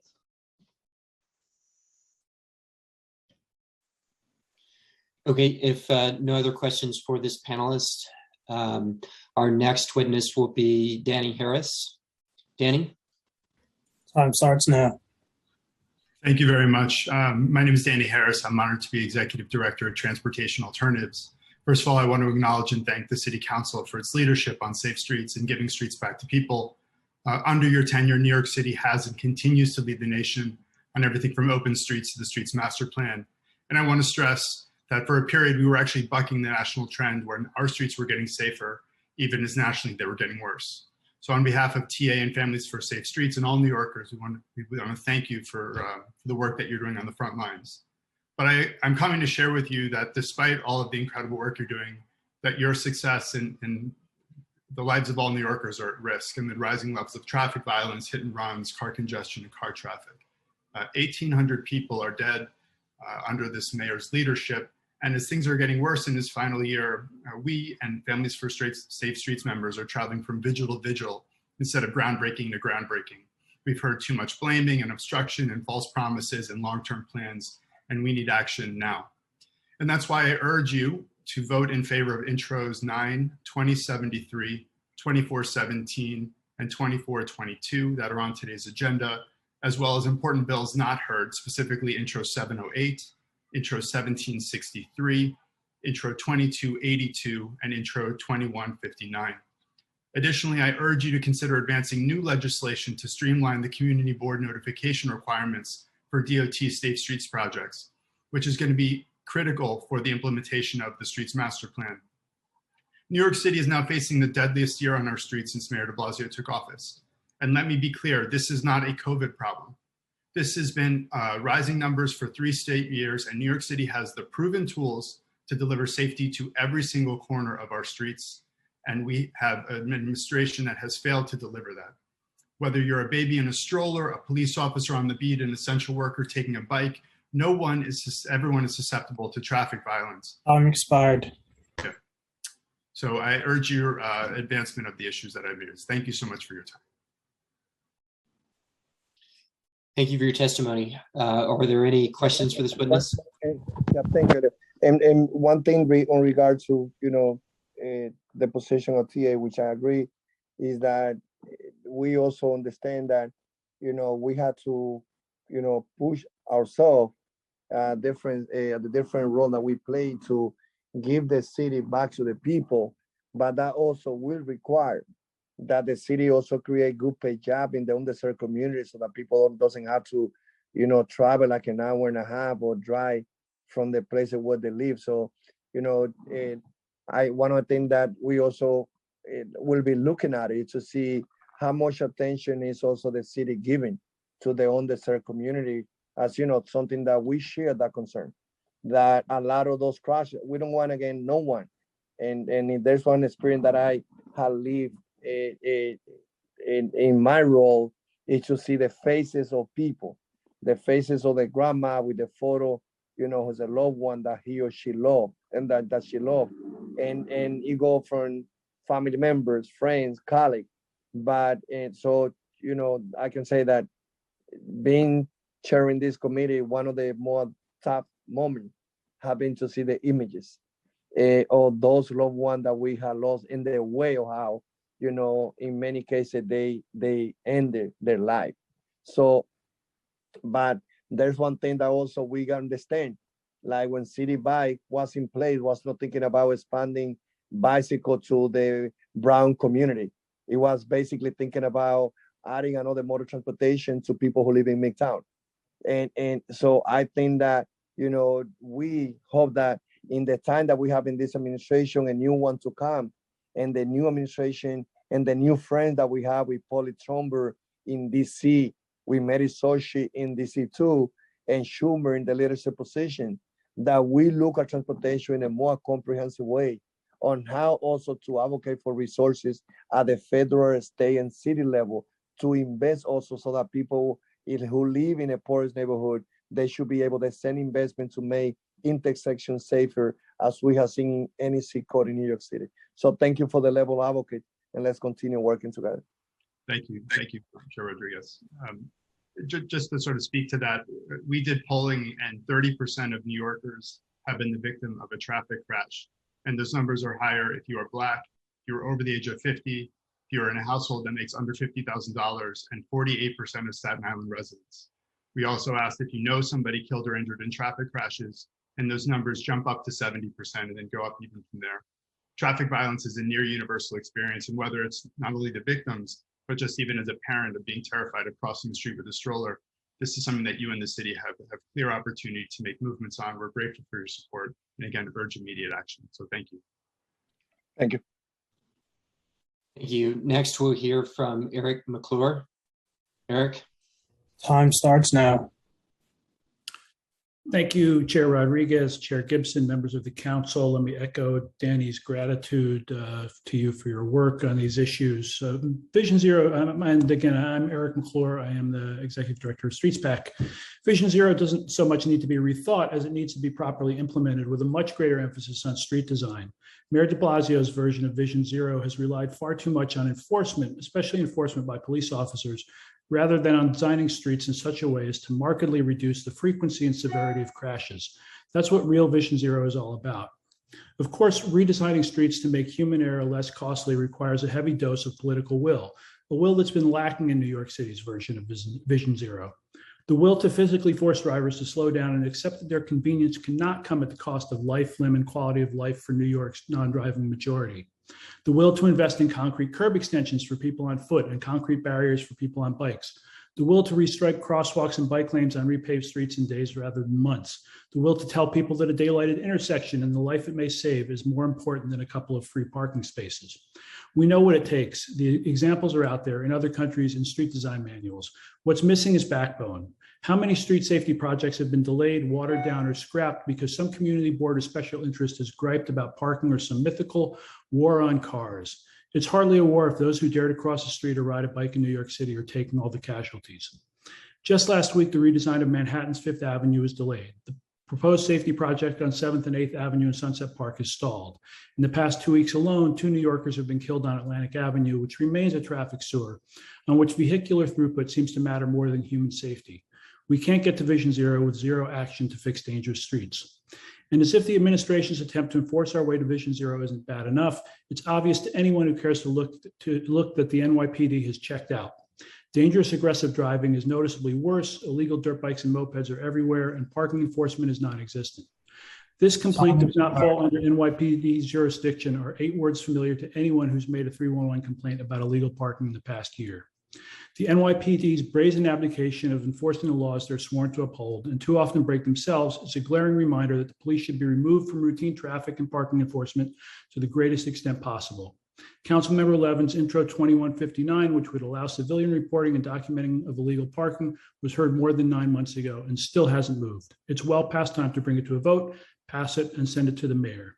Let me close by saying we strongly support Intro 2417, Councilmember Holden's bill that would prohibit the sale of distribution of license plate covers or materials intended to distort camera images. This is an enormous problem that will get exponentially worse once congestion pricing is implemented.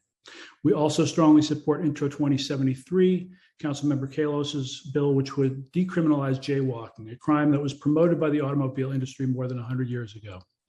As with many alleged crimes in New York City, enforcement is inequitable and clearly biased. According to a StreetsBlog analysis of data from 2019 and 2020, some 90% of jaywalking summonses were issued to Black and Latino New Yorkers. Given that there's also data that shows that pedestrians are most often struck by drivers while they're in the crosswalk with right-of-way, crossing mid-block is a choice for self-preservation and should be made legal ASAP. Please pass these bills now, and thank you. Thank you for your testimony. Are there any questions for this witness? Okay, seeing none, next we will hear from Sarah Lind. Sarah? Time starts now. Great, thank you. Thank you so much for your time and for holding this important hearing. My name is Sarah Lind. I'm the Director of Policy at Open Plans. Reckless drivers are literally killing babies on our streets, and the worst part is we know who these drivers are. They have countless infractions, and the city seems incapable of getting them off the streets. Of the 94 pedestrians fatally struck by drivers so far this year, 59% were killed by quote unquote major violators. Tyreek Mott, who killed baby Apolline on a Brooklyn sidewalk last month, had completed the driver accountability program in May, yet he still drove recklessly and he still killed a 3-month-old baby. We support the dangerous vehicle abatement program, but we believe it needs to be stronger. There must be consequences for drivers who take the course and yet continue to drive recklessly. And what those consequences are is critically important. While suspending licenses is one tool, we know that people drive with suspended licenses all the time. For the worst offenders, we need to go beyond just suspending their licenses and impound their cars. Driving is a privilege, not a right. Lives are at stake. This council should amend Intro 971 to mandate impounding vehicles if drivers continue to break the law after taking the course. In the meantime, we urge the Sheriff's Office to boot and tow more of these cars. The council should use its oversight capacity to ensure that the sheriff is doing so to the best of its ability. While sting operations get media coverage, the sheriff should focus on these worst offenders all of the time. And fundamentally, as Eric just mentioned, Vision Zero is about designing our streets so that even reckless driving isn't as dangerous. DOT has moved slowly and incrementally on implementing necessary safety changes. We encourage the council to hold an oversight hearing on the traffic engineers at DOT and whether they are fulfilling DOT's stated mission of prioritizing safety. As it now stands, engineers prioritize the movement of vehicles over the safety of humans. Engineers must be held to account for the unsafe conditions they create. I've also submitted written testimony with more details of our position, including several pieces of pending legislation that we urge this council to pass before the end of term to make our streets safer. Thank you for your time. Thank you for your testimony. Are there any questions for this witness? Okay, seeing none, our next panelist will be Lisa Orman. Lisa? Time starts now. Hello, my name is Lisa Orman. I'm the Chief of Strategy at Open Plans. Vision Zero is not a simple task, but rather a complex multi-agency commitment to reaching a singular goal. It requires agencies that might not consider themselves integral to these efforts to start putting them front and center. For instance, the DOE and its chancellor should be thinking hard about how students, families, and staff can safely get to and from school. Contrary to what many parents believe, driving children to school makes the roads more dangerous for others and for their own children. Similarly, the 50,000 teachers in the city who drive and park near school might not think they are affecting anyone else, but their mode choice makes the streets more dangerous for everyone.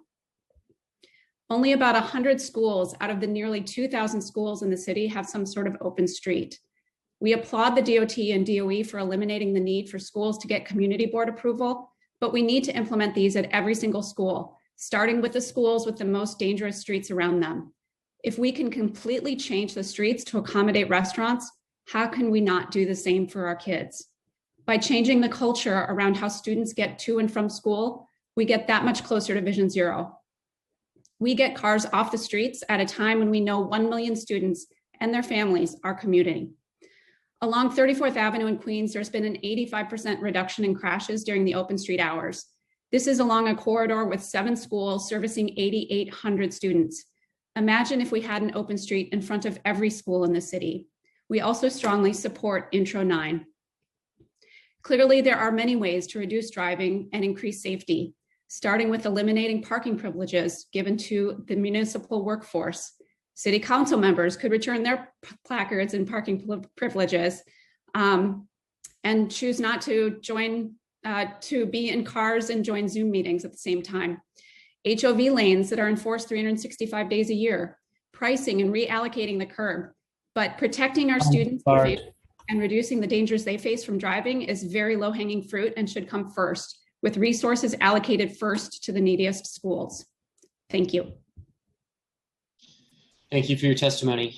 Are there any questions for this panelist? Okay, our next panelist will be Christine Berthet. Christine? Time starts now. Yes, good morning, Council Member and Chair Rodriguez. My name is Christine Berthet. I'm the founder of CheckPeds, which focuses on pedestrian safety and rights. Vision Zero is about unspeakable pain and suffering, but the solutions rely principally on engineering and on numbers.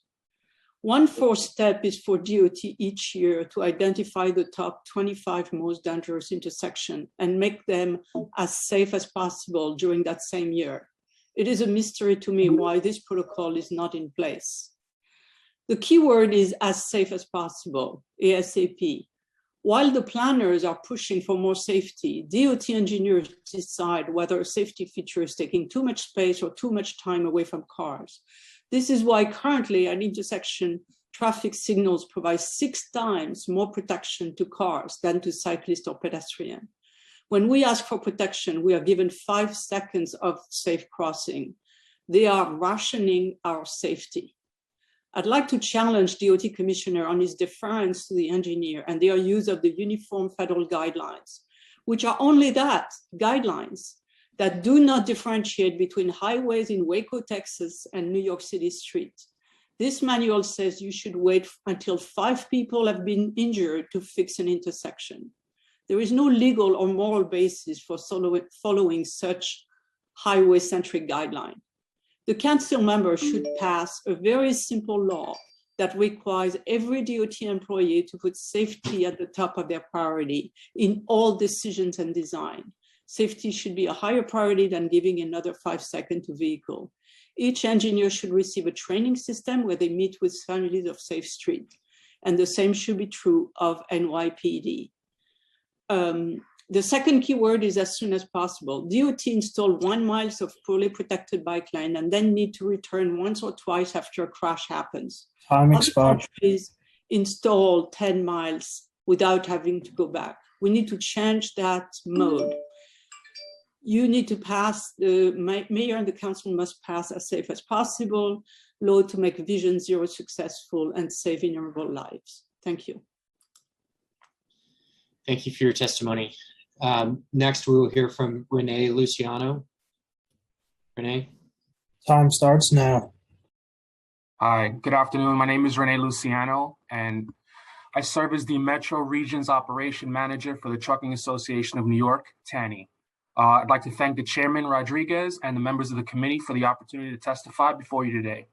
I also want to introduce myself by saying I'm a lifelong New Yorker, born and raised in the city. I was formerly a DOT analyst, and prior to that, I worked in the private sector as a supervisor and truck driver in the area.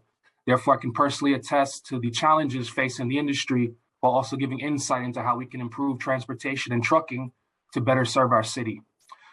I'd like to begin by reiterating TANI's commitment to safety and Vision Zero. In fact, we've worked in partnership with DOT and the council in various capacities to help further these goals and improve safety on the streets of New York City. We're also beginning to see the fruits of our labor. As outlined in the Smart Truck Management Plan, the trucking industry only accounts for 6% of all vehicle crashes and 5% of all killed or seriously injured collisions. Of course, one crash is too many. Everyone must do their part to make sure not a single additional life is lost due to a crash, including the trucking industry. Now, for this reason, TANI launched an educational initiative to raise awareness and encourage changes in behavior among pedestrians, bicyclists, truck and vehicle drivers, and other road users in New York. The Street Smart campaign offers critical information and guidance with the goal of helping saving lives and improving safety on New York City streets. Now, our initiative, Street Smart, provides helpful tips, resources, best practices, ongoing education and partnership, and other helpful resources to improve the safety of all road users. The campaign can be found online at newyorktrucks.org/streetsmart. And we are in the process of reaching out to stakeholders and elected officials in an effort to build partnerships to spread the message of Street Smart far and wide to all New Yorkers with the goal of achieving zero fatalities. Now, I'd also like to take a moment to express a concern we have with Intro 2073, which would ease the burden of pedestrians who do not cross at designated locations. We understand the intent is to not penalize people for essentially jaywalking, but we think it's incumbent upon the city, in keeping with the spirit of Vision Zero, to make sure the message is clear that it's not acceptable and puts everyone in danger. So we'd like to continue to have important conversations with the city council and conduct outreach and education of the members. And we'd like to thank you for your time, and I'm happy to answer any questions you may have. Thank you for your testimony. Are there any questions for this panelist? Okay, seeing none, our next panelist will be Carlos Castel-Croke. Carlos? Time starts now. Good afternoon. My name is Carlos Castel-Croke, and I am the Associate for New York City Programs at the New York League of Conservation Voters. I'd like to thank Chair Rodriguez for the opportunity to testify today. The recent Cycling in the City report confirmed that there was a significant bike boom during the height of the pandemic last year. This is in itself a victory for the environment and for our city. Cars are the leading source of pollution from the transportation sector and create unsafe street conditions for pedestrians, cyclists, and micromobility users alike. Reducing transportation pollution and congestion by encouraging drivers to take public transit and micromobility forms of transportation is a top priority for NYLCB. Vision Zero, as intended, is a program that New York City desperately needs to make our streets safer, thereby giving more New Yorkers the confidence to transition away from automobiles and into forms of cleaner transportation like bikes and scooters. However, the program has been failing for over the last 2 years, with 2021 slated to set a new record for fatalities during Mayor de Blasio's term in office. As we close in on the end of this calendar year, it is incumbent upon our elected leaders to expand and improve upon Vision Zero and accompanying Safe Streets programs so that New Yorkers are encouraged to get out of their cars and feel safe doing so. First and foremost, we must rapidly implement the Streets Master Plan. Sustainable forms of transportation deserve priority over cars, especially on the busiest streets. The city also needs to be implementing a comprehensive street transformation plan, such as the Transportation Alternatives 25 by 25, to reclaim street space from cars. Obvious improvements, such as implementing more speed cameras on dangerous roads, can drastically reduce reckless driving and protect pedestrians. Simple infrastructure improvements like bike parking on street corners to improve visibility and also provide convenient bike storage can also go a long way to improve safety. We currently have no goal set to reduce car use. If the city adopted a plan like 25 by 25, it would allow us to implement a concrete goal for reducing cars while also working towards other climate and resiliency goals, including green infrastructure, street safety, and reducing emissions. Mayor de Blasio has made street safety a priority with Vision Zero, and this council has advanced it through major transportation legislation, including the Streets Master Plan. But our streets are an inflection point. We've already fallen behind peer cities in making streets safer and greener, and we are in danger of losing all of the progress we have made over the last decade if the mayor and the council, including the new mayor and council members next year, we will have to do this now and follow through on a major commitment to street safety and congestion reduction. Thank you. Thank you for your testimony. Are there any questions for this panelist? Okay, seeing none, our next panelist will be Jackie Cohen. Jackie?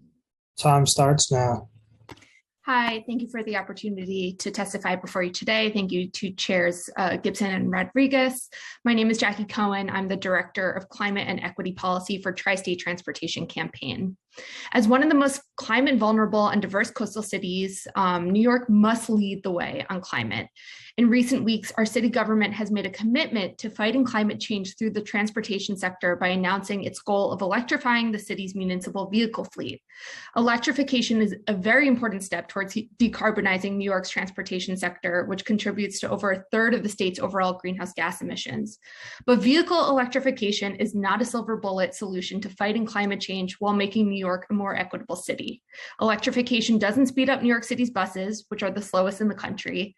It doesn't reduce the threat of traffic violence, which has claimed 1,800 lives throughout the course of this current administration alone.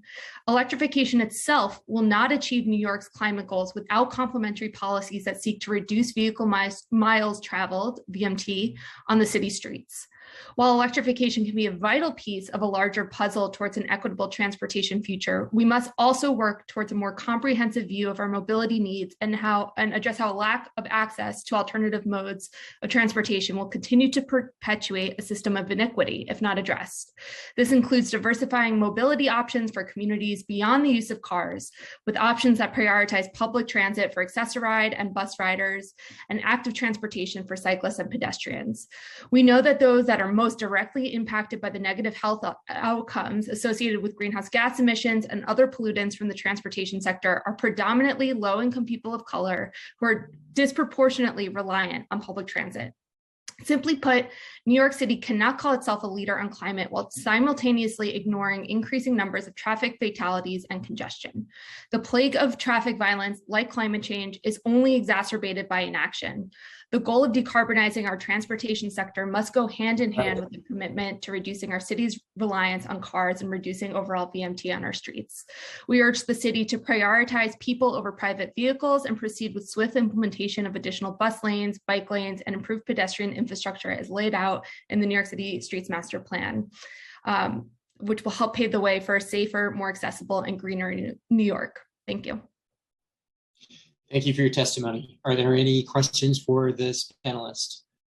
Okay, seeing none, our next panelist will be David Achalis. David? Time starts now. Yes, thank you. My name is David Kalis. I'm president of the West 50s Neighborhood Association and a member of Community Board 5. My membership is over 600 people, and they've asked me, really, they've begged me to talk about bicycles. And when I talk about bicycles, I don't mean just regular bikes, but the whole shebang of them. E-bikes, scooters, motorized skateboards, unicycles, all the craziness that's out there. They're asking, begging, please, for some sort of help. It's absolutely crazy out there. The Department of Transportation and the city have spent hundreds of millions of dollars on bike infrastructure and promotion, but it appears not one penny has been spent on enforcement or education. Nobody out there on bikes seem to know what the laws are. Laws are you can't ride a bicycle on the sidewalk, and by bike I mean everything else. You have to go in the direction of traffic. Bikes cannot be going two ways. Who should use bike lanes? None of this is clear, and the education that's been talked about is not working. I've given suggestions in Community Board 5 to the Department of Transportation how they can help educate the city and the bikers out there what the laws are. And I also want to point out that of all the town hall meetings I've attended and all the local precinct meetings I attend, the most discussed topic is bike safety. People aren't talking about cars jumping up on the sidewalks. I know cars are dangerous. We all know that. But right now, bikes are out of control. And please, please help my constituents and do something about it. Thank you.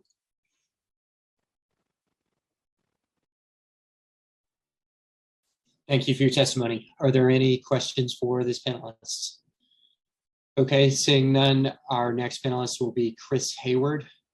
Chris? Time starts now. Hello, can you hear me? Yes. Thank you for this opportunity to speak. My name is Chris Hayward. I live in Park Slope and work in Flatiron. A question for you all. When you start your daily commute, how many of you think, well, I might be killed on my way home? As a bike commuter, that thought occurs to me much too frequently and with good reason. As an example, just last week, a driver got mad at me for legally taking a full lane on 4th Ave in Brooklyn due to the bike lane being obscured. He recklessly sped past me so closely that I could feel the rush of wind from his car, and the driver in the adjacent lane yelled out. I commute daily via bike. On every single trip, even though I travel on streets for only a few miles, I encounter many instances of bike lanes being blocked, often causing me to merge into fast-moving traffic. I use 311 to report TLC drivers and those drivers only because, unlike the NYPD, the TLC actually takes action in response. Reporting other drivers is generally a waste of time. Another chronic issue is cars parked on sidewalks and in crosswalks, which are, of course, are extremely dangerous to young children and people with disabilities in particular. Many of the vehicles illegally parked in bike lanes and on sidewalks are protected by placards, which are often not even legitimate ones, as has already been discussed. Drivers with placards break the law with impunity as they know that they will not be ticketed or towed. As a single example, last month, Engine 239 firefighters parked personal cars with placards on the sidewalk along 4th Avenue in Brooklyn. This is a major route for families taking their kids to school. A firefighter confronted me when he saw me documenting the violation by taking a picture with my smartphone. I asked whether he knew that sidewalk parking is illegal. His response was, "Yeah, what are you going to do about it?" Because he knows the NYPD will not do anything. No one will stop the placard class from endangering children. I regularly report all of the above issues to 311, except for complaints about TLC drivers. This is in vain, as you know from your investigation and StreetSplog's independent one. This is unsurprising for me since the 78th precinct, my local one, is one of the worst in the city. How can we address all of these problems? First, I urge you to support and actively advocate for Intro 2159, introduced by Councilmember Levin. And we need a network of real protected bike lanes. Paint and flex posts are not protection. We need more DOT loading zones throughout the city that are enforced. And then finally, the city should better educate drivers about the hazards of stopping in the bike lane and the relevant laws. Thank you for your time. Thank you for your testimony. Are there any questions for this panelist? Okay, seeing none, our next panelist will be Jackson Chabot. Jackson? Time starts now. Good afternoon. My name is Jackson Chabot, and I'm the Director of Public Space Advocacy at Open Plans. Open streets are a tool to improve safety. Now, we need a framework to manage public space and implement critical safety improvements equitably. First, some context. The recent Transportation Alternatives report found that a mere 24 miles of the mayor's 100 promised miles are active. I highlight this because the fastest way to reduce the reliance on vehicles and improve pedestrian and cyclist safety is to provide safe infrastructure. Open streets are a tool we have now and should be implementing more of. Over the past year and a half, I've seen seniors walking safely on 34th Avenue in Jackson Heights, children learning to ride their bicycles on Vanderbilt, and people with mobility devices safely rolling down Avenue B. You get the point. The list goes on though. Open streets are safe zones. They have shorter crossings and fewer or no vehicles. But let's be clear, they're made possible because of volunteer coalitions and business improvement districts. Moving forward, we need a framework to manage public space equitably. This will help us provide safe, healthy, and joyful public spaces in all communities. Right now, the DOT requires maintenance partners for critical safety infrastructure. Therefore, if there isn't a partner, there isn't likely to be the safety improvement. This leads to inequitably distributed infrastructure across the city. At the moment, bids are our primary mechanisms for public space management, but they cover just 2% of the city. Coincidentally, they're also presenting the most ambitious pedestrian safety plans in New York. In the past 3 months alone, Meatpacking, Soho Broadway, Union Square Partnership, and others have announced plans to transform their districts into areas that prioritize pedestrian safety. So why is it that wealthy bids are leading the way on pedestrian safety? I wish that the New York City Department of Transportation had the same transformative vision for our streets and sidewalks. They would be that much safer. Thank you. Thank you for your testimony. Are there any questions for this panelist? Okay, our next panelist will be Doug Gordon. Doug? Time starts now. Come on over, buddy, right now. I actually want to yield my time to my 8-year-old son, who is thankfully home from school and has a few words to say. Go ahead. I'm Zeb Gordon, and I'm 8 years old. Grown-ups get to make all the decisions about our streets. Kids never get to say what they would like. I know that cars aren't always bad, like taxis. They help people with getting to places or people with disabilities. Dangerous drivers sometimes just look at their phones, and that is dangerous because drivers just zoom across a red light and some people might be walking. So if there were fewer cars, it would be safer. If cars were limited, I could bike to school more often, and there wouldn't be so much climate change. I want more bike lanes, and I really like open streets. Every kid in every neighborhood should be able to make decisions about how their street works. To the City Council, please don't forget kids. Thank you. Good job. Okay. Hold on for a second. That's it. Thank you. Could you repeat your name one more time? Say your name again. Zeb Gordon. Thank you, Zeb. Are there any questions for this panelist? Okay, seeing none, we'll move on to our next panelist, which will be Michael Streeter. Michael? Time starts now.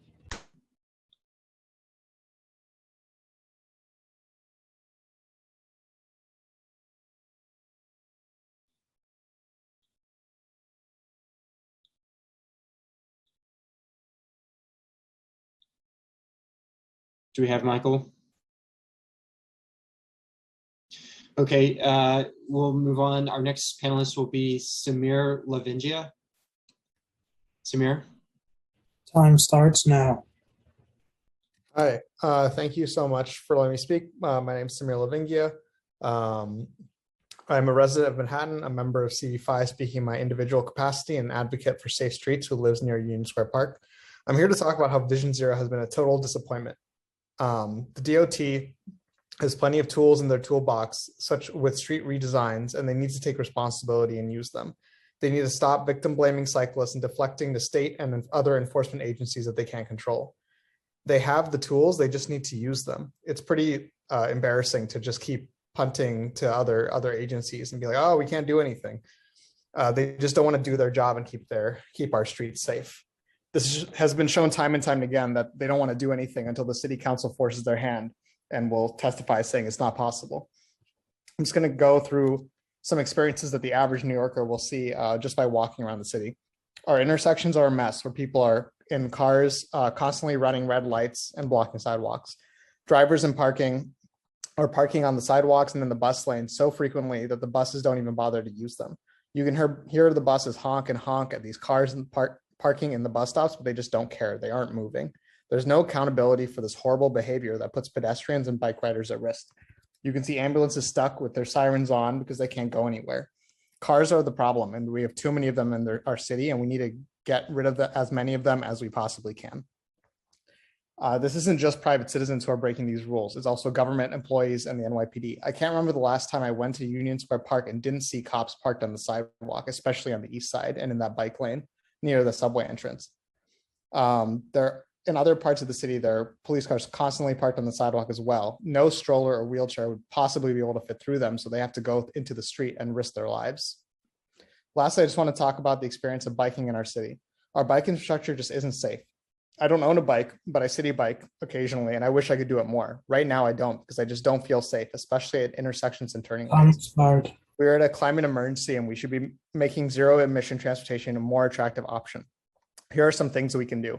We can designate large swaths of land where we pedestrianize the space, similar to what they want to do in Berlin and Paris. Soho would be the most obvious area.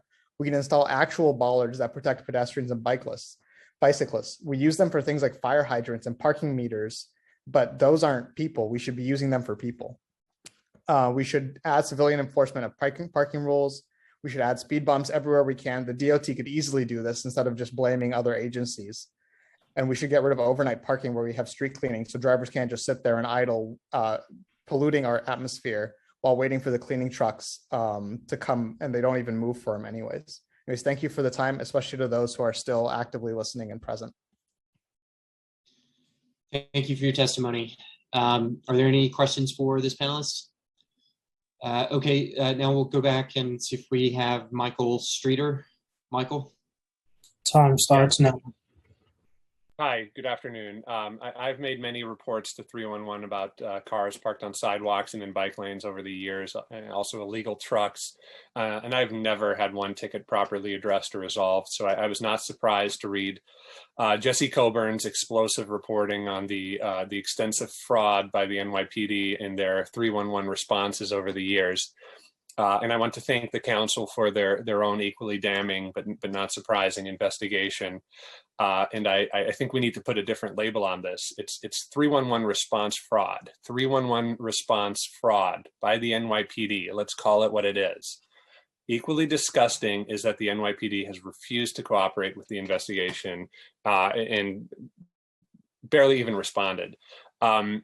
So there's 5 proposed bills that are being covered here today, and that's great. But really, to the council, you've got to do a lot more than this. It's great that there's a proposal to make it illegal to distribute license plate covers. I saw lots of council members jump on this and co-sponsor, which is great. But how about we address the people who are actually using these? Why is there such a lax response to vehicles that have these things mounted? NYPD refuses to do anything. If you point out to them when you see them and they're right there, they won't do anything. I really don't see what this is going to do for the people who are selling these things on eBay. They're in Texas or Arizona or whatever. I really hope. That said, I do support the proposed bill. I really hope there are some incoming council members on here or paying attention to this. To you, I say, please help. In the meantime, there actually is a proposed law that would actually make a difference and save lives, reduce congestion, give us our sidewalks back, and address police corruption. Please pass Intro 2159. Most of the issues being brought up today could be solved with Intro 2159. Stop going back to the drawing board. Please co-sponsor, pass Intro 2159. Thank you. Thank you for your testimony. Are there any questions for this panelist? Okay, our next panelist will be Paul Crickler. Paul? Time starts now.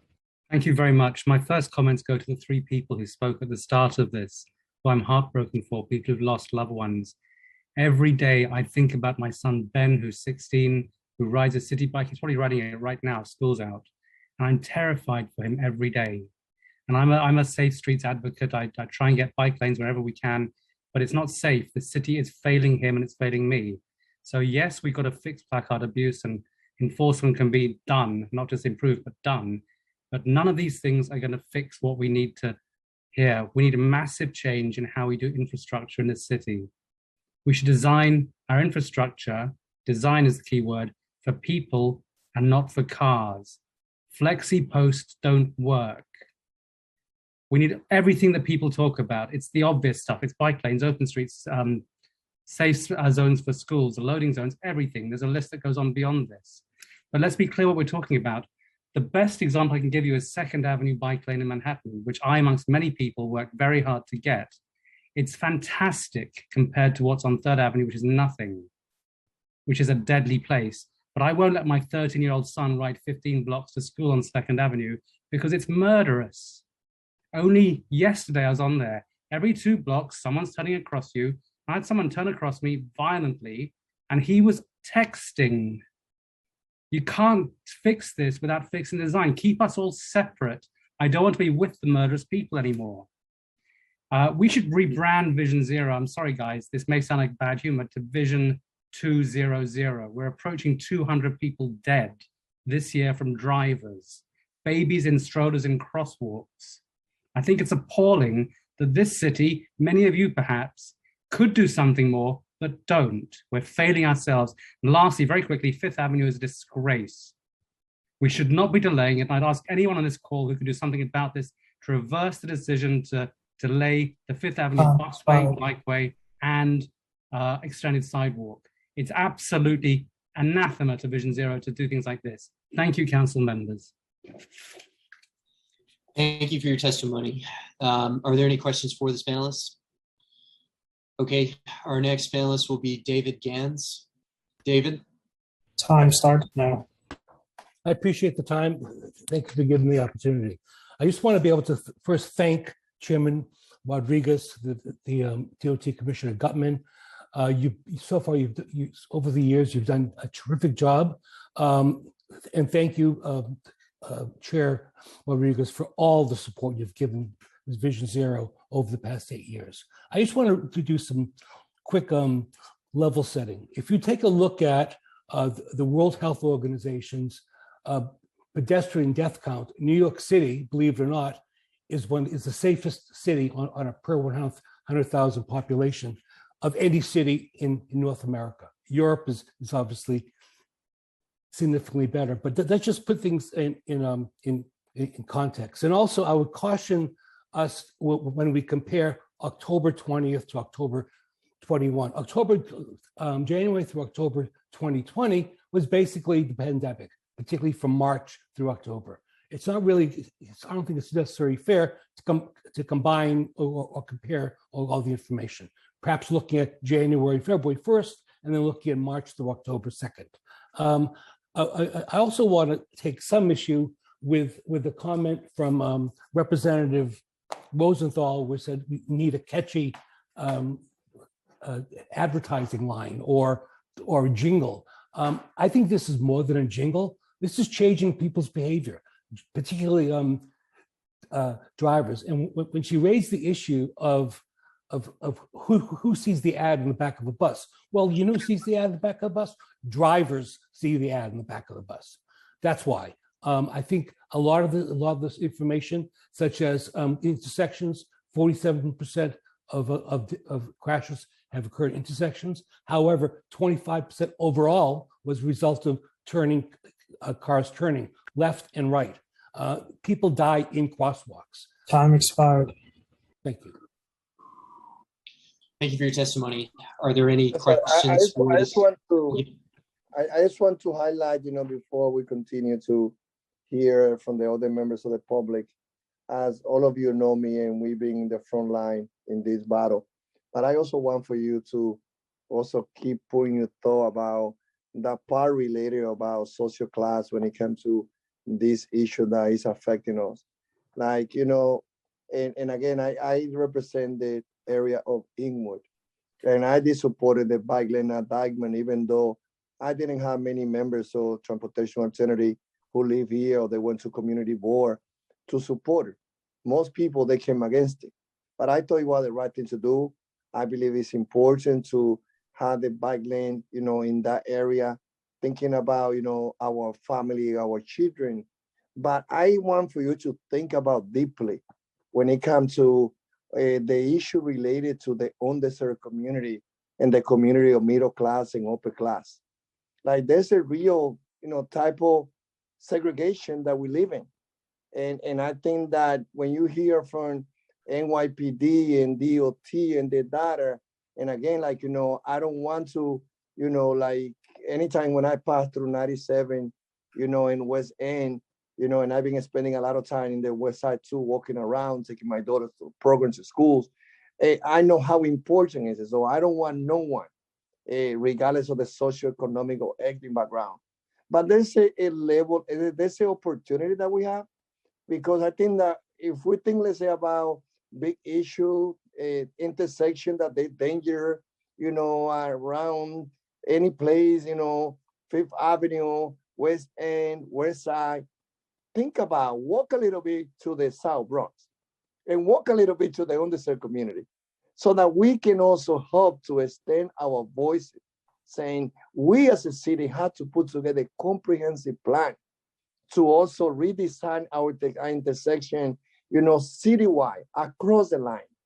Because what happened is like, now we have seen more expansion of bike, but it was after like 20 years, we have Citibank in Midtown Manhattan. That fighting day after day, we got some expansion of city bike and bike share to the South Bronx or to Northern Manhattan.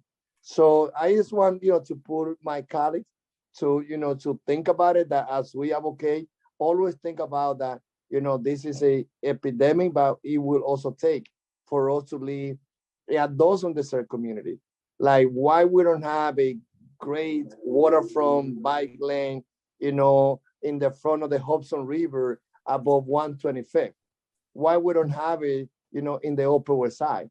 So, I will always be a partner, but I will always be the voice challenging you guys to say, let's look at the Five Borough Cross community, because if we think that things are bad in our middle class and upper class neighborhood, yes, go to the poorest neighborhood and think they are worse. Chair, Councilmember Holden would like to say something. Councilmember Holden. Yes, thank you obviously I think we have to, with so many people getting struck by vehicles in crosswalks. I think at one point it was 78% of the people in New York City were struck in the crosswalk. So that's the most dangerous place to be, is the crosswalk. So I think we have to rethink, and I think it was mentioned a number of times, but I think we cannot allow, at least on many of the more congested corners, cars turning into pedestrians crossing. That means they have to have, the car should have a, let's say it's a right turn, they have to have a red arrow and then let the pedestrians cross. In New York City, you get double lanes or sometimes triple lanes of traffic cutting into a crosswalk. And by the way, I'm going to have the hearing tomorrow on 311. There's no way that you could make a complaint that somebody is parking in a crosswalk on the 311 app. So we're going to change that because there are issues that we cannot make complaints on the 311 app for crosswalks. There's a lot of issues, but we have to rethink the way we, allow the cars and motorists in New York City are very aggressive, Chair. We know that more than other cities. If you travel around the United States, New York City motorists are the most aggressive, and we need to actually rethink the way we're planning our streets, especially in the more congested areas. Thank you. Thank you, Councilmember, and we will do it. Okay, our next panelist will be Jahia Zebator. Jahia. Time starts now. Thank you. Can you hear me? Yes. Thank you, Chair. I'm going to quickly suggest 10 ways the City Council can legislate immediately to reduce car use and car dependency, a topic which I think has unfortunately been overlooked by a lot of the council members today. So how do you reduce car reliance on vehicles? 10 suggestions. 1, legislate. Require DOT to reduce on-street parking by 10% every year until the number of vehicles crossing bridges drops 50%. Legislate. Require DOT to extend the number of metered parking spaces by 10% each year until the city is no longer subsidizing car storage. Legislate. Require DOT to adopt a dynamic pricing scheme for parking meter rates, block by block, targeting a curbside availability of 50%. Legislate. End the outdated practice of requiring developers to build parking for car storage. Ban parking minimums citywide, like many other progressive cities already have. Legislate. Require DOT to have HOV lanes on bridges and other major routes. It's past time. Legislate. Create an e-bike and e-scooter rebate program. Tie it to IENYC. Stop tolerating the practice of discounting fines to curb bad driver behavior. Legislate. Pass Intro 1141 as promised by Speaker Johnson. Require a ruling from a judge before a fine is discounted. Stop tolerating vehicles on sidewalks. Legislate. Pass Intro 2159 for an honest civilian complaint program run by DOT, like many people have mentioned today. Stop tolerating vehicles on sidewalks. Legislate. Make it forfeiture of employment when a city employee parks on a sidewalk in violation of Administrative Code 19162.5. Stop tolerating NYPD placard abuse. Legislate. Repeal Administrative Code 14183. Require DOT to be the only city agency that issues permits for restricted on-street parking. Thank you. Thank you for your testimony. Are there any questions for those panelists? Okay, our next panelist will be Avery Decker. Avery. Time starts now.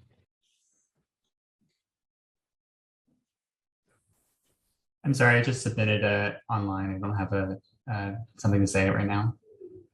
Okay, thank you. All right, our next panelist will be Ricardo Pacheco. Ricardo. Time starts now.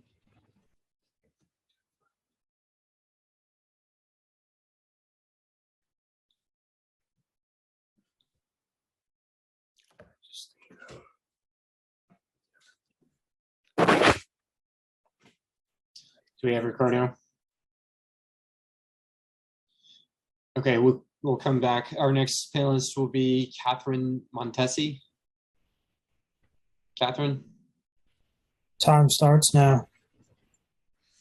Hi, everyone. I'm Catherine Montesi. I'm an engagement journalist studying at the CUNY Graduate School of Journalism.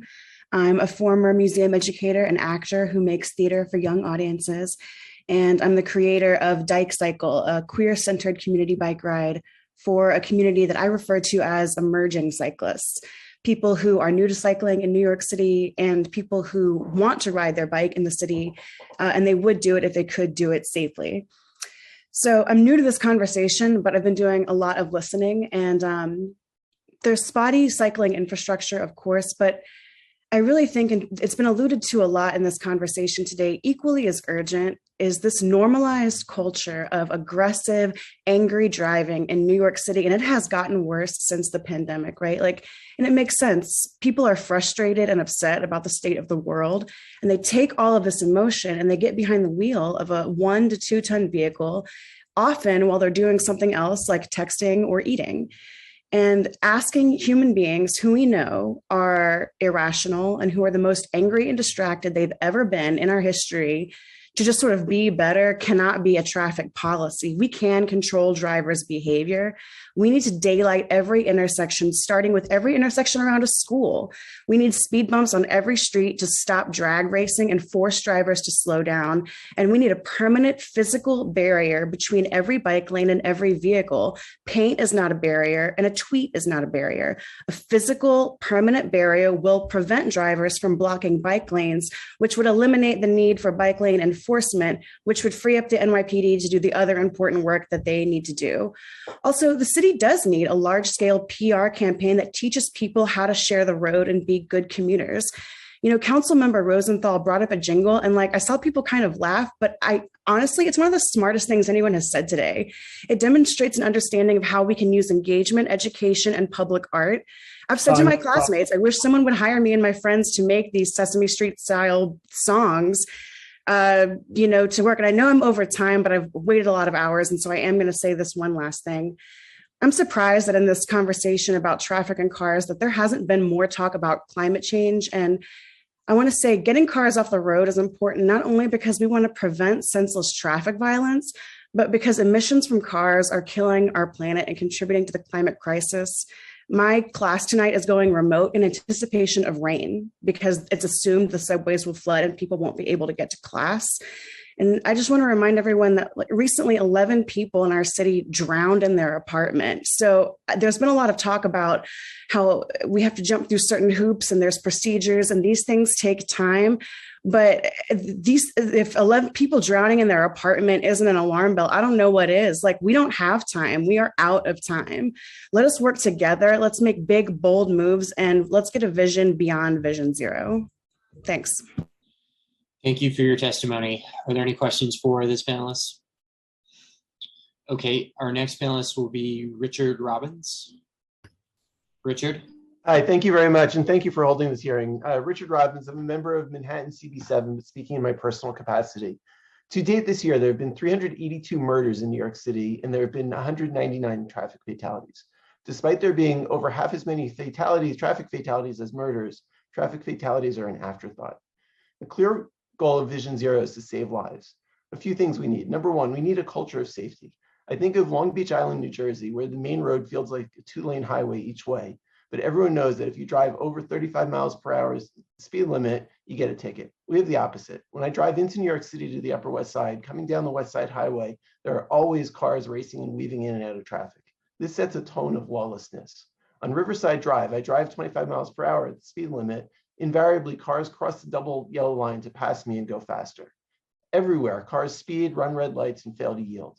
To date this year in CB7's district, there have been 8 traffic fatalities. If we had 8 murders, the community would be up in arms, but nobody is even aware of the 8 fatalities, 7 of which were caused by cars and 1 by an illegal scooter that killed actress Lisa Baines. Number 2, NYPD has an extraordinarily difficult job, but traffic fatalities are not a priority. I recognize that Chief Royster and the NYPD leadership in this meeting are the exception, but I've been to countless meetings with everyone from the former commissioner to our local precincts. Never do the police ever mention traffic. The focus is always on murders and other non-traffic related violent crimes. Earlier in this hearing, Chief Royster said, quote, "When shootings went up, we had to reallocate staff. This shows the NYPD priority. Very few officers are trained to use radar. In a recent month, one of the precincts on the Upper West Side gave out 0 traffic tickets, speeding tickets. Automatic enforcement with cameras can be part of the solution, but especially while we remain limited by Albany, we need actual enforcement presence so drivers know if they break laws, they'll get caught. We have the opposite of that now, a general sense of lawlessness. Plus, not only does NYPD not enforce laws, they don't respect traffic safety measures implemented by DOT. As one example, DOT installed left turn lanes on Columbus Avenue to keep cars from turning. That can't be 2 minutes. Did you speed up? I'm going to keep going because I've waited 4.5 hours to talk. I'm sorry. Yes, summarize, please. Okay, so the police are actually using the turning lane that DOT created as their own parking lot. We need them enforcing laws, not breaking the laws. Number 3, it's crazy that completely untrained people like me on community boards who don't even have access to data have influence on traffic safety issues. The fire department would never go to community boards for permission to implement life or death fire safety measures. Yet we force DOT to go to community boards, which are dominated by car owners, myself included, for approval of life or death issues. Community boards are anti-bike, and it's cars killing people, not bikes. It's as though if community boards were anti-knife, we'd have the police going after knives and not guns because they don't like knives. We need to rethink parking and loading zones, but at the same time, there have to be serious consequences to blocking traffic. One of many examples, there's a Fresh Direct truck that's on Amsterdam Ave at West 103rd Street that's been blocking a lane of traffic for years. And any tickets they get are the cost of doing business. They've effectively made a traffic lane on Amsterdam Avenue their distribution center for the neighborhood. As many have stated in this meeting, NYPD frequently dismisses 311 complaints. I filed complaints about a car that frequently parks overnight on the sidewalk near my home, and repeatedly NYPD just dismissed it once 1 minute after I filed it. It's a false report. There are laws against filing false reports. I don't know why NYPD is allowed to get away with filing false reports. Last thing is delivery cyclists need to be held accountable. Third-party apps like DoorDash take advantage by making delivery cyclists independent contractors. I tried delivering for DoorDash just to see the experience. Within an hour and a half, I made exactly $22.50 minimum wage by following the traffic laws. They're basically forcing their riders to break the law. And by doing that, these riders are completely unaccountable. They're not adhering to New York City laws that they have to have ID and they have to have helmets and lights because they're independent contractors. DoorDash is not responsible for them. So there's a lot that the council needs to be doing right away. And with everything, we need to make saving lives a real priority, and it hasn't been done right now. Thank you for your testimony. Are there any questions for this panelist? Okay, our next panelist will be Gretchen Connolly. Gretchen? Time starts now.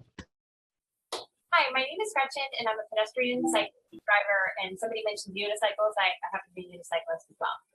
The statistics for Vision Zero are bad and are getting worse, and sadly, in my experience, cannot be taken at face value. In the last 8 years, I've been involved in 3 incidents where I felt compelled to report to the police. On the first, I was struck by a taxi while crossing with the light in a crosswalk. As responding officers asked, do you really want to file a report? And if you don't need medical attention, and implied that by filing a report required him to call an ambulance at my expense. The next 2 instances involved pedestrians crossing mid-block. Both times I was able to avoid collision by taking my bike down. Both times the startled pedestrian apologized. Both times I walked away with scrapes and bruises, and both times the NYPD officers who witnessed the incidents refused to file a report. The reason provided, there's no form I can file for someone who fell off their bike. And if a report is so important to you, you should have hit her. So with that, I encourage you to take these already alarming statistics with a grain of salt. They are the tip of the iceberg when it comes to accurately reflecting how dangerous our streets are for anyone not in a vehicle. Additionally, if you really want to make our streets safer, I urge the council to please find out why illegal 53-foot tractor trailers are not enforced by DOT or NYPD. Please end placard abuse and healthcare ID badges as free parking passes. Pass Intro 2159 today. Crack down on fake paper plates and insurance fraud. Increase all fines. It costs $350 a week to store a car in a garage, but I can leave my car on the street for only a $65 alternate side parking ticket. Even worse, speeding in a school zone is only $50. And for the love of everything good on this earth, please get rid of doctors-only parking zones around our hospitals.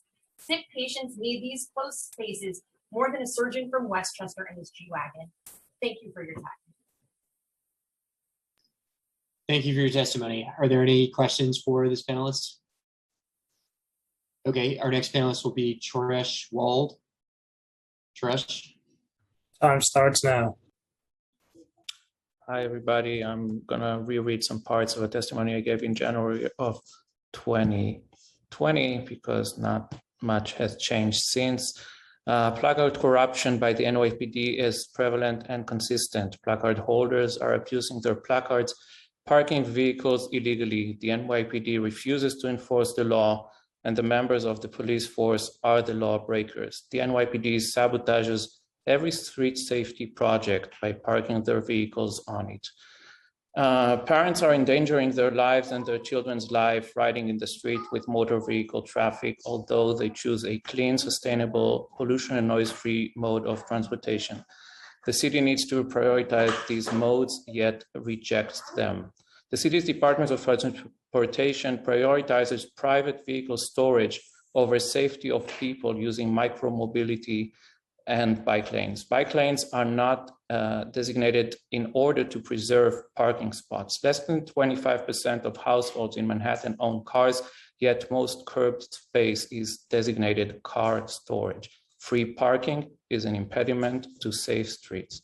Today, I filed a complaint of illegally parked vehicles in front of my children's school. I do that every day of the school year. Today is the 32nd day of the school year. 5 vehicles were illegally parked in front of the school building. Some of the complaints were closed under 2 minutes, some under 5 minutes. That is irrelevant. It's relevant that police is not enforcing the law. Today, 2 officers called from the location and they told me that they are extending a courtesy and will not take enforcement against school building employees using Department of Education placard. He told me this is not a crime, but a violation. He told me that if he's going to stop me for a moving violation and I tell him that I'm a doctor, then he will not give me a summons. He told me that if I had children in my car, Time expired. he would have stopped me for a moving violation. He would have felt bad about it and will not summon me. He told me that, that's my 3-year-old, sorry. He told me that the officers had the courtesy and to judge whether they're gonna summons or not. Thank you. Thank you for your testimony. Are there any questions for this panelist? Okay, our next panelist will be Cecil Sheeb. Cecil. Time starts now.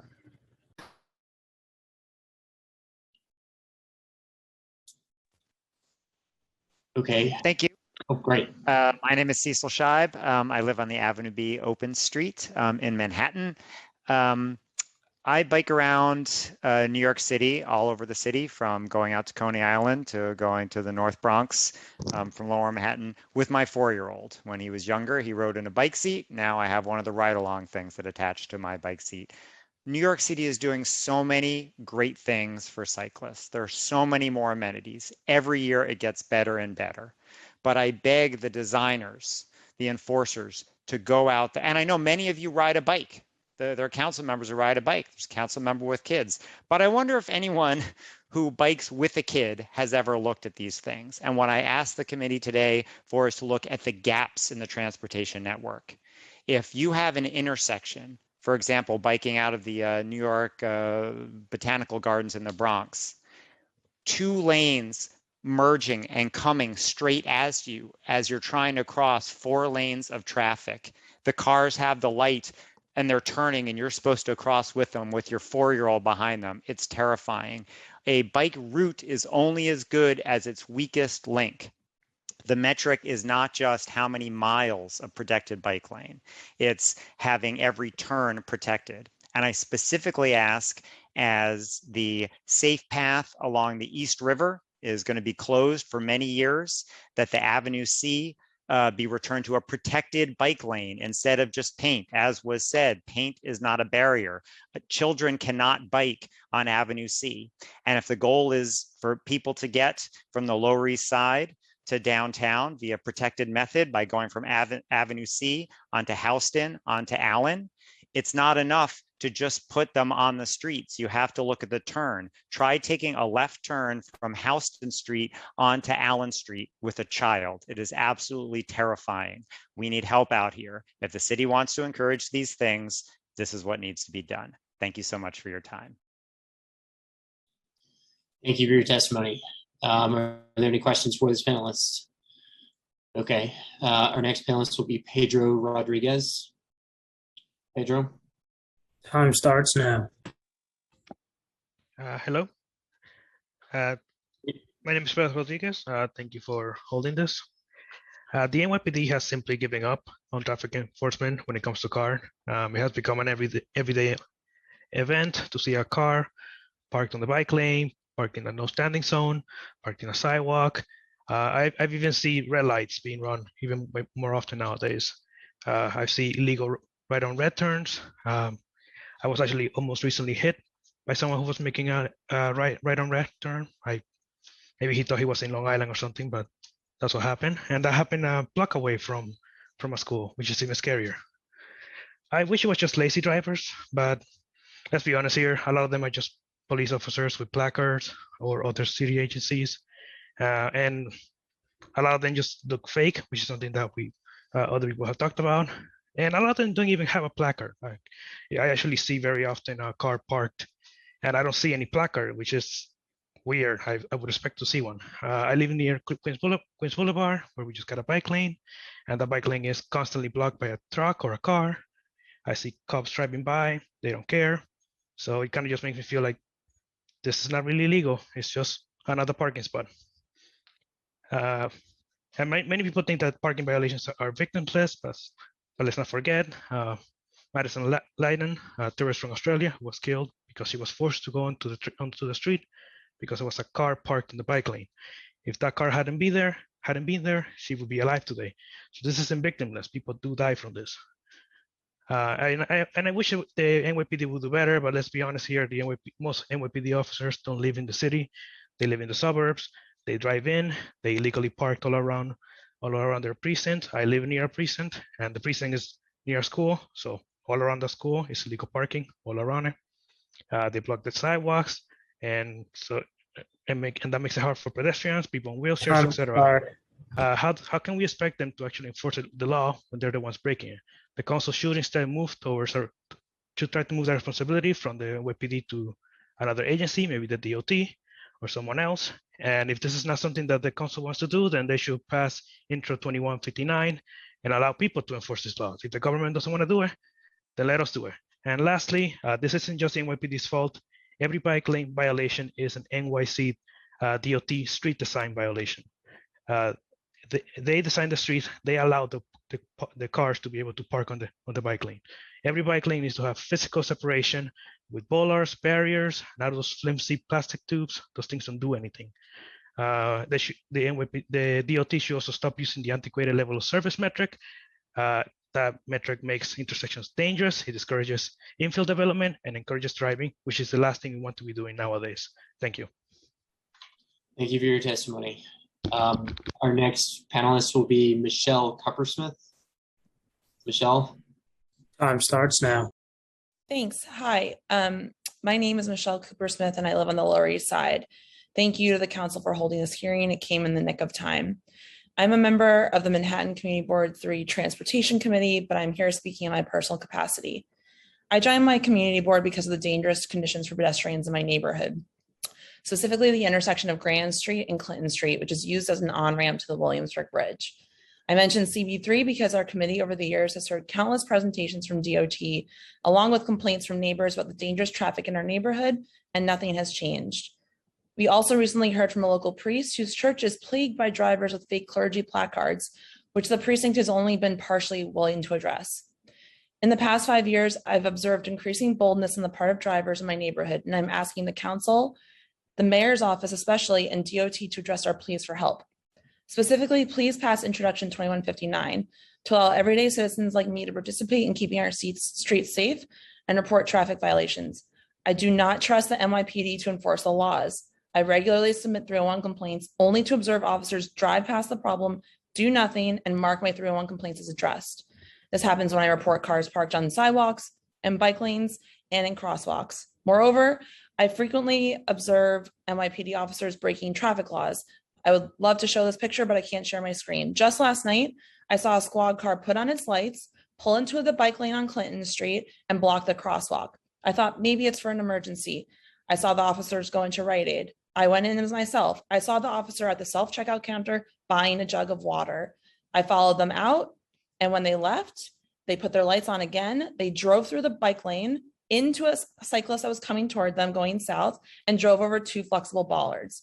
The NYPD does not enforce the laws because it breaks the laws. We also need to require everyone who works for the NYPD to live in the 5 boroughs so that they don't need to drive to work. Please do not give them alternative parking options, as the Time chair expired. said earlier. Make it so that they don't drive at all. My grandfather was an NYC school teacher for 30 years. He lived in Brooklyn and he worked in Brooklyn. Why are they any exception? Tow pounds, close Rikers and make it a citywide tow pound. Drivers are operating with impunity. I no longer feel safe walking the streets of New York. I don't have a cute kid, but I do have a cute dog, and I don't want to feel like I'm in danger every time I walk her, which I do now, and especially during the pandemic. We need structural changes, as a lot of people have said before me. We need more passive enforcement. I'm looking at you, state elected officials, if you're listening. Truly protected bike lanes, solutions to protect pedestrians at intersections, daylighting next to corners, and anything else DOT can think of and implement quickly. And let me say it again for the cheap seats in the back. The NYPD cannot be on the front lines of enforcement. It just cannot. It does not work. Please, please, please do something to help us. People are dying. It doesn't make any sense. Please help us. Thank you. Thank you for your testimony. Our next, we'll circle back. Do we have Ricardo Pacheco? Ricardo?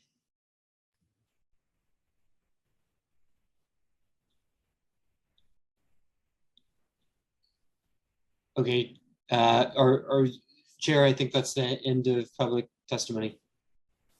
Thank you.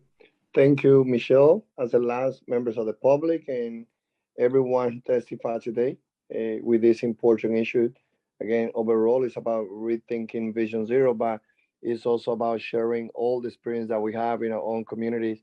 And most important, how can we continue working to make all of us, from public, private, sector, to be accountable, to do our part to make the city safer for pedestrians and cyclists. As we have said before, we need to share the street. And if we put those numbers in a formula, there's only 1.4 million New Yorkers that own vehicle, and there are more than 7 million New Yorkers that are cyclists, they're pedestrians, they take the ferry, they use the train, they use the buses, and they are cyclists. And I think that, and even that group, the 1.4 million, many of them, I gotta say, I'm one of those who also own a car.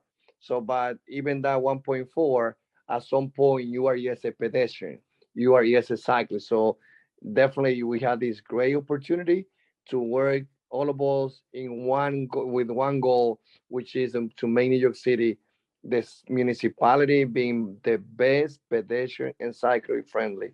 With that, this is